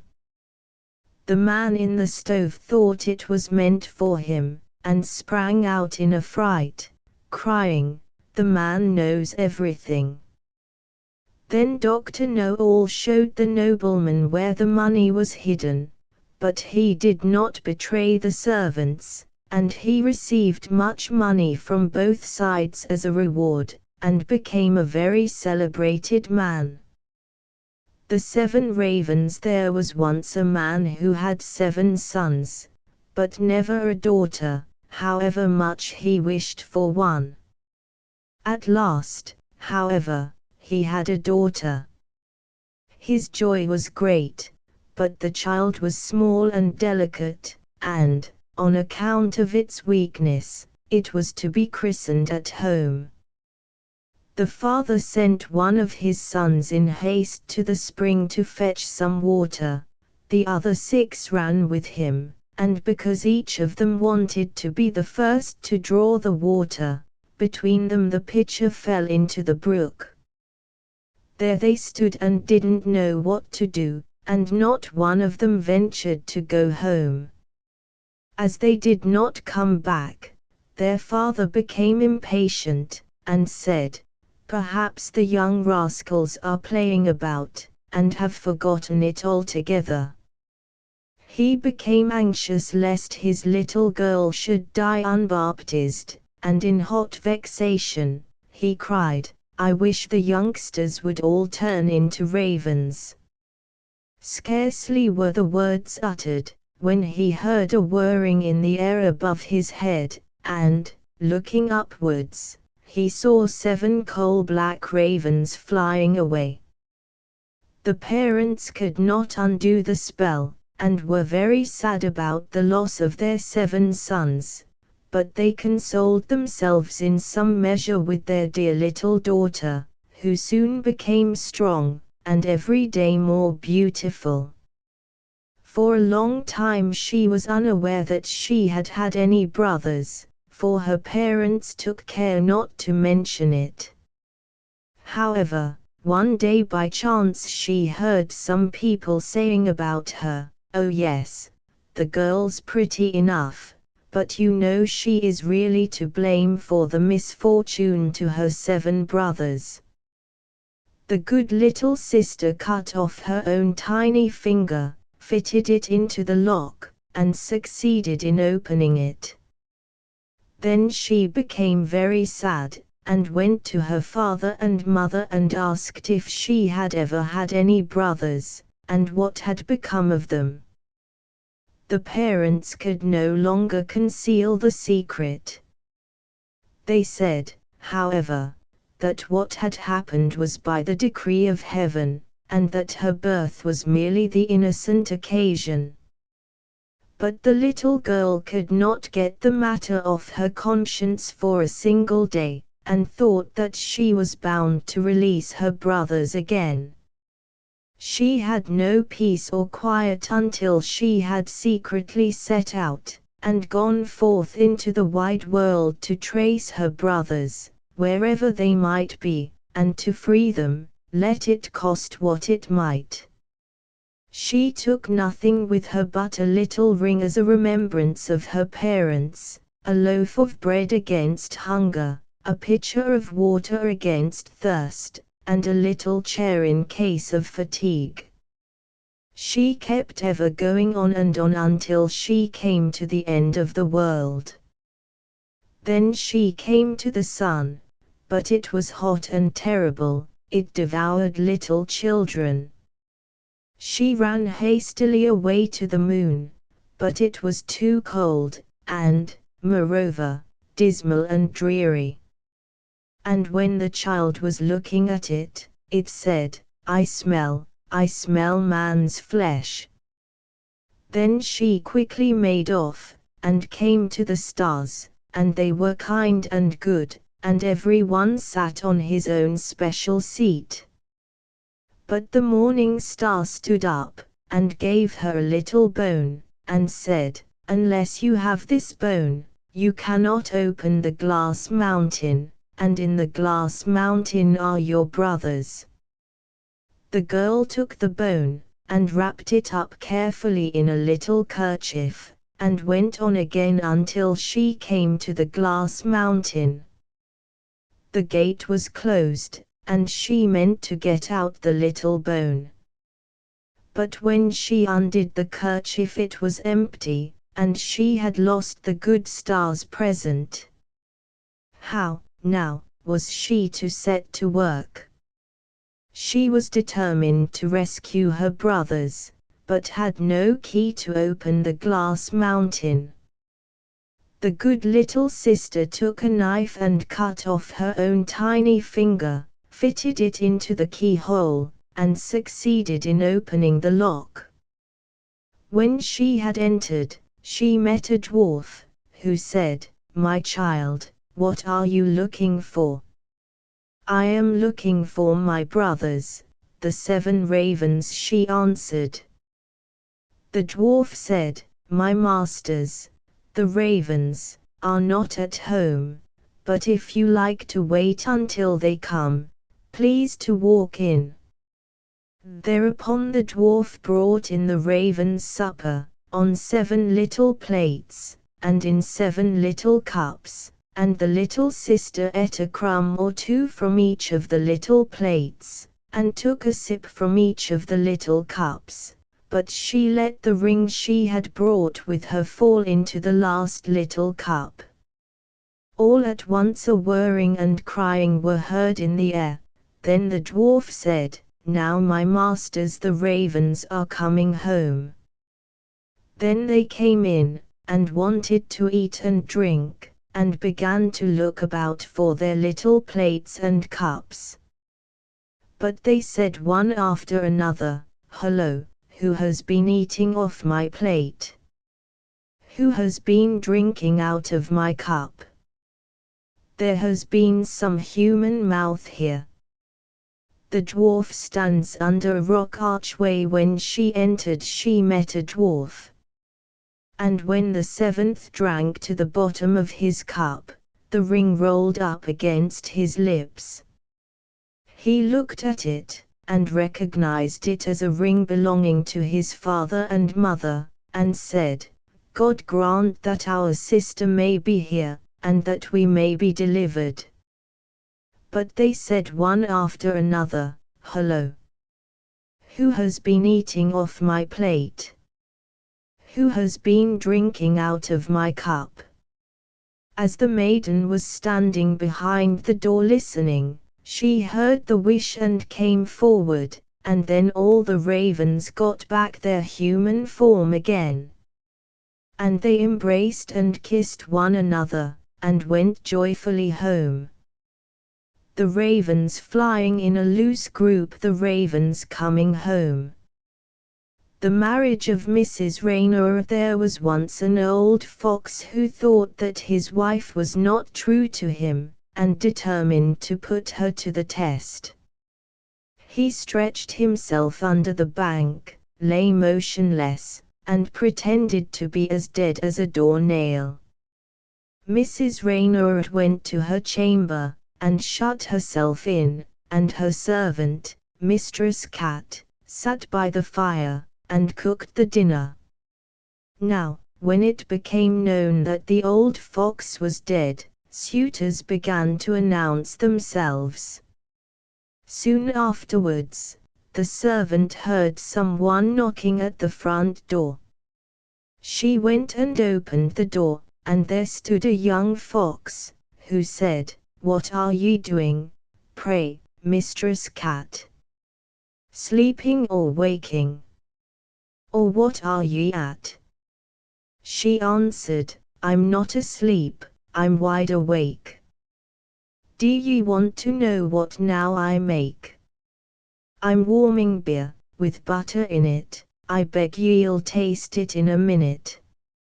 "I'm much obliged, mistress," said the fox. "What is Mrs. Raynor doing?" The maid answered, "In chamber sad she sits alone, and ceases not with grief to moan. She weeps until her eyes are red, because the dear old fox is dead."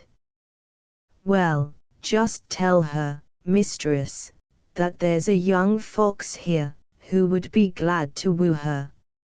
"Very well, young gentleman." Then went the cat with pit-a-pat and smote the door, rat-tat-a-tat. "Pray, Mrs. Raynor, are you in? Outside a wooer waits below." "Well, what's he like? I want to know. Has he got 9 such beautiful tails as the late lamented Mr. Raynor?" "Oh dear no," answered the cat. "He has only got 1. "Then I won't have him." Mistress Cat went down, and sent the wooer away. Soon after this there was knocking again, and another fox appeared at the door, who wished to pay his addresses to Mrs. Raynor. He had 2 tails, but he came off no better than the first. Afterwards others came, each with 1 tail more, but they were all rejected, till at last one came that had 9 tails like old Mr. Reynard. When the widow heard this, full of joy, she said to the cat, "Open the gates and doors, be swift. Old Mr. Reynard turn adrift." But when the wedding was about to be celebrated, then old Mr. Reynard under the bank roused himself, and gave the whole crew a good drubbing, and sent them, Mrs. Reynard and all, helter-skelter out of the house. Second tale: when old Mr. Reynard really died, the wolf came as a suitor, and knocked at the door, and the cat, who acted as servant to Mrs. Reynard, opened it. The wolf greeted her, and said, "Good day, Miss Cat, of sprightly wit, how comes it that alone you sit? What are you making there, so good?" The cat answered, "Tumbling milk and butter up. Will your lordship have a sup?" "Thank you kindly, Mistress Cat. Mistress Reynard is not at home, I suppose. Upstairs in her chamber she sits, and weeps as her sorrow befits. Her sad case she doth much deplore, because Mr. Reynard's no more." The wolf answered, "If now she wants to wed again, she must come down the stairs, 'tis plain." The cat ran up without delay, nor did her claws their clatter stay until she reached the long saloon. There, tapping with her 5 gold rings, is Mrs. Reynard in, she sings. If now she wants to wed again, she must come down the stairs, 'tis plain. Mrs. Reynard asked, "Does the gentleman wear red breeches, and has he a pointed muzzle?" "No," answered the cat. "Then he is no use to me." When the wolf was rejected, there came a dog, a stag, a hare, a bear, and one after another every sort of wild animal. But in every one there was wanting some of the good qualities which old Mr. Reynard had possessed, and the cat was obliged to dismiss the suitors every time. At last there came a young fox. Then Mrs. Reynard asked, "Does the gentleman wear red breeches, and has he got a pointed muzzle?" "Yes," said the cat. "He has both." "Then let him come up," said Mrs. Reynard, and ordered the maid to make ready the wedding feast. "Now, cat, set to and sweep the room. Then fling the old fox from the house, bring in many a good fat mouse, but eat them all yourself alone, nor give your mistress a one." Then the wedding with young Mr. Fox was held, and there was merrymaking and dancing, and if they haven't stopped, they are dancing still. A fox on a riverbank: does the gentleman wear red breeches, and has he a pointed muzzle? The salad: there was once a merry young huntsman, who went into the forest to hunt. He was gay and light-hearted, and whistled a tune upon a leaf as he went along.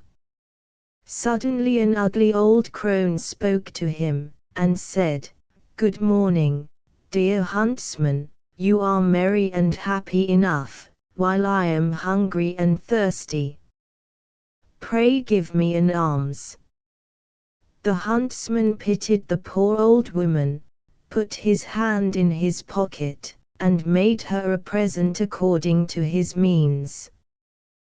Then he wanted to go on.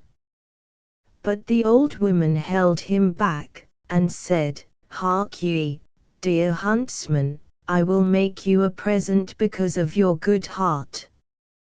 Go on your way, and you will come to a tree, on which 9 birds are sitting. They will have a cloak in their claws, over which they are fighting. Take aim with your gun, and shoot into the middle of them. They will drop the cloak, and one of the birds will fall down dead. Take the cloak with you, it is a wishing cloak. When you throw it round your shoulders, you only have to wish yourself at a place to be there at once. Take the heart out of the dead bird and swallow it whole, then you will find a gold coin under your pillow every single morning when you wake. The huntsman thanked the wise woman, and thought, she promises fine things, if only they turn out as well. When he had gone about 100 paces, he heard above him, in the branches of a tree, such a chattering and screaming that he looked up. There he saw a flock of birds tearing a garment with their beaks and claws, snatching and tearing at it as if each one wanted to have it for himself. Well, said the huntsman, this is extraordinary. It is exactly what the old woman said. He put his gun to his shoulder, took aim and fired right into the middle of them, making the feathers fly about. The birds took flight with a great noise, all except one, which fell down dead, and the cloak dropped at his feet. He did as the old woman had told him, cut the heart out of the bird and swallowed it whole. Then he took the cloak home with him. When he woke in the morning, he remembered the old woman's promise, and looked under his pillow to see if it was true. There, sure enough, lay the golden coin shining before him, and the next morning he found another, and the same every morning when he got up. He collected quite a heap of gold, and at last he thought, what is the good of all my gold if I stay at home here? I will go and look about me in the world. So he took leave of his parents, shouldered his gun, and started off into the world. An old woman, wearing a tall hat, but the old woman was a witch. It so happened that one day he came to a thick forest, and when he got through it, he saw a fine castle lying in the plain beyond. He saw an old woman standing in one of the windows looking out, with a beautiful maiden beside her. But the old woman was a witch, and she said to the maiden, "Here comes someone out of the forest. He has a wonderful treasure inside him, we must try to get it from him, my darling, it will suit us better than him. He has a bird's heart about him, and therefore he finds a gold coin every morning under his pillow when he wakes." She told the girl how he had got it, and at last said, "If you don't get it from him, it will be the worse for you." When the huntsman got nearer, he saw the maiden, and said, "I have been wandering about for a long time, I will go into this castle and take a rest. I have plenty of money." But the real reason was that he had caught sight of the pretty picture at the window. He went in, and he was kindly received and hospitably treated. Before long, he was so enamored of the witch maiden that he thought of nothing else, and cared for nothing but pleasing her. The old woman said to the maiden, "Now we must get the bird's heart, he will never miss it." They concocted a potion, and when it was ready they put it into a goblet. And the maiden took it to him, and said, "Now, my beloved, you must drink to me." He took the cup and drank the potion, and when he was overpowered by it the bird's heart came out of his mouth. The maiden took it away secretly and swallowed it herself, for the old woman wanted to have it. From this time the huntsman found no more gold under his pillow, but the coin was always under the maiden's instead, and the old woman used to fetch it away every morning. But he was so much in love, that he thought of nothing but enjoying himself in the maiden's company. Then the old woman said, "We have got the bird's heart, but we must have his wishing cloak too." The maiden said, "Let us leave him that, we have taken away his wealth." The old woman was very angry, and said, "A cloak like that is a very wonderful thing, and not often to be got. Have it I must, and will." So she obeyed the witch's orders, placed herself at the window, and looked sadly out at the distant hills. The huntsman said, "Why are you so sad?" "Alas, my love," was her answer, "over there are the garnet mountains, where the precious stones are found. I long for them so much that I grow sad whenever I think of them. But who could ever get them? The birds which fly, perhaps, no mortal could ever reach them." "If that is all your trouble," said the huntsman, "I can soon lift that load from your heart." Then he drew her under his cloak, and in a moment they were both sitting on the mountain.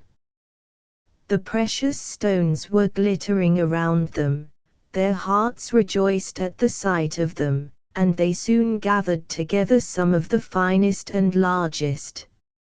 Now the witch had so managed that the huntsman began to feel his eyes grow very heavy. So he said to the maiden, "We will sit down to rest a while, I am so tired I can hardly stand." So they sat down, and he laid his head on her lap and was soon fast asleep. As soon as he was asleep, the maiden slipped the cloak from his shoulders and put it on her own, loaded herself with the precious garnets, and wished herself at home. When the huntsman had had his sleep out, he woke up and saw that his beloved had betrayed him, and left him alone on the wild mountain.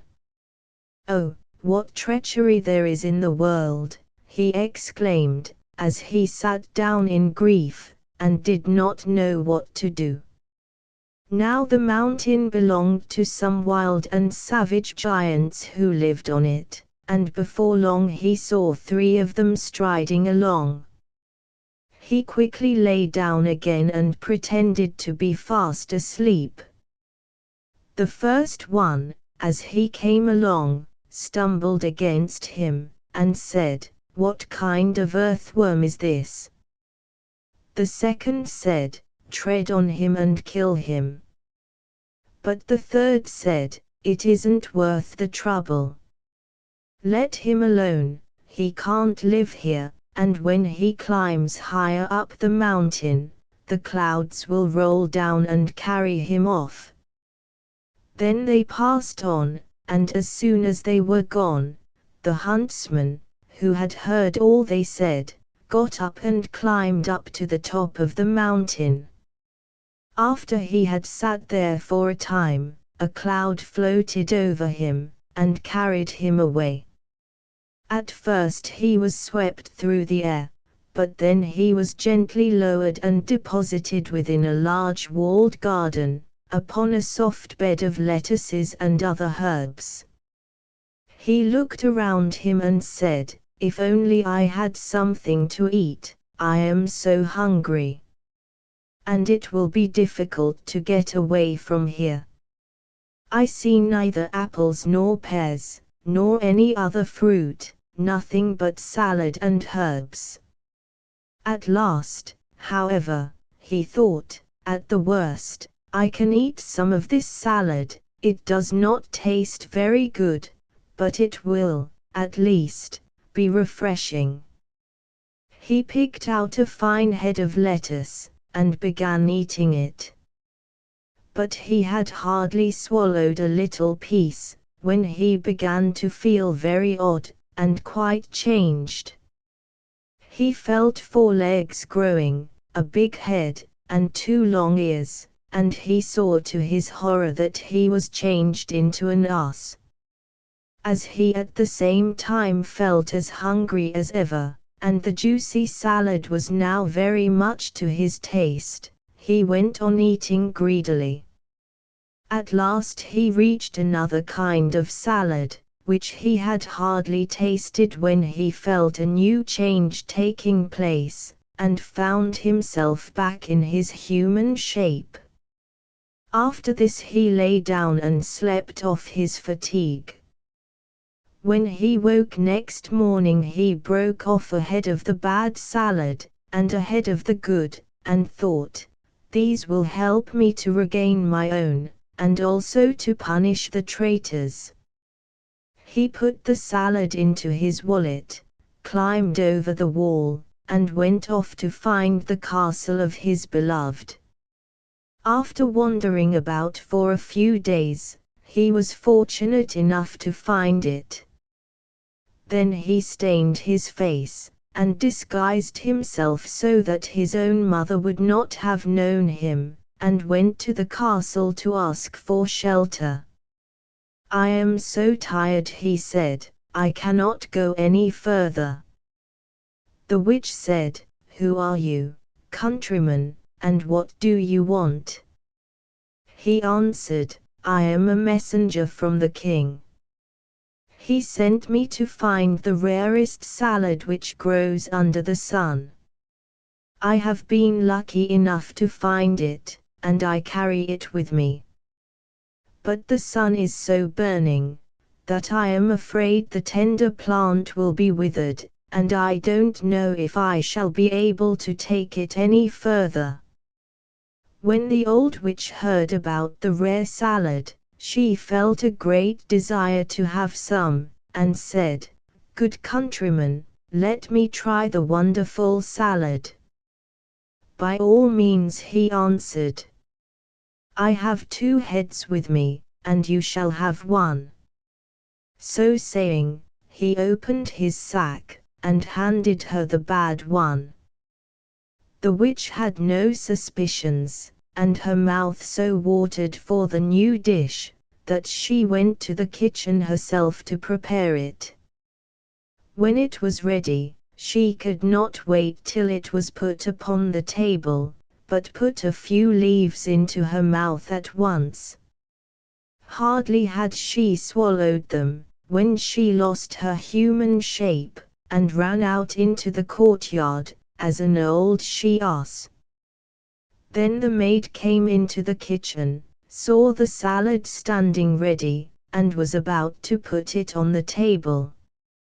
But on the way the fancy seized her to taste it, according to her usual habit, and she ate a few leaves. The power of the salad at once became apparent, because she also turned into an ass, and ran out into the yard to join the old witch, while the dish of salad fell to the ground. In the meantime the messenger was sitting with the beautiful maiden, and as no one appeared with the salad, she also was seized with a desire to taste it, and said, "I don't know what has become of the salad." But the huntsman thought, the plant must have done its work, and said, "I will go into the kitchen and see."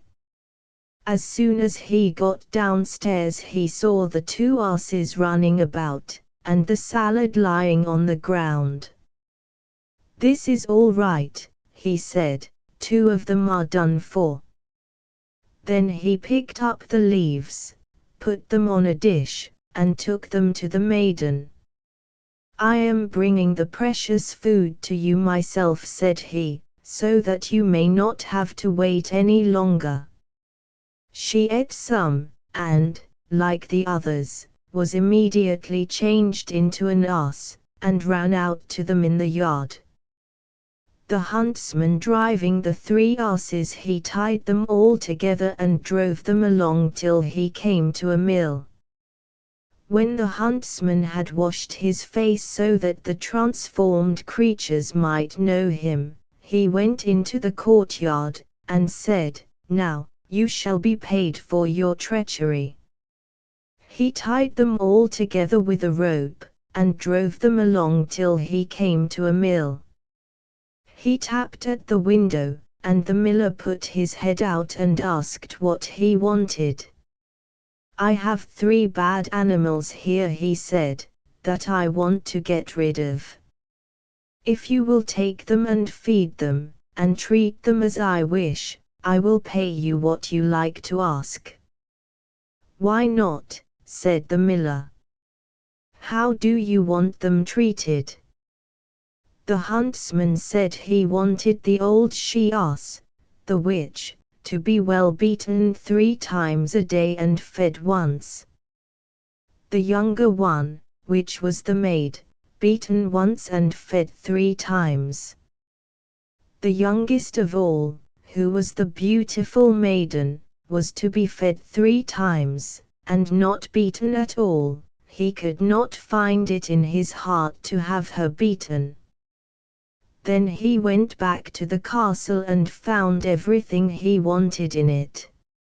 A few days later the miller came and told him that the old ass, which was to be beaten 3 times and fed once, was dead. The other 2, he said, which are to be fed 3 times, are not dead, but they are pining away, and won't last long. The huntsman's heart was stirred with pity, and he told the miller to bring them back to him. When they came he gave them some of the other salad to eat, so that they took their human shapes again. The beautiful maiden fell on her knees before him, and said, "O my beloved, forgive me all the wrong I have done you. My mother forced me to do it. It was against my own will, for I love you dearly. Your wishing cloak is hanging in the cupboard, and you shall have the bird's heart back too." But he said, "Keep it, it will be all the same, as I will take you to be my own true wife." Their marriage was soon after celebrated, and they lived happily together till they died. The youth who could not shudder. There was once a father who had 2 sons. One was clever and sensible, and always knew how to get on.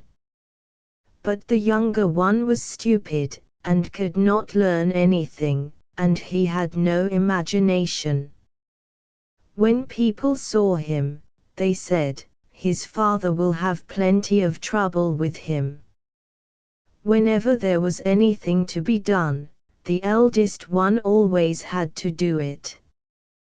But if his father sent him to fetch anything late in the evening, or at night, and the way lay through the churchyard, or any other dreary place, he would answer, "Oh no, father, not there, it makes me shudder." For he was afraid.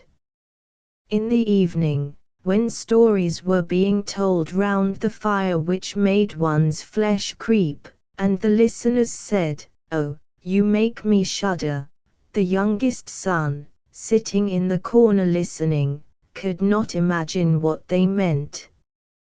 "They always say it makes me shudder. It makes me shudder. And it doesn't make me shudder a bit. It must be some art which I can't understand." Now it happened one day that his father said to him, "I say, you in the corner there, you are growing big and strong. You must learn something by which you can make a living. See what pains your brother takes, but you are not worth your salt."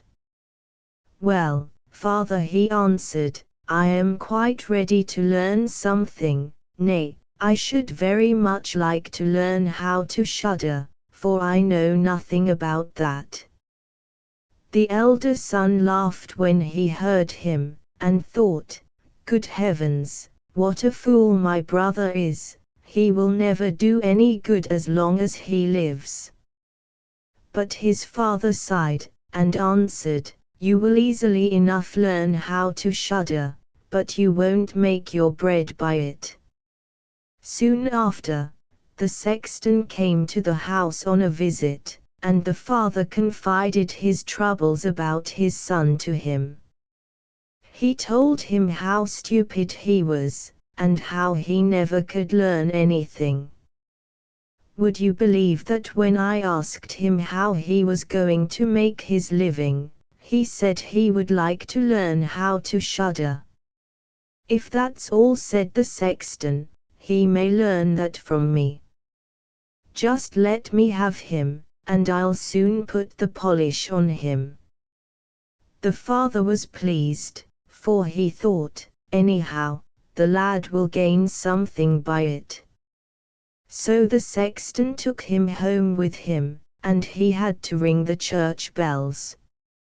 A few days after, the sexton woke him at midnight, and told him to get up and ring the bells.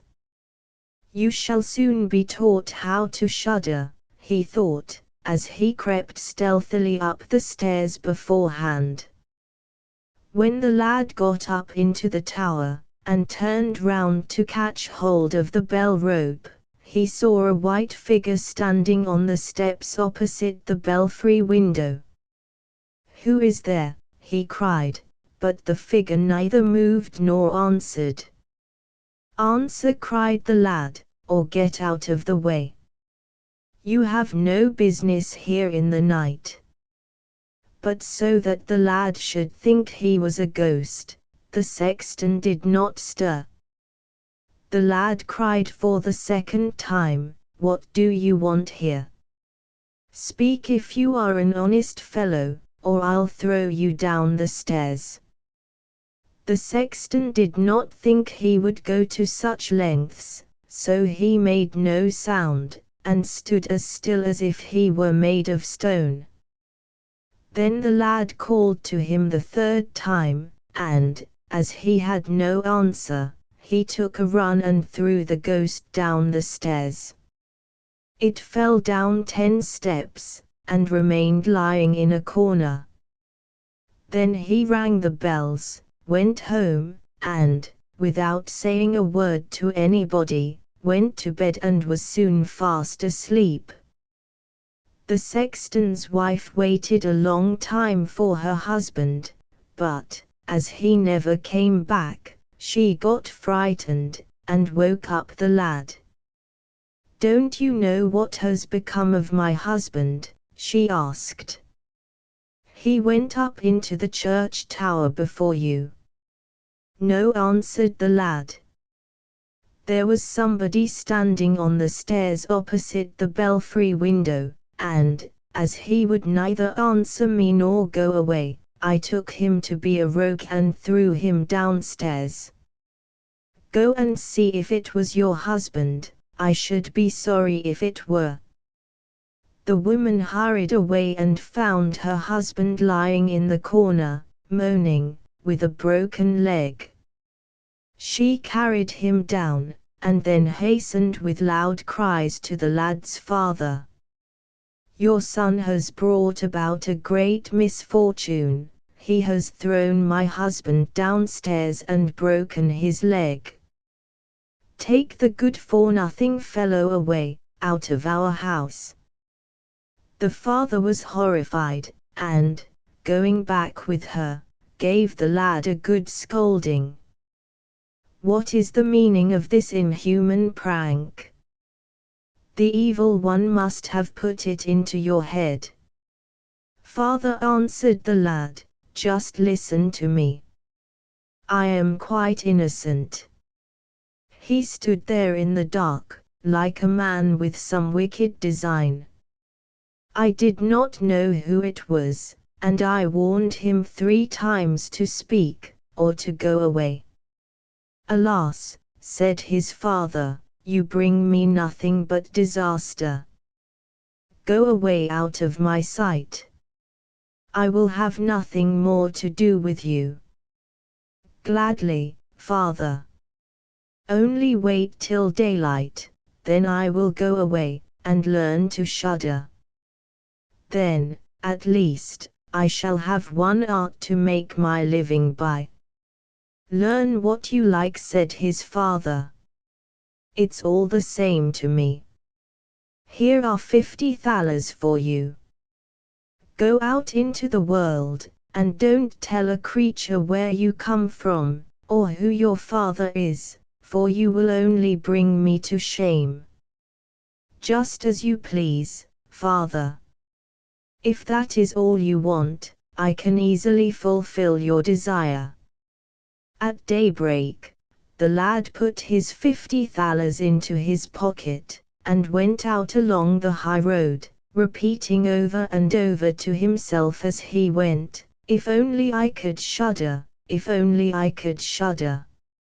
A man came by and overheard the words the lad was saying to himself, and when they had gone a little further, and came within sight of the gallows, he said, See, there is the tree where those 7 have been wedded to the ropemaker's daughter, and are now learning to fly. Sit down below them, and when night comes you will soon learn to shudder. If nothing more than that is needed, said the lad, it is easily done. And if I learn to shudder as easily as that, you shall have my 50 thalers. Come back to me early tomorrow morning. Then the lad went up to the gallows, and sat down under them to wait till night came. As he was cold he lighted a fire, but at midnight the wind grew so cold that he did not know how to keep himself warm. The wind blew the men on the gallows backwards and forwards, and swung them against each other, so he thought, here am I freezing by the fire, how much colder they must be up there. And as he was very compassionate, he mounted the ladder, undid them, and brought all 7 down one by one. Then he blew up the fire, and placed them round it to warm themselves. They sat there and never moved, even when the fire caught their clothing. Take care, or I will hang you all up again. The dead men, of course, could not hear, and remained silent while their few rags were burnt up.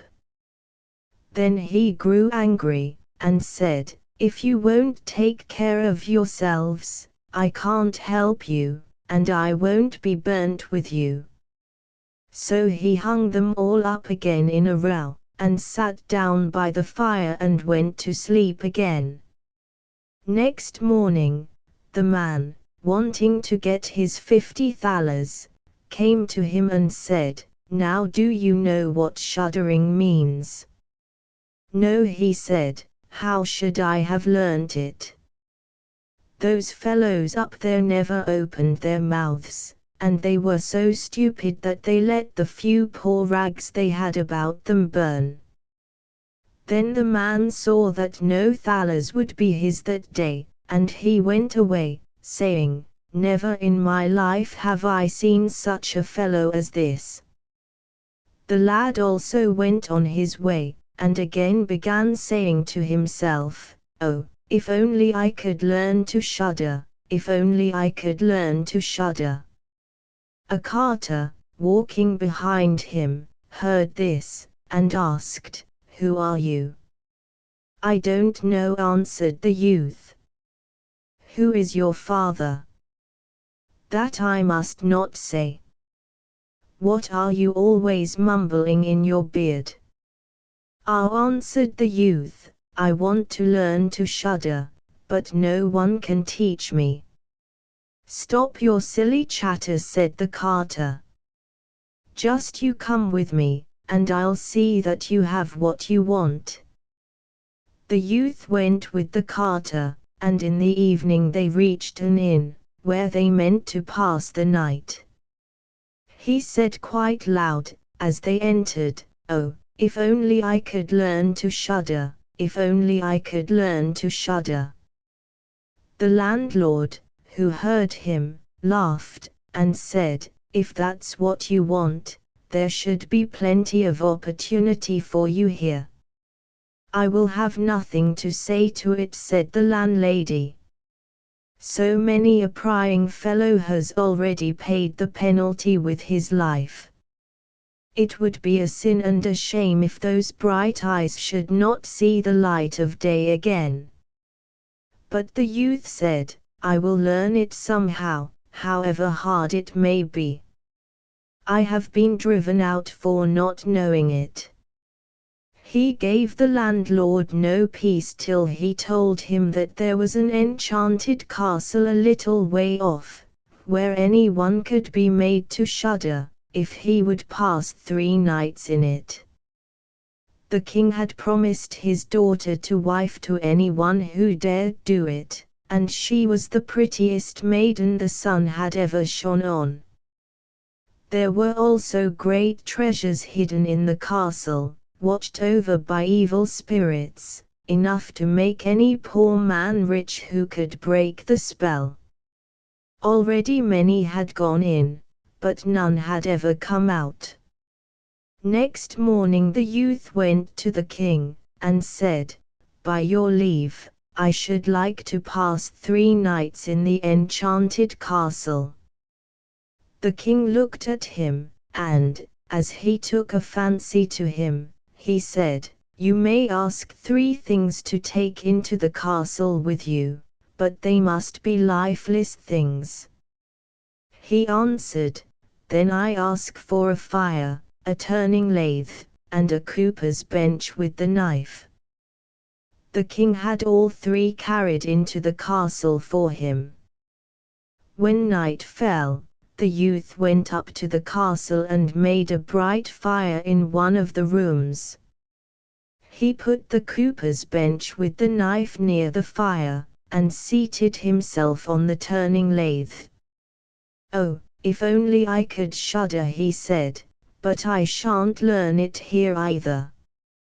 Towards midnight he wanted to make up the fire, and, as he was blowing it up, something in one corner began to shriek, "My-ow, my-ow, how cold we are!"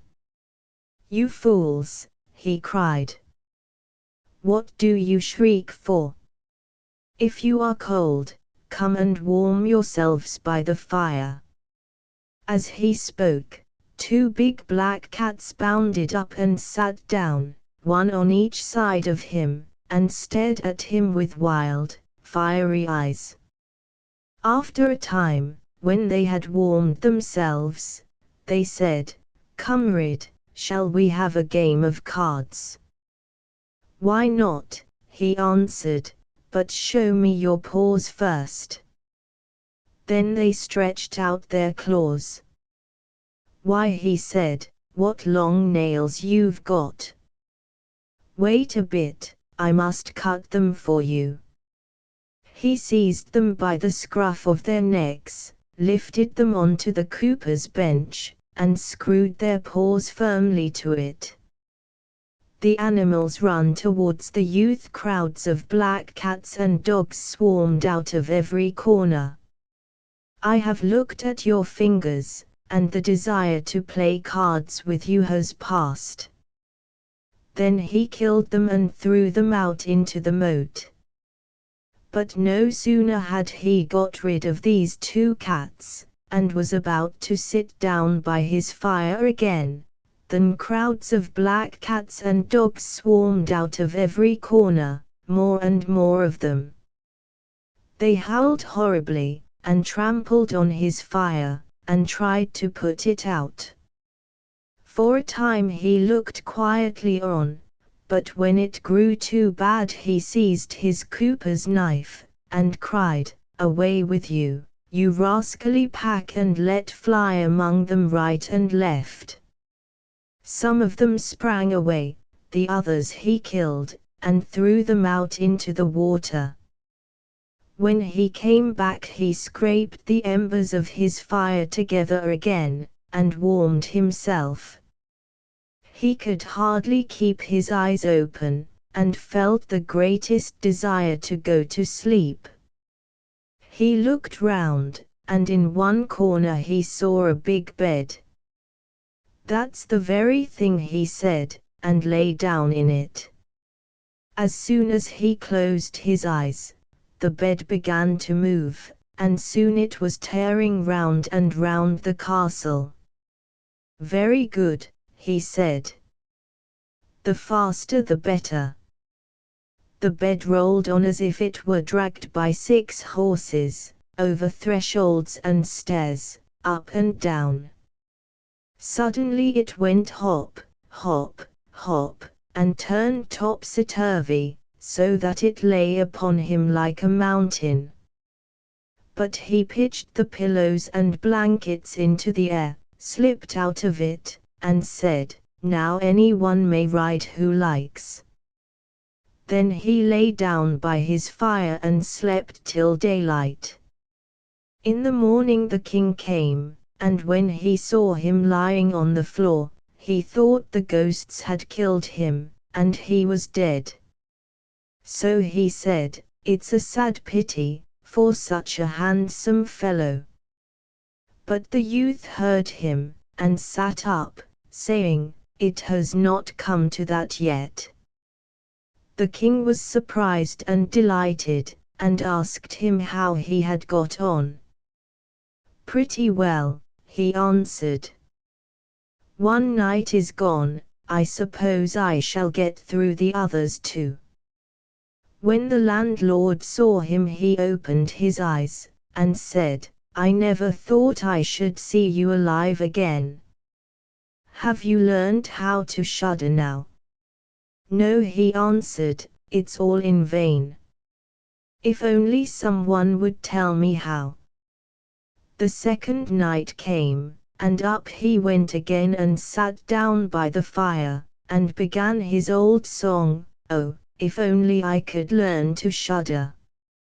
In the middle of the night a great noise and uproar began, first soft, and then growing louder.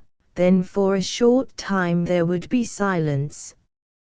At last, with a loud scream, half the body of a man fell down the chimney in front of him. "Hullo," he said, "another half is wanting here, this is too little." The noise began again, and, amidst shrieks and howls, the other half fell down.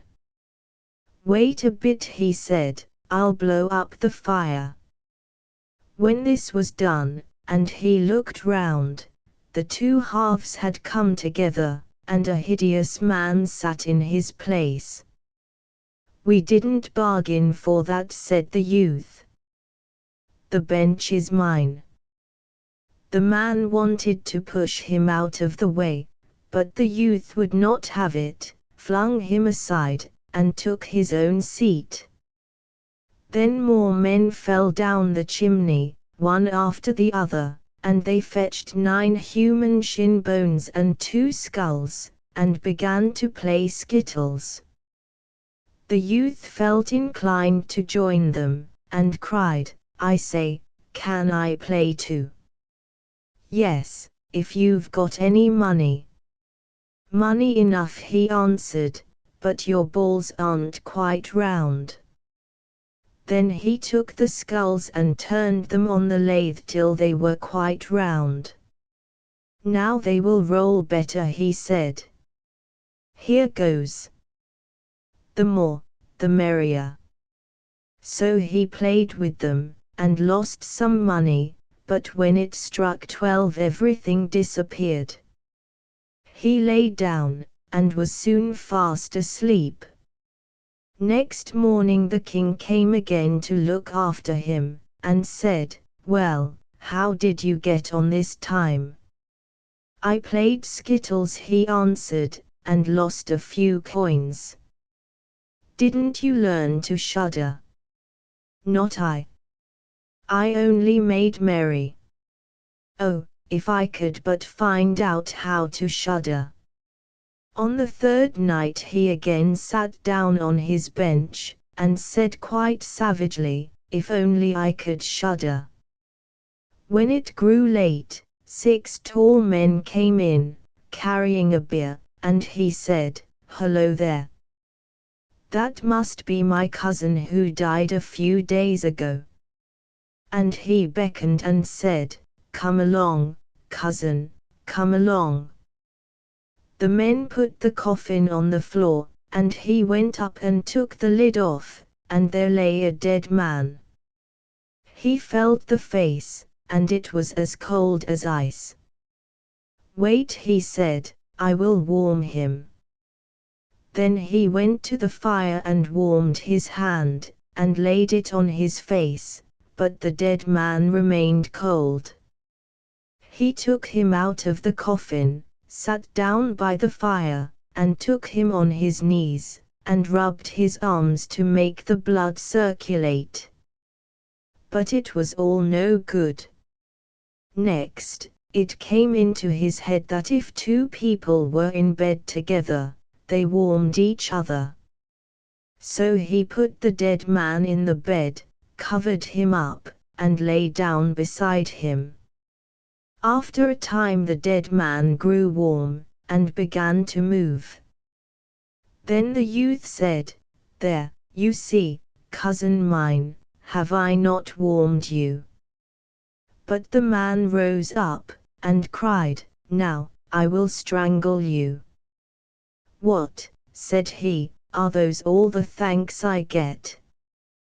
Back you go into your coffin then." So saying, he lifted him up, threw him in, and fastened down the lid. Then the 6 men came back and carried the coffin away. "I cannot shudder," he said, "and I shall never learn it here." Just then a huge man appeared. He was frightful to look at, old, and with a long white beard.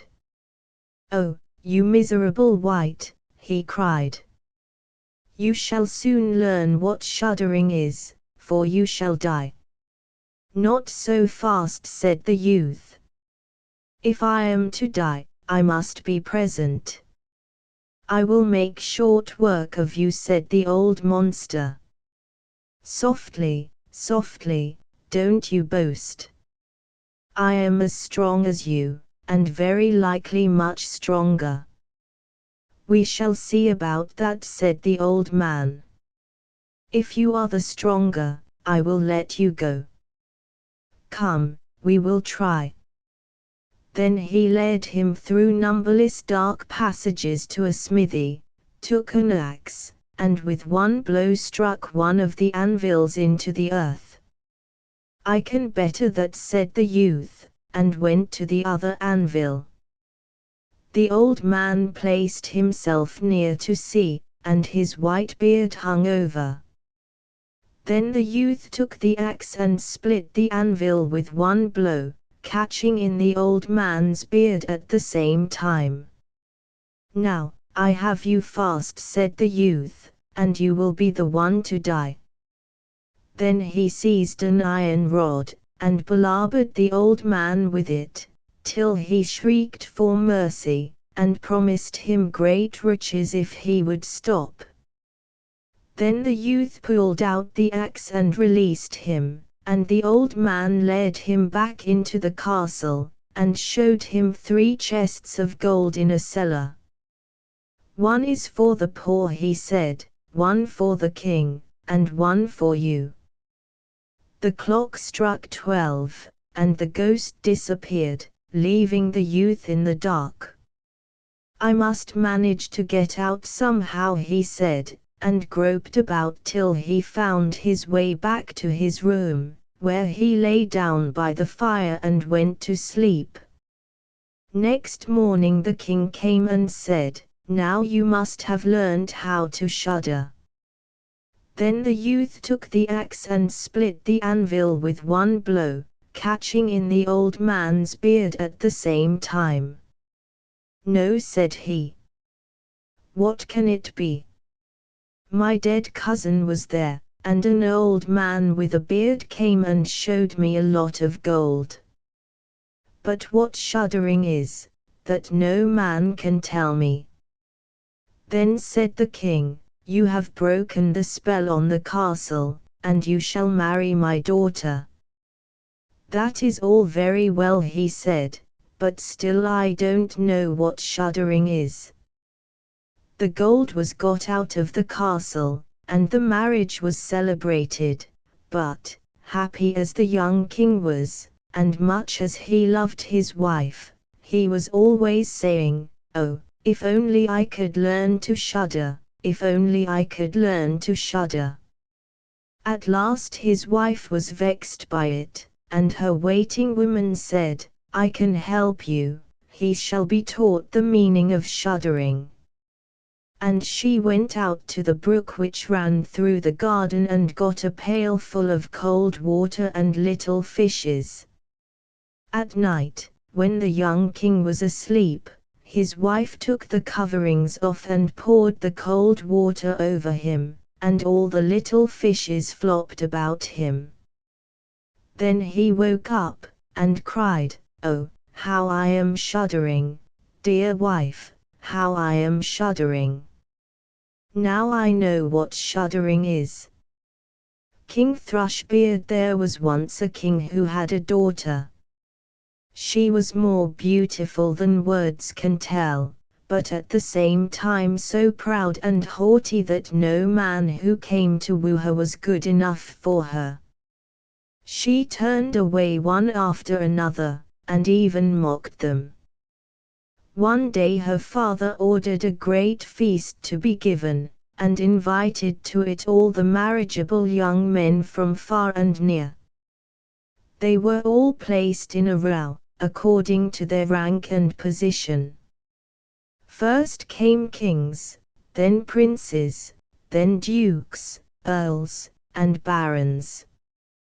The princess was led through the ranks, but she had some fault to find with all of them. One was too stout. "That barrel," she said. The next was too tall. "Long and lean is no good." The third was too short. "Short and stout, can't turn about." The fourth was too white. "Pale as death." The fifth was too red. "Turkey cock." The sixth was not straight. "Oven dried." So there was something against each of them. But she made specially merry over one good king, who stood quite at the head of the row, and whose chin was a little hooked. "Why," she cried, "he has a chin like the beak of a thrush." After that, he was always called King Thrushbeard. When the old king saw that his daughter only made fun of them, and despised all the suitors who were assembled, he was very angry, and swore that the first beggar who came to the door should be her husband. A few days after, a wandering musician began to sing at the window, hoping to receive charity. When the king heard him, he said, "Let him be brought in." The musician came in, dressed in dirty rags, and sang to the king and his daughter, and when he had finished, he begged alms of them. The king said, "Your song has pleased me so much, that I will give you my daughter to be your wife." The princess was horror-stricken. But the king said, "I have sworn an oath to give you to the first beggar who came, and I will keep my word." No entreaties were of any avail. A parson was brought, and she had to marry the musician there and then. When the marriage was completed, the king said, "Now you are a beggar woman, you can't stay in my castle any longer. You must go away with your husband." The beggar took her by the hand and led her away, and she was obliged to go with him on foot. When they came to a big wood, she asked, "Ah, who is the lord of this forest so fine?" "It belongs to King Thrushbeard." "It might have been thine, if his queen you had been." "Ah, sad must I sing. I would I'd accepted the hand of the king." After that they reached a great meadow, and she asked again, "Ah, who is the lord of these meadows so fine?" "They belong to King Thrushbeard, and would have been thine, if his queen you had been." "Ah, sad must I sing. I would I'd accepted the love of the king." Then they passed through a large town, and again she asked, "Ah, who is the lord of this city so fine?" "It belongs to King Thrushbeard, and it might have been thine, if his queen you had been." "Ah, sad must I sing. I would I'd accepted the heart of the king." "It doesn't please me at all," said the musician, "that you are always wishing for another husband. Am I not good enough for you?" At last they came to a miserable little hovel, and she said, "Ah, heavens, what's this house, so mean and small? This wretched little hut's no house at all." The musician answered, "This is my house, and yours, where we are to live together." The door was so low that she had to stoop to get in. "Where are the servants?" asked the princess. "Servants indeed," answered the beggar. "Whatever you want done, you must do for yourself. Light the fire, and put the kettle on to make my supper. I am very tired." But the princess knew nothing about lighting fires or cooking, and to get it done at all, the beggar had to do it himself. When they had finished their humble fare, they went to bed. But in the morning the man made her get up very early to do the housework. They lived like this for a few days, till they had eaten up all their store of food. Then the man said, "Wife, this won't do any longer, we can't live here without working. You shall make baskets." So he went out and cut some osiers, and brought them home. She began to weave them, but the hard osiers bruised her tender hands. "I see that won't do," said the beggar. "You had better spin. Perhaps you can manage that." So she sat down and tried to spin, but the harsh yarn soon cut her delicate fingers and made them bleed. "Now you see," said the man, "what a good-for-nothing you are. I have made a bad bargain in you. But I will try to start a trade in earthenware. You must sit in the market and offer your goods for sale." The beggar took her by the hand and led her away. "Alas," she thought, "if any of the people from my father's kingdom come and see me sitting in the marketplace, offering goods for sale, they will scoff at me." But it was no good. She had to obey, unless she meant to die of hunger. All went well the first time. The people willingly bought her wares because she was so handsome, and they paid what she asked them, nay, some even gave her the money and left her the pots as well. They lived on the gains as long as they lasted, and then the man laid in a new stock of wares. She took her seat in a corner of the market, set out her crockery about her, and began to cry her wares. Suddenly, a drunken hussar came galloping up, and rode right in among the pots, breaking them into thousands of bits. She began to cry, and was so frightened that she did not know what to do. "Oh, what will become of me?" she cried. "What will my husband say to me?" She ran home, and told him her misfortune. "Who would ever think of sitting at the corner of the market with crockery?" he said. "Stop that crying. I see you are no manner of use for any decent kind of work. I have been to our king's palace, and asked if they do not want a kitchen wench, and they have promised to try you. You will get your victuals free, at any rate." So the princess became a kitchen wench, and had to wait upon the cook and do all the dirty work. She fixed a pot into each of her pockets, and in them took home her share of the scraps and leavings, and upon these they lived. It so happened that the marriage of the eldest princess just then took place, and the poor woman went upstairs and stood behind the door to peep at all the splendor.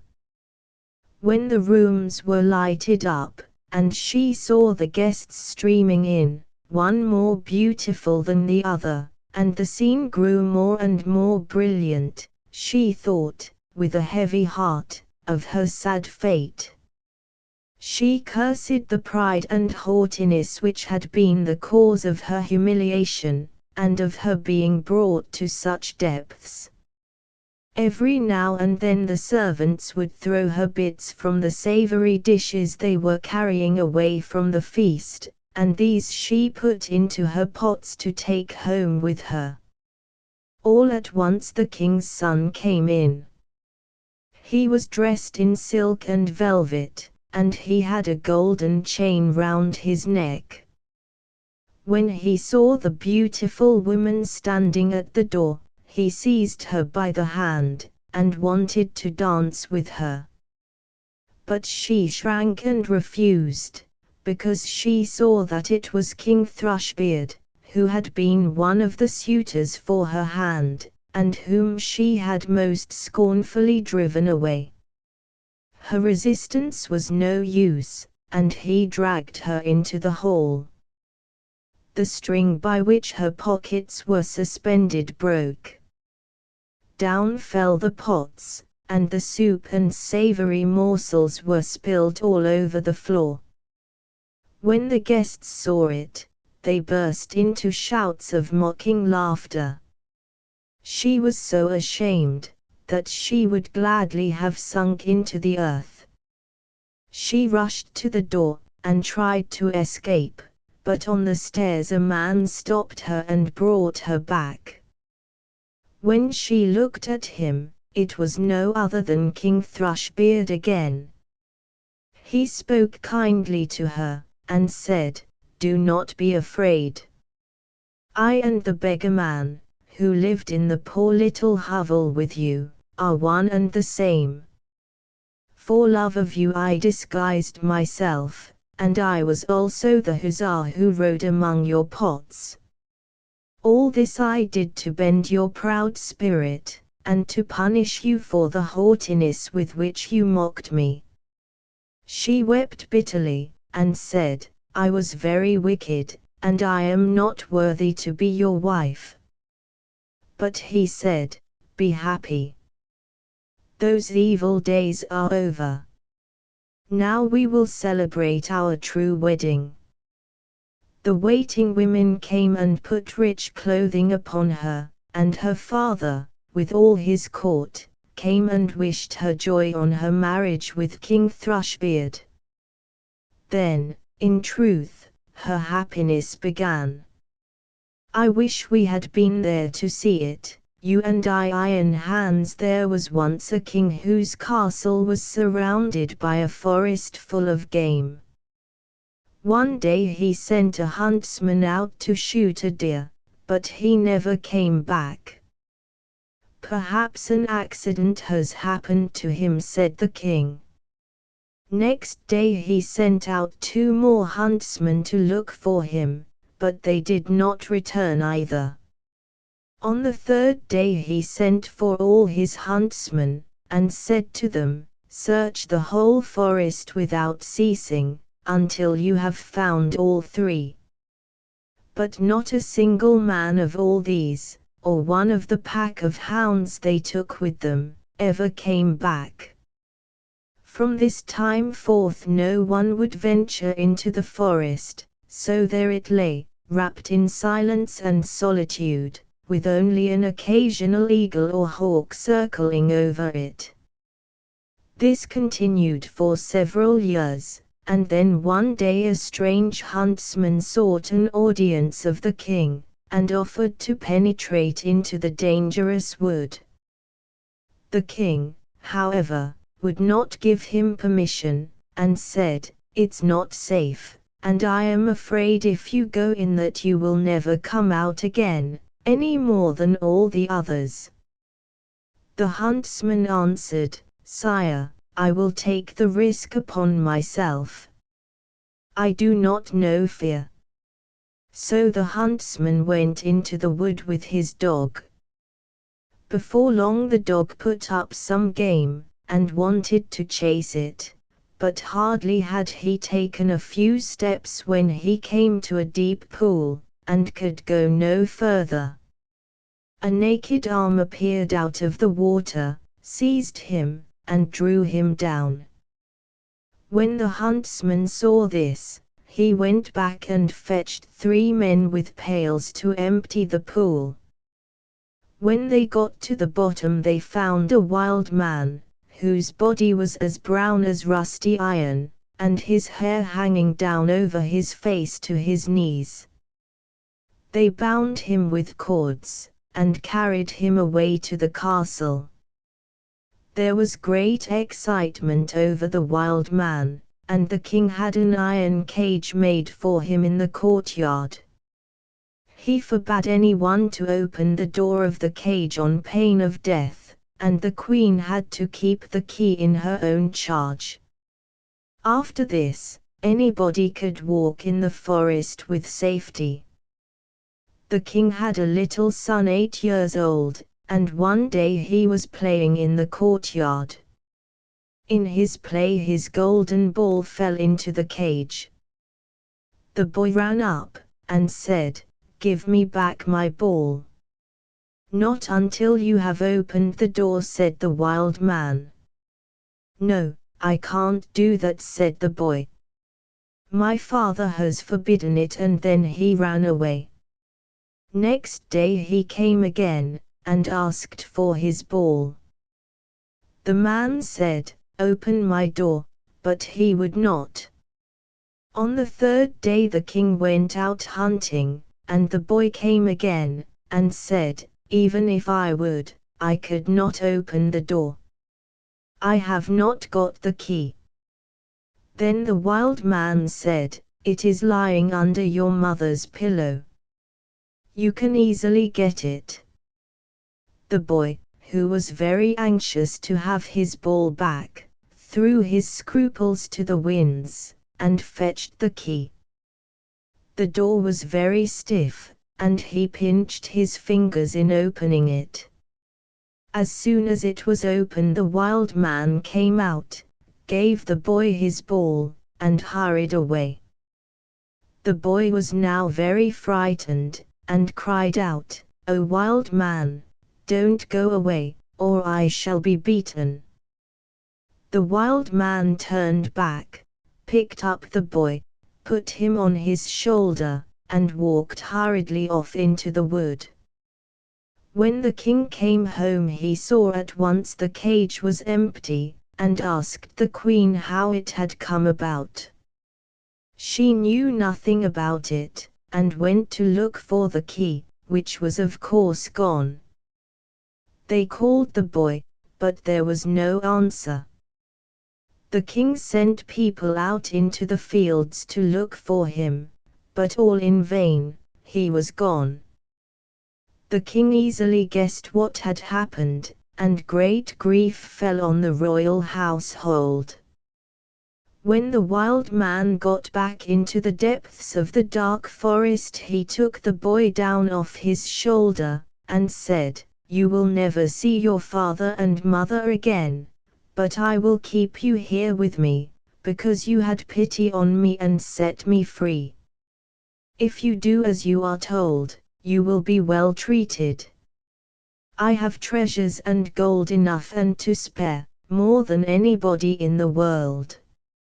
He made a bed of moss for the boy, on which he went to sleep.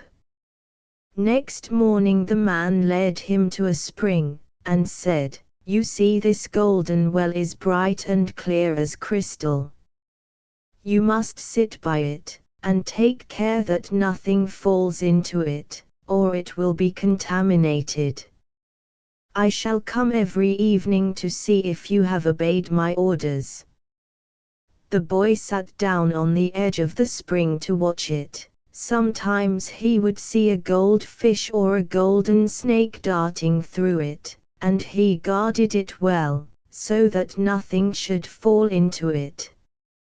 One day as he was sitting like this, his finger pained him so much that involuntarily he dipped it into the water.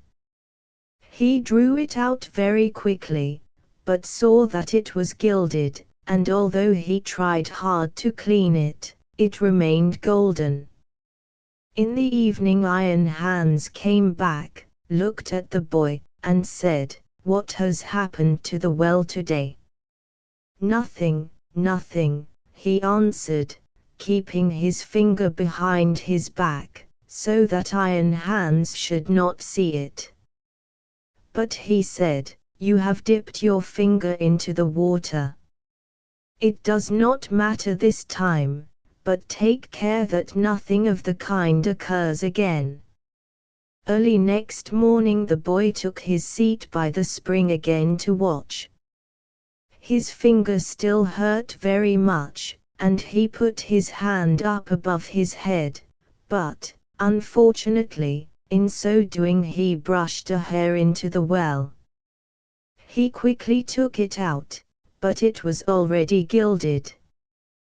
When Iron Hans came in the evening, he knew very well what had happened. "You have let a hair fall into the well," he said. "I will overlook it once more, but if it happens for the third time, the well will be polluted, and you can no longer stay with me." On the third day the boy again sat by the well, but he took good care not to move a finger, however much it might hurt. The time seemed very long to him as he looked at his face reflected in the water. As he bent over further and further to look into his eyes, his long hair fell over his shoulder right into the water. He started up at once, but not before his whole head of hair had become golden, and glittered like the sun. You may imagine how frightened the poor boy was. He took his pocket handkerchief and tied it over his head, so that Iron Hans should not see it. But he knew all about it before he came, and at once said, "Take that handkerchief off your head," and then all the golden hair tumbled out. All the poor boy's excuses were no good. "You have not stood the test, and you can no longer stay here. You must go out into the world, and there you will learn the meaning of poverty. But as your heart is not bad, and as I wish you well, I will grant you one thing. When you are in great need, go to the forest and cry 'Iron Hans,' and I will come and help you. My power is great, greater than you think, and I have gold and silver in abundance." So the king's son left the forest, and wandered over trodden and untrodden paths till he reached a great city. He tried to get work, but he could not find any. Besides, he knew no trade by which to make a living. At last he went to the castle and asked if they would employ him. The courtiers did not know what use they could make of him, but they were taken with his appearance, and said he might stay. At last the cook took him into his service, and said he might carry wood and water for him, and sweep up the ashes. One day, as there was no one else at hand, the cook ordered him to carry the food up to the royal table. As he did not want his golden hair to be seen, he kept his cap on. Nothing of the sort had ever happened in the presence of the king before, and he said, "When you come into the royal presence, you must take your cap off." "Alas, sire," he said, "I cannot take it off, I have a bad wound on my head." Then the king ordered the cook to be called, and asked how he could take such a boy into his service, and ordered him to be sent away at once. But the cook was sorry for him, and exchanged him with the gardener's boy. Now the boy had to dig and hoe, plant and water, in every kind of weather. One day in the summer, when he was working alone in the garden, it was very hot, and he took off his cap for the fresh air to cool his head. When the sun shone on his hair it glittered so that the beams penetrated right into the princess's bedroom, and she sprang up to see what it was. She discovered the youth, and called to him, "Bring me a nosegay, young man." He hurriedly put on his cap, picked a lot of wild flowers, and tied them up. On his way up to the princess, the gardener met him, and said, "How can you take such poor flowers to the princess? Quickly cut another bouquet, and mind they are the choicest and rarest flowers." "Oh no," said the youth. "The wild flowers have a sweeter scent, and will please her better." The princess tries to take the boy's cap. She immediately clutched at his cap to pull it off, but he held it on with both hands. As soon as he went into the room the princess said, "Take off your cap, it is not proper for you to wear it before me." He answered again, "I may not take it off, because I have a wound on my head." But she took hold of the cap, and pulled it off, and all his golden hair tumbled over his shoulders in a shower. It was quite a sight. He tried to get away, but she took hold of his arm, and gave him a handful of ducats. He took them, but he cared nothing for the gold, and gave it to the gardener for his children to play with. Next day the princess again called him to bring her a bunch of wild flowers, and when he brought it she immediately clutched at his cap to pull it off, but he held it on with both hands. Again she gave him a handful of ducats, but he would not keep them, and gave them to the gardener's children. The third day the same thing happened, but she could not take off his cap, and he would not keep the gold. Not long after this the kingdom was invaded. The king assembled his warriors. He did not know whether they would be able to conquer his enemies or not, as they were very powerful, and had a mighty army. Then the gardener's assistant said, "I have been brought up to fight. Give me a horse, and I will go too." The boy rides the lame horse. He called 3 times, "Iron Hands," as loud as he could. The others laughed and said, "When we are gone, find one for yourself. We will leave one behind in the stable for you." When they were gone, he went and got the horse out. It was lame in one leg, and hobbled along, humpety-hump, humpety-hump. Nevertheless, he mounted it and rode away to the dark forest. When he came to the edge of it, he called 3 times, Iron Hands, as loud as he could, till the trees resounded with it. The wild man appeared immediately, and said, "What do you want?" "I want a strong horse to go to the war." "You shall have it, and more besides." The wild man went back into the wood, and before long a groom came out, leading a fiery charger with snorting nostrils. Behind him followed a great body of warriors, all in armor, and their swords gleaming in the sun.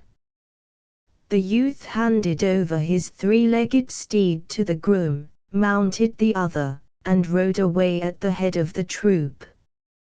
When he approached the battlefield, a great many of the king's men had already fallen, and before long the rest must have given in. Then the youth, at the head of his iron troop, charged, and bore down the enemy like a mighty wind, smiting everything which came in their way. They tried to fly, but the youth fell upon them, and did not stop while one remained alive. Instead of joining the king, he led his troop straight back to the wood and called Iron Hands again. "What do you want?" asked the wild man.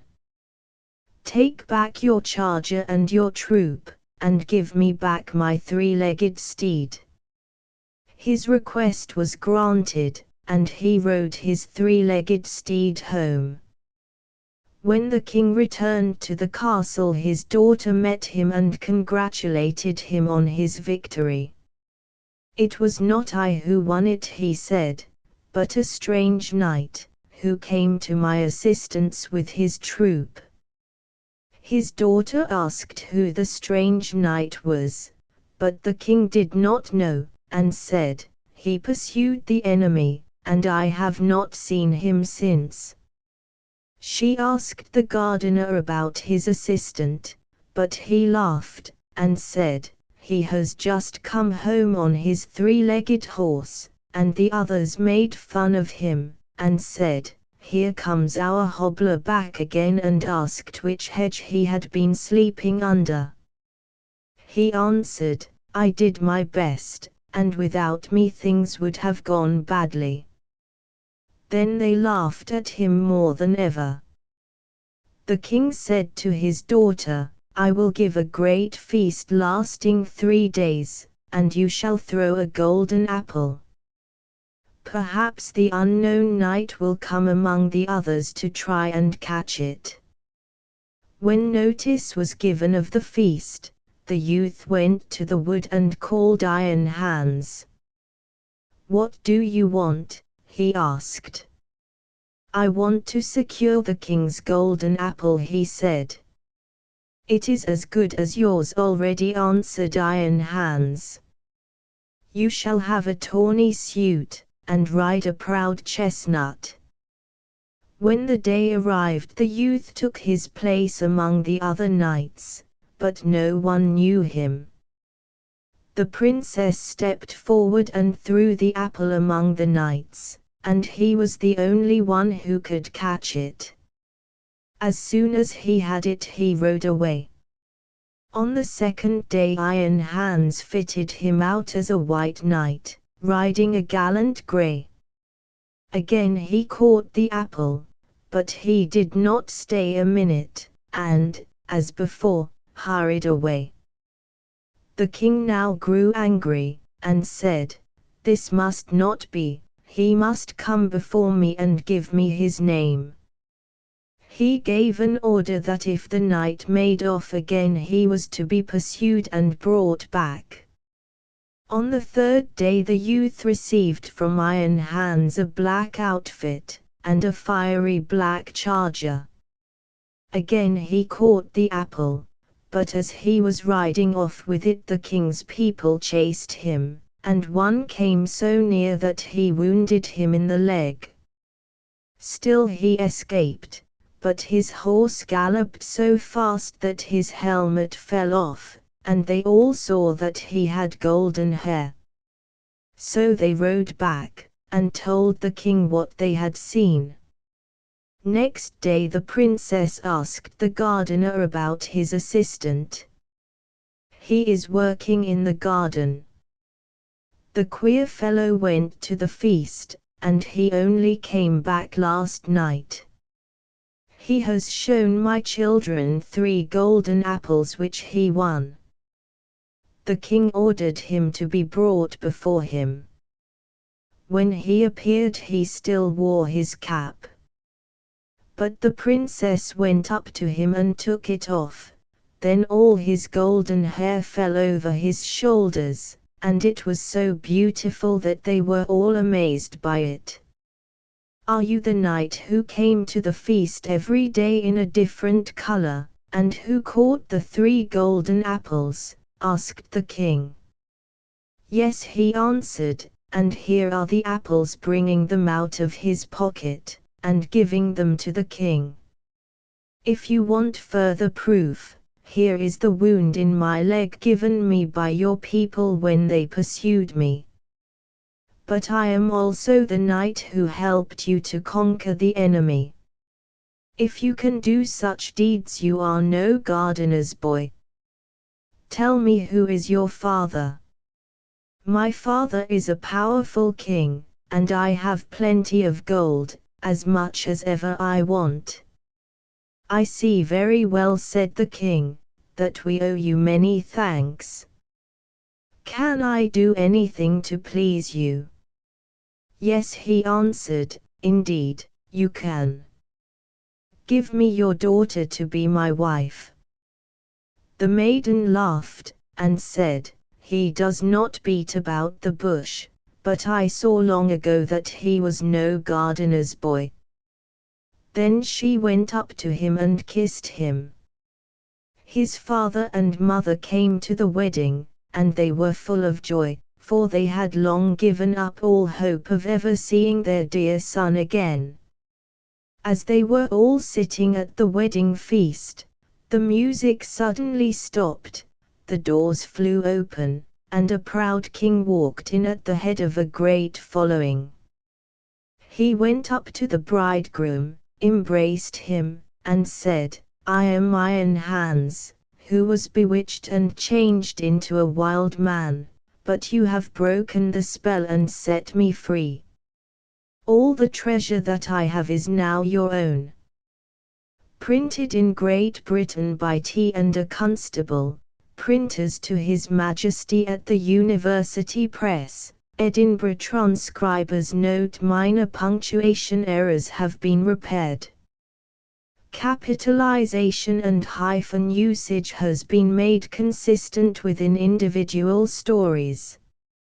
Illustrations have been moved where necessary so that they did not fall in the middle of a paragraph. Omitted page numbers were the original location of illustrations. Asterisk asterisk asterisk end of the Project Gutenberg ebook Snowdrop and Other Tales asterisk asterisk asterisk updated editions will replace the previous one. The old editions will be renamed.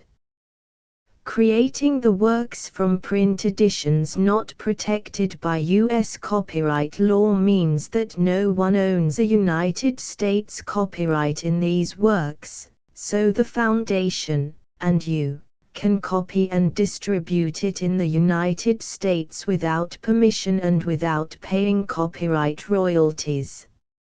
Special rules, set forth in the general terms of use part of this license, apply to copying and distributing Project Gutenberg trademark symbol electronic works to protect the Project Gutenberg trademark symbol concept and trademark.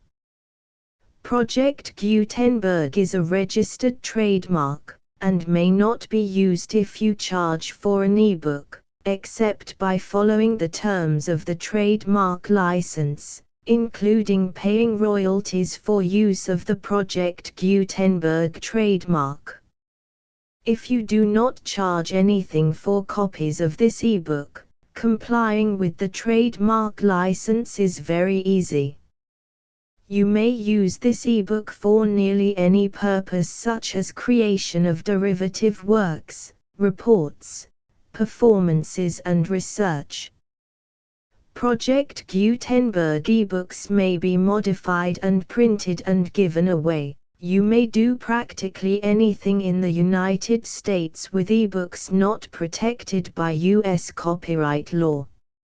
Redistribution is subject to the trademark license, especially commercial redistribution. Start. Full license. The full Project Gutenberg license. Please read this before you distribute or use this work to protect the Project Gutenberg trademark symbol. Mission of promoting the free distribution of electronic works. By using or distributing this work, or any other work associated in any way with the phrase Project Gutenberg, you agree to comply with all the terms of the full Project Gutenberg trademark symbol license available with this file or online at www.gutenberg.org/license. Section 1. General Terms of Use and Redistributing Project Gutenberg Trademark Symbol Electronic Works 1.0. By reading or using any part of this Project Gutenberg trademark symbol electronic work, you indicate that you have read, understand, agree to and accept all the terms of this license and intellectual property, trademark/copyright, agreement. If you do not agree to abide by all the terms of this agreement, you must cease using and return or destroy all copies of Project Gutenberg trademark symbol electronic works in your possession. If you paid a fee for obtaining a copy of or access to a Project Gutenberg trademark symbol electronic work and you do not agree to be bound by the terms of this agreement, you may obtain a refund from the person or entity to whom you paid the fee as set forth in paragraph 1.e.8. 1.b. Project Gutenberg is a registered trademark. It may only be used on or associated in any way with an electronic work by people who agree to be bound by the terms of this agreement. There are a few things that you can do with most Project Gutenberg trademark symbol electronic works even without complying with the full terms of this agreement. See paragraph 1.c below. There are a lot of things you can do with Project Gutenberg trademark symbol electronic works if you follow the terms of this agreement and help preserve free future access to Project Gutenberg trademark symbol electronic works. See paragraph 1.e below. 1.c. The Project Gutenberg Literary Archive Foundation, the Foundation or PGLAF, owns a compilation copyright in the collection of Project Gutenberg trademark symbol electronic works. Nearly all the individual works in the collection are in the public domain in the United States. If an individual work is unprotected by copyright law in the United States and you are located in the United States, we do not claim a right to prevent you from copying, distributing, performing, displaying or creating derivative works based on the work as long as all references to Project Gutenberg are removed.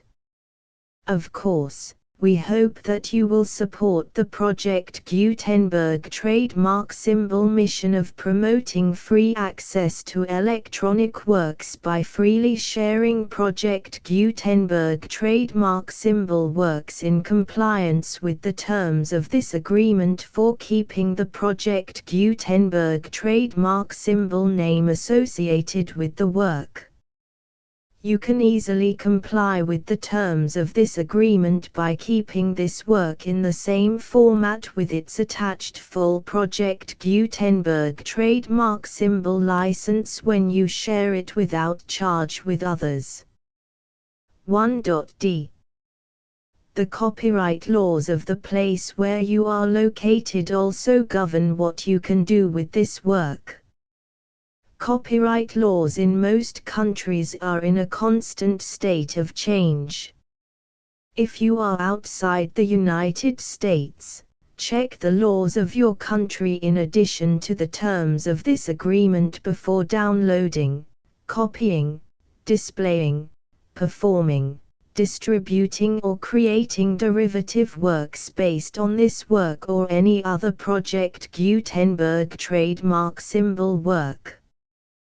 The Foundation makes no representations concerning the copyright status of any work in any country other than the United States.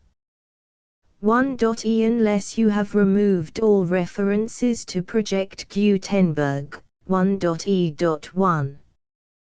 The following sentence, with active links to, or other immediate access to, the full Project Gutenberg trademark symbol license must appear prominently whenever any copy of a Project Gutenberg trademark symbol work, any work on which the phrase Project Gutenberg appears, or with which the phrase Project Gutenberg is associated, is accessed, displayed, performed, viewed, copied or distributed.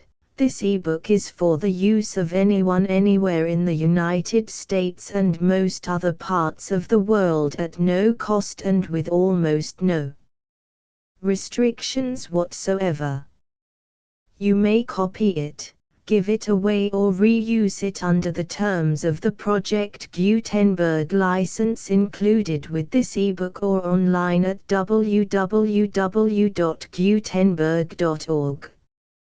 If you are not located in the United States, you will have to check the laws of the country where you are located before using this ebook.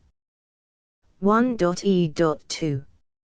If an individual Project Gutenberg trademark symbol electronic work is derived from texts not protected by U.S. copyright law, does not contain a notice indicating that it is posted with permission of the copyright holder, the work can be copied and distributed to anyone in the United States without paying any fees or charges. If you are redistributing or providing access to a work with the phrase Project Gutenberg associated with or appearing on the work, you must comply either with the requirements of paragraphs 1.e.1 through 1.e.7 or obtain permission for the use of the work and the Project Gutenberg trademark symbol trademark as set forth in paragraphs 1.e.8 or 1.e.9. 1.e.3. If an individual Project Gutenberg trademark symbol electronic work is posted with the permission of the copyright holder, your use and distribution must comply with both paragraphs 1.e.1 through 1.e.7 and any additional terms imposed by the copyright holder. Additional terms will be linked to the Project Gutenberg trademark symbol license for all works posted with the permission of the copyright holder found at the beginning of this work. 1.e.4. Do not unlink or detach or remove the full Project Gutenberg trademark symbol license terms from this work. or any files containing a part of this work or any other work associated with Project Gutenberg trademark symbol. 1.e.5 Do not copy, display, perform, distribute or redistribute this electronic work, or any part of this electronic work, without prominently displaying the sentence set forth in paragraph 1.e.1 with active links or immediate access to the full terms of the Project Gutenberg trademark symbol license. 1.e.6 You may convert to and distribute this work in any binary, compressed, marked up, non-proprietary or proprietary form, including any word processing or hypertext form.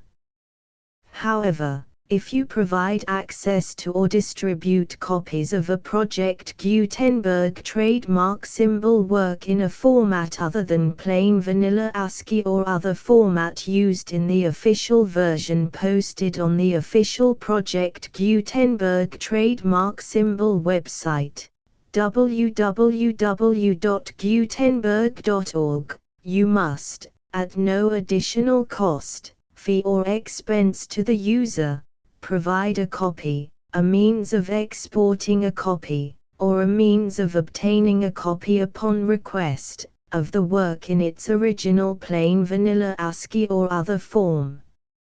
Any alternate format must include the full Project Gutenberg trademark symbol license as specified in paragraph 1.e.1.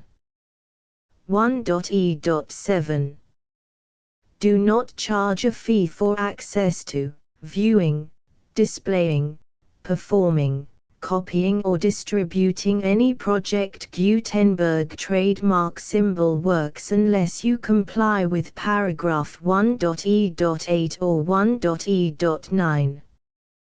1.e.8 You may charge a reasonable fee for copies of or providing access to or distributing Project Gutenberg trademark symbol electronic works provided that you pay a royalty fee of 20% of the gross profits you derive from the use of Project Gutenberg trademark symbol works calculated using the method you already use to calculate your applicable taxes. The fee is owed to the owner of the Project Gutenberg trademark symbol trademark, but he has agreed to donate royalties under this paragraph to the Project Gutenberg Literary Archive Foundation. Royalty payments must be paid within 60 days following each date on which you prepare, or are legally required to prepare, your periodic tax returns. Royalty payments should be clearly marked as such and sent to the Project Gutenberg Literary Archive Foundation at the address specified in Section 4, Information about donations to the Project Gutenberg Literary Archive Foundation. You provide a full refund of any money paid by a user who notifies you in writing, or by email, within 30 days of receipt that he does not agree to the terms of the full Project Gutenberg trademark symbol license. You must require such a user to return or destroy all copies of the works possessed in a physical medium and discontinue all use of and all access to other copies of Project Gutenberg trademark symbol works. You provide, in accordance with paragraph 1.f.3, a full refund of any money paid for a work or a replacement copy, if a defect in the electronic work is discovered and reported to you within 90 days of receipt of the work. You comply with all other terms of this agreement for free distribution of Project Gutenberg trademark symbol works. 1.e.9 If you wish to charge a fee or distribute a Project Gutenberg trademark symbol electronic work or group of works on different terms than are set forth in this agreement, you must obtain permission in writing from the Project Gutenberg Literary Archive Foundation, the manager of the Project Gutenberg trademark symbol trademark. Contact the Foundation as set forth in Section 3 below. 1.f1.f.1 Project Gutenberg volunteers and employees expend considerable effort to identify, do copyright research on, transcribe and proofread works not protected by U.S. copyright law in creating the Project Gutenberg trademark symbol collection. Despite these efforts, Project Gutenberg trademark symbol electronic works, and the medium on which they may be stored, may contain defects such as, but not limited to, incomplete, inaccurate or corrupt data, transcription errors, a copyright or other intellectual property infringement, a defective or damaged disk or other medium, a computer virus, or computer codes that damage or cannot be read by your equipment. 1.f.2 Limited warranty, disclaimer of damages, except for the right of replacement or refund described in paragraph 1.f.3, the Project Gutenberg Literary Archive Foundation, the owner of the Project Gutenberg trademark symbol trademark, and any other party distributing a Project Gutenberg trademark symbol electronic work under this agreement, disclaim all liability to you for damages, costs and expenses, including legal fees. You agree that you have no remedies for negligence, strict liability, breach of warranty or breach of contract except those provided in paragraph 1.f.3. You agree that the Foundation, the trademark owner, and any distributor under this agreement will not be liable to you for actual, direct, indirect, consequential, punitive or incidental damages even if you give notice of the possibility of such damage. 1.f.3 Limited right of replacement or refund. If you discover a defect in this electronic work within 90 days of receiving it, you can receive a refund of the money, if any, you paid for it by sending a written explanation to the person you received the work from. If you received the work on a physical medium, you must return the medium with your written explanation. The person or entity that provided you with the defective work may elect to provide a replacement copy in lieu of a refund. If you received the work electronically, the person or entity providing it to you may choose to give you a second opportunity to receive the work electronically in lieu of a refund. If the second copy is also defective, you may demand a refund in writing without further opportunities to fix the problem. 1.f.4 Except for the limited right of replacement or refund set forth in paragraph 1.f.3, this work is provided to you as is, with no other warranties of any kind, express or implied, including but not limited to warranties of merchantability or fitness for any purpose. 1.f.5 Some states do not allow disclaimers of certain implied warranties or the exclusion or limitation of certain types of damages. If any disclaimer or limitation set forth in this agreement violates the law of the state applicable to this agreement, the agreement shall be interpreted to make the maximum disclaimer or limitation permitted by the applicable state law. The invalidity or unenforceability of any provision of this agreement shall not void the remaining provisions.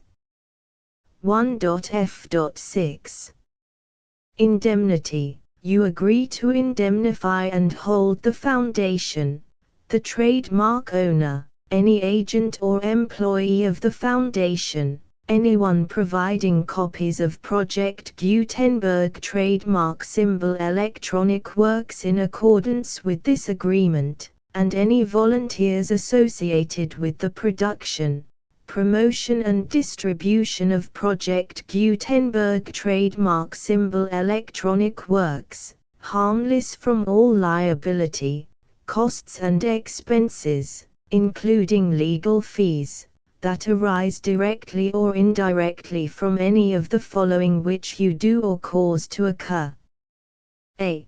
Distribution of this or any Project Gutenberg trademark symbol work. B. Alteration, modification, or additions or deletions to any Project Gutenberg trademark symbol work, and C. Any defect you cause. Section 2. Information about the mission of Project Gutenberg trademark symbol. Project Gutenberg trademark symbol is synonymous with the free distribution of electronic works in formats readable by the widest variety of computers, including obsolete, old, middle-aged and new computers. It exists because of the efforts of hundreds of volunteers and donations from people in all walks of life. Volunteers and financial support to provide volunteers with the assistance they need are critical to reaching Project Gutenberg trademark symbol's goals and ensuring that the Project Gutenberg trademark symbol collection will remain freely available for generations to come. In 2001, the Project Gutenberg Literary Archive Foundation was created to provide a secure and permanent future for Project Gutenberg trademark symbol and future generations. To learn more about the Project Gutenberg Literary Archive Foundation and how your efforts and donations can help, see sections 3 and 4 and the Foundation information page at www.gutenberg.org. Section 3. Information about the Project Gutenberg Literary Archive Foundation. The Project Gutenberg Literary Archive Foundation is a non-profit 501(c)(3) educational corporation organized under the laws of the state of Mississippi and granted tax-exempt status by the Internal Revenue Service. The Foundation's IN or Federal Tax Identification Number is 64-6221541. Contributions to the Project Gutenberg Literary Archive Foundation are tax-deductible to the full extent permitted by U.S. federal laws and your state's laws. The Foundation's business office is located at 809 North 1500 West, Salt Lake City, UT 84116, 801-596-1887. Email contact links and up-to-date contact information can be found at the Foundation's website and official page at www.gutenberg.org/contact section 4. Information about donations to the Project Gutenberg Literary Archive Foundation. Project Gutenberg trademark symbol depends upon and cannot survive without widespread public support and donations to carry out its mission of increasing the number of public domain and licensed works that can be freely distributed in machine-readable form accessible by the widest array of equipment, including outdated equipment. Many small donations, $1 to $5,000, are particularly important to maintaining tax-exempt status with the IRS. The Foundation is committed to complying with the laws regulating charities and charitable donations in all 50 states of the United States. Compliance requirements are not uniform and it takes a considerable effort, much paperwork and many fees to meet and keep up with these requirements. We do not solicit donations in locations where we have not received written confirmation of compliance.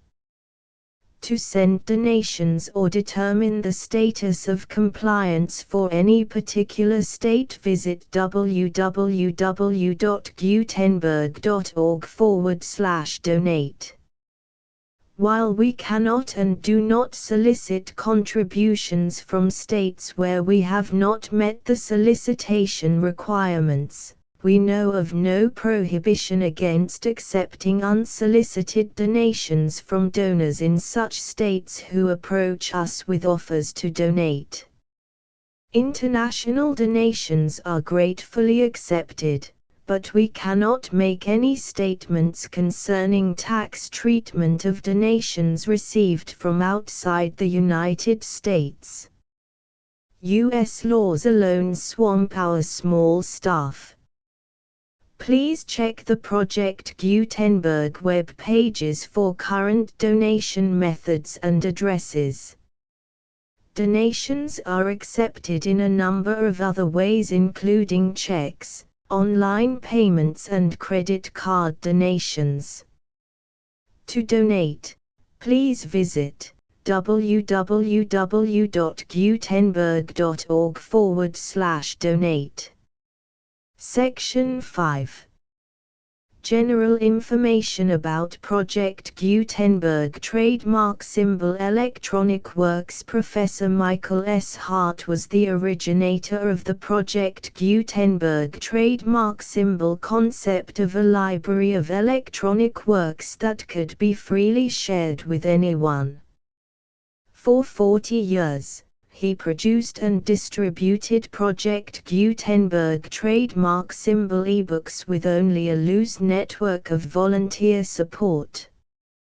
Project Gutenberg trademark symbol ebooks are often created from several printed editions, all of which are confirmed as not protected by copyright in the US unless a copyright notice is included. Thus, we do not necessarily keep ebooks in compliance with any particular paper edition. Most people start at our website, which has the main PG search facility, www.gutenberg.org. This website includes information about Project Gutenberg trademark symbol, including how to make donations to the Project Gutenberg Literary Archive Foundation, how to help produce our new ebooks, and how to subscribe to our email newsletter to hear about new ebooks.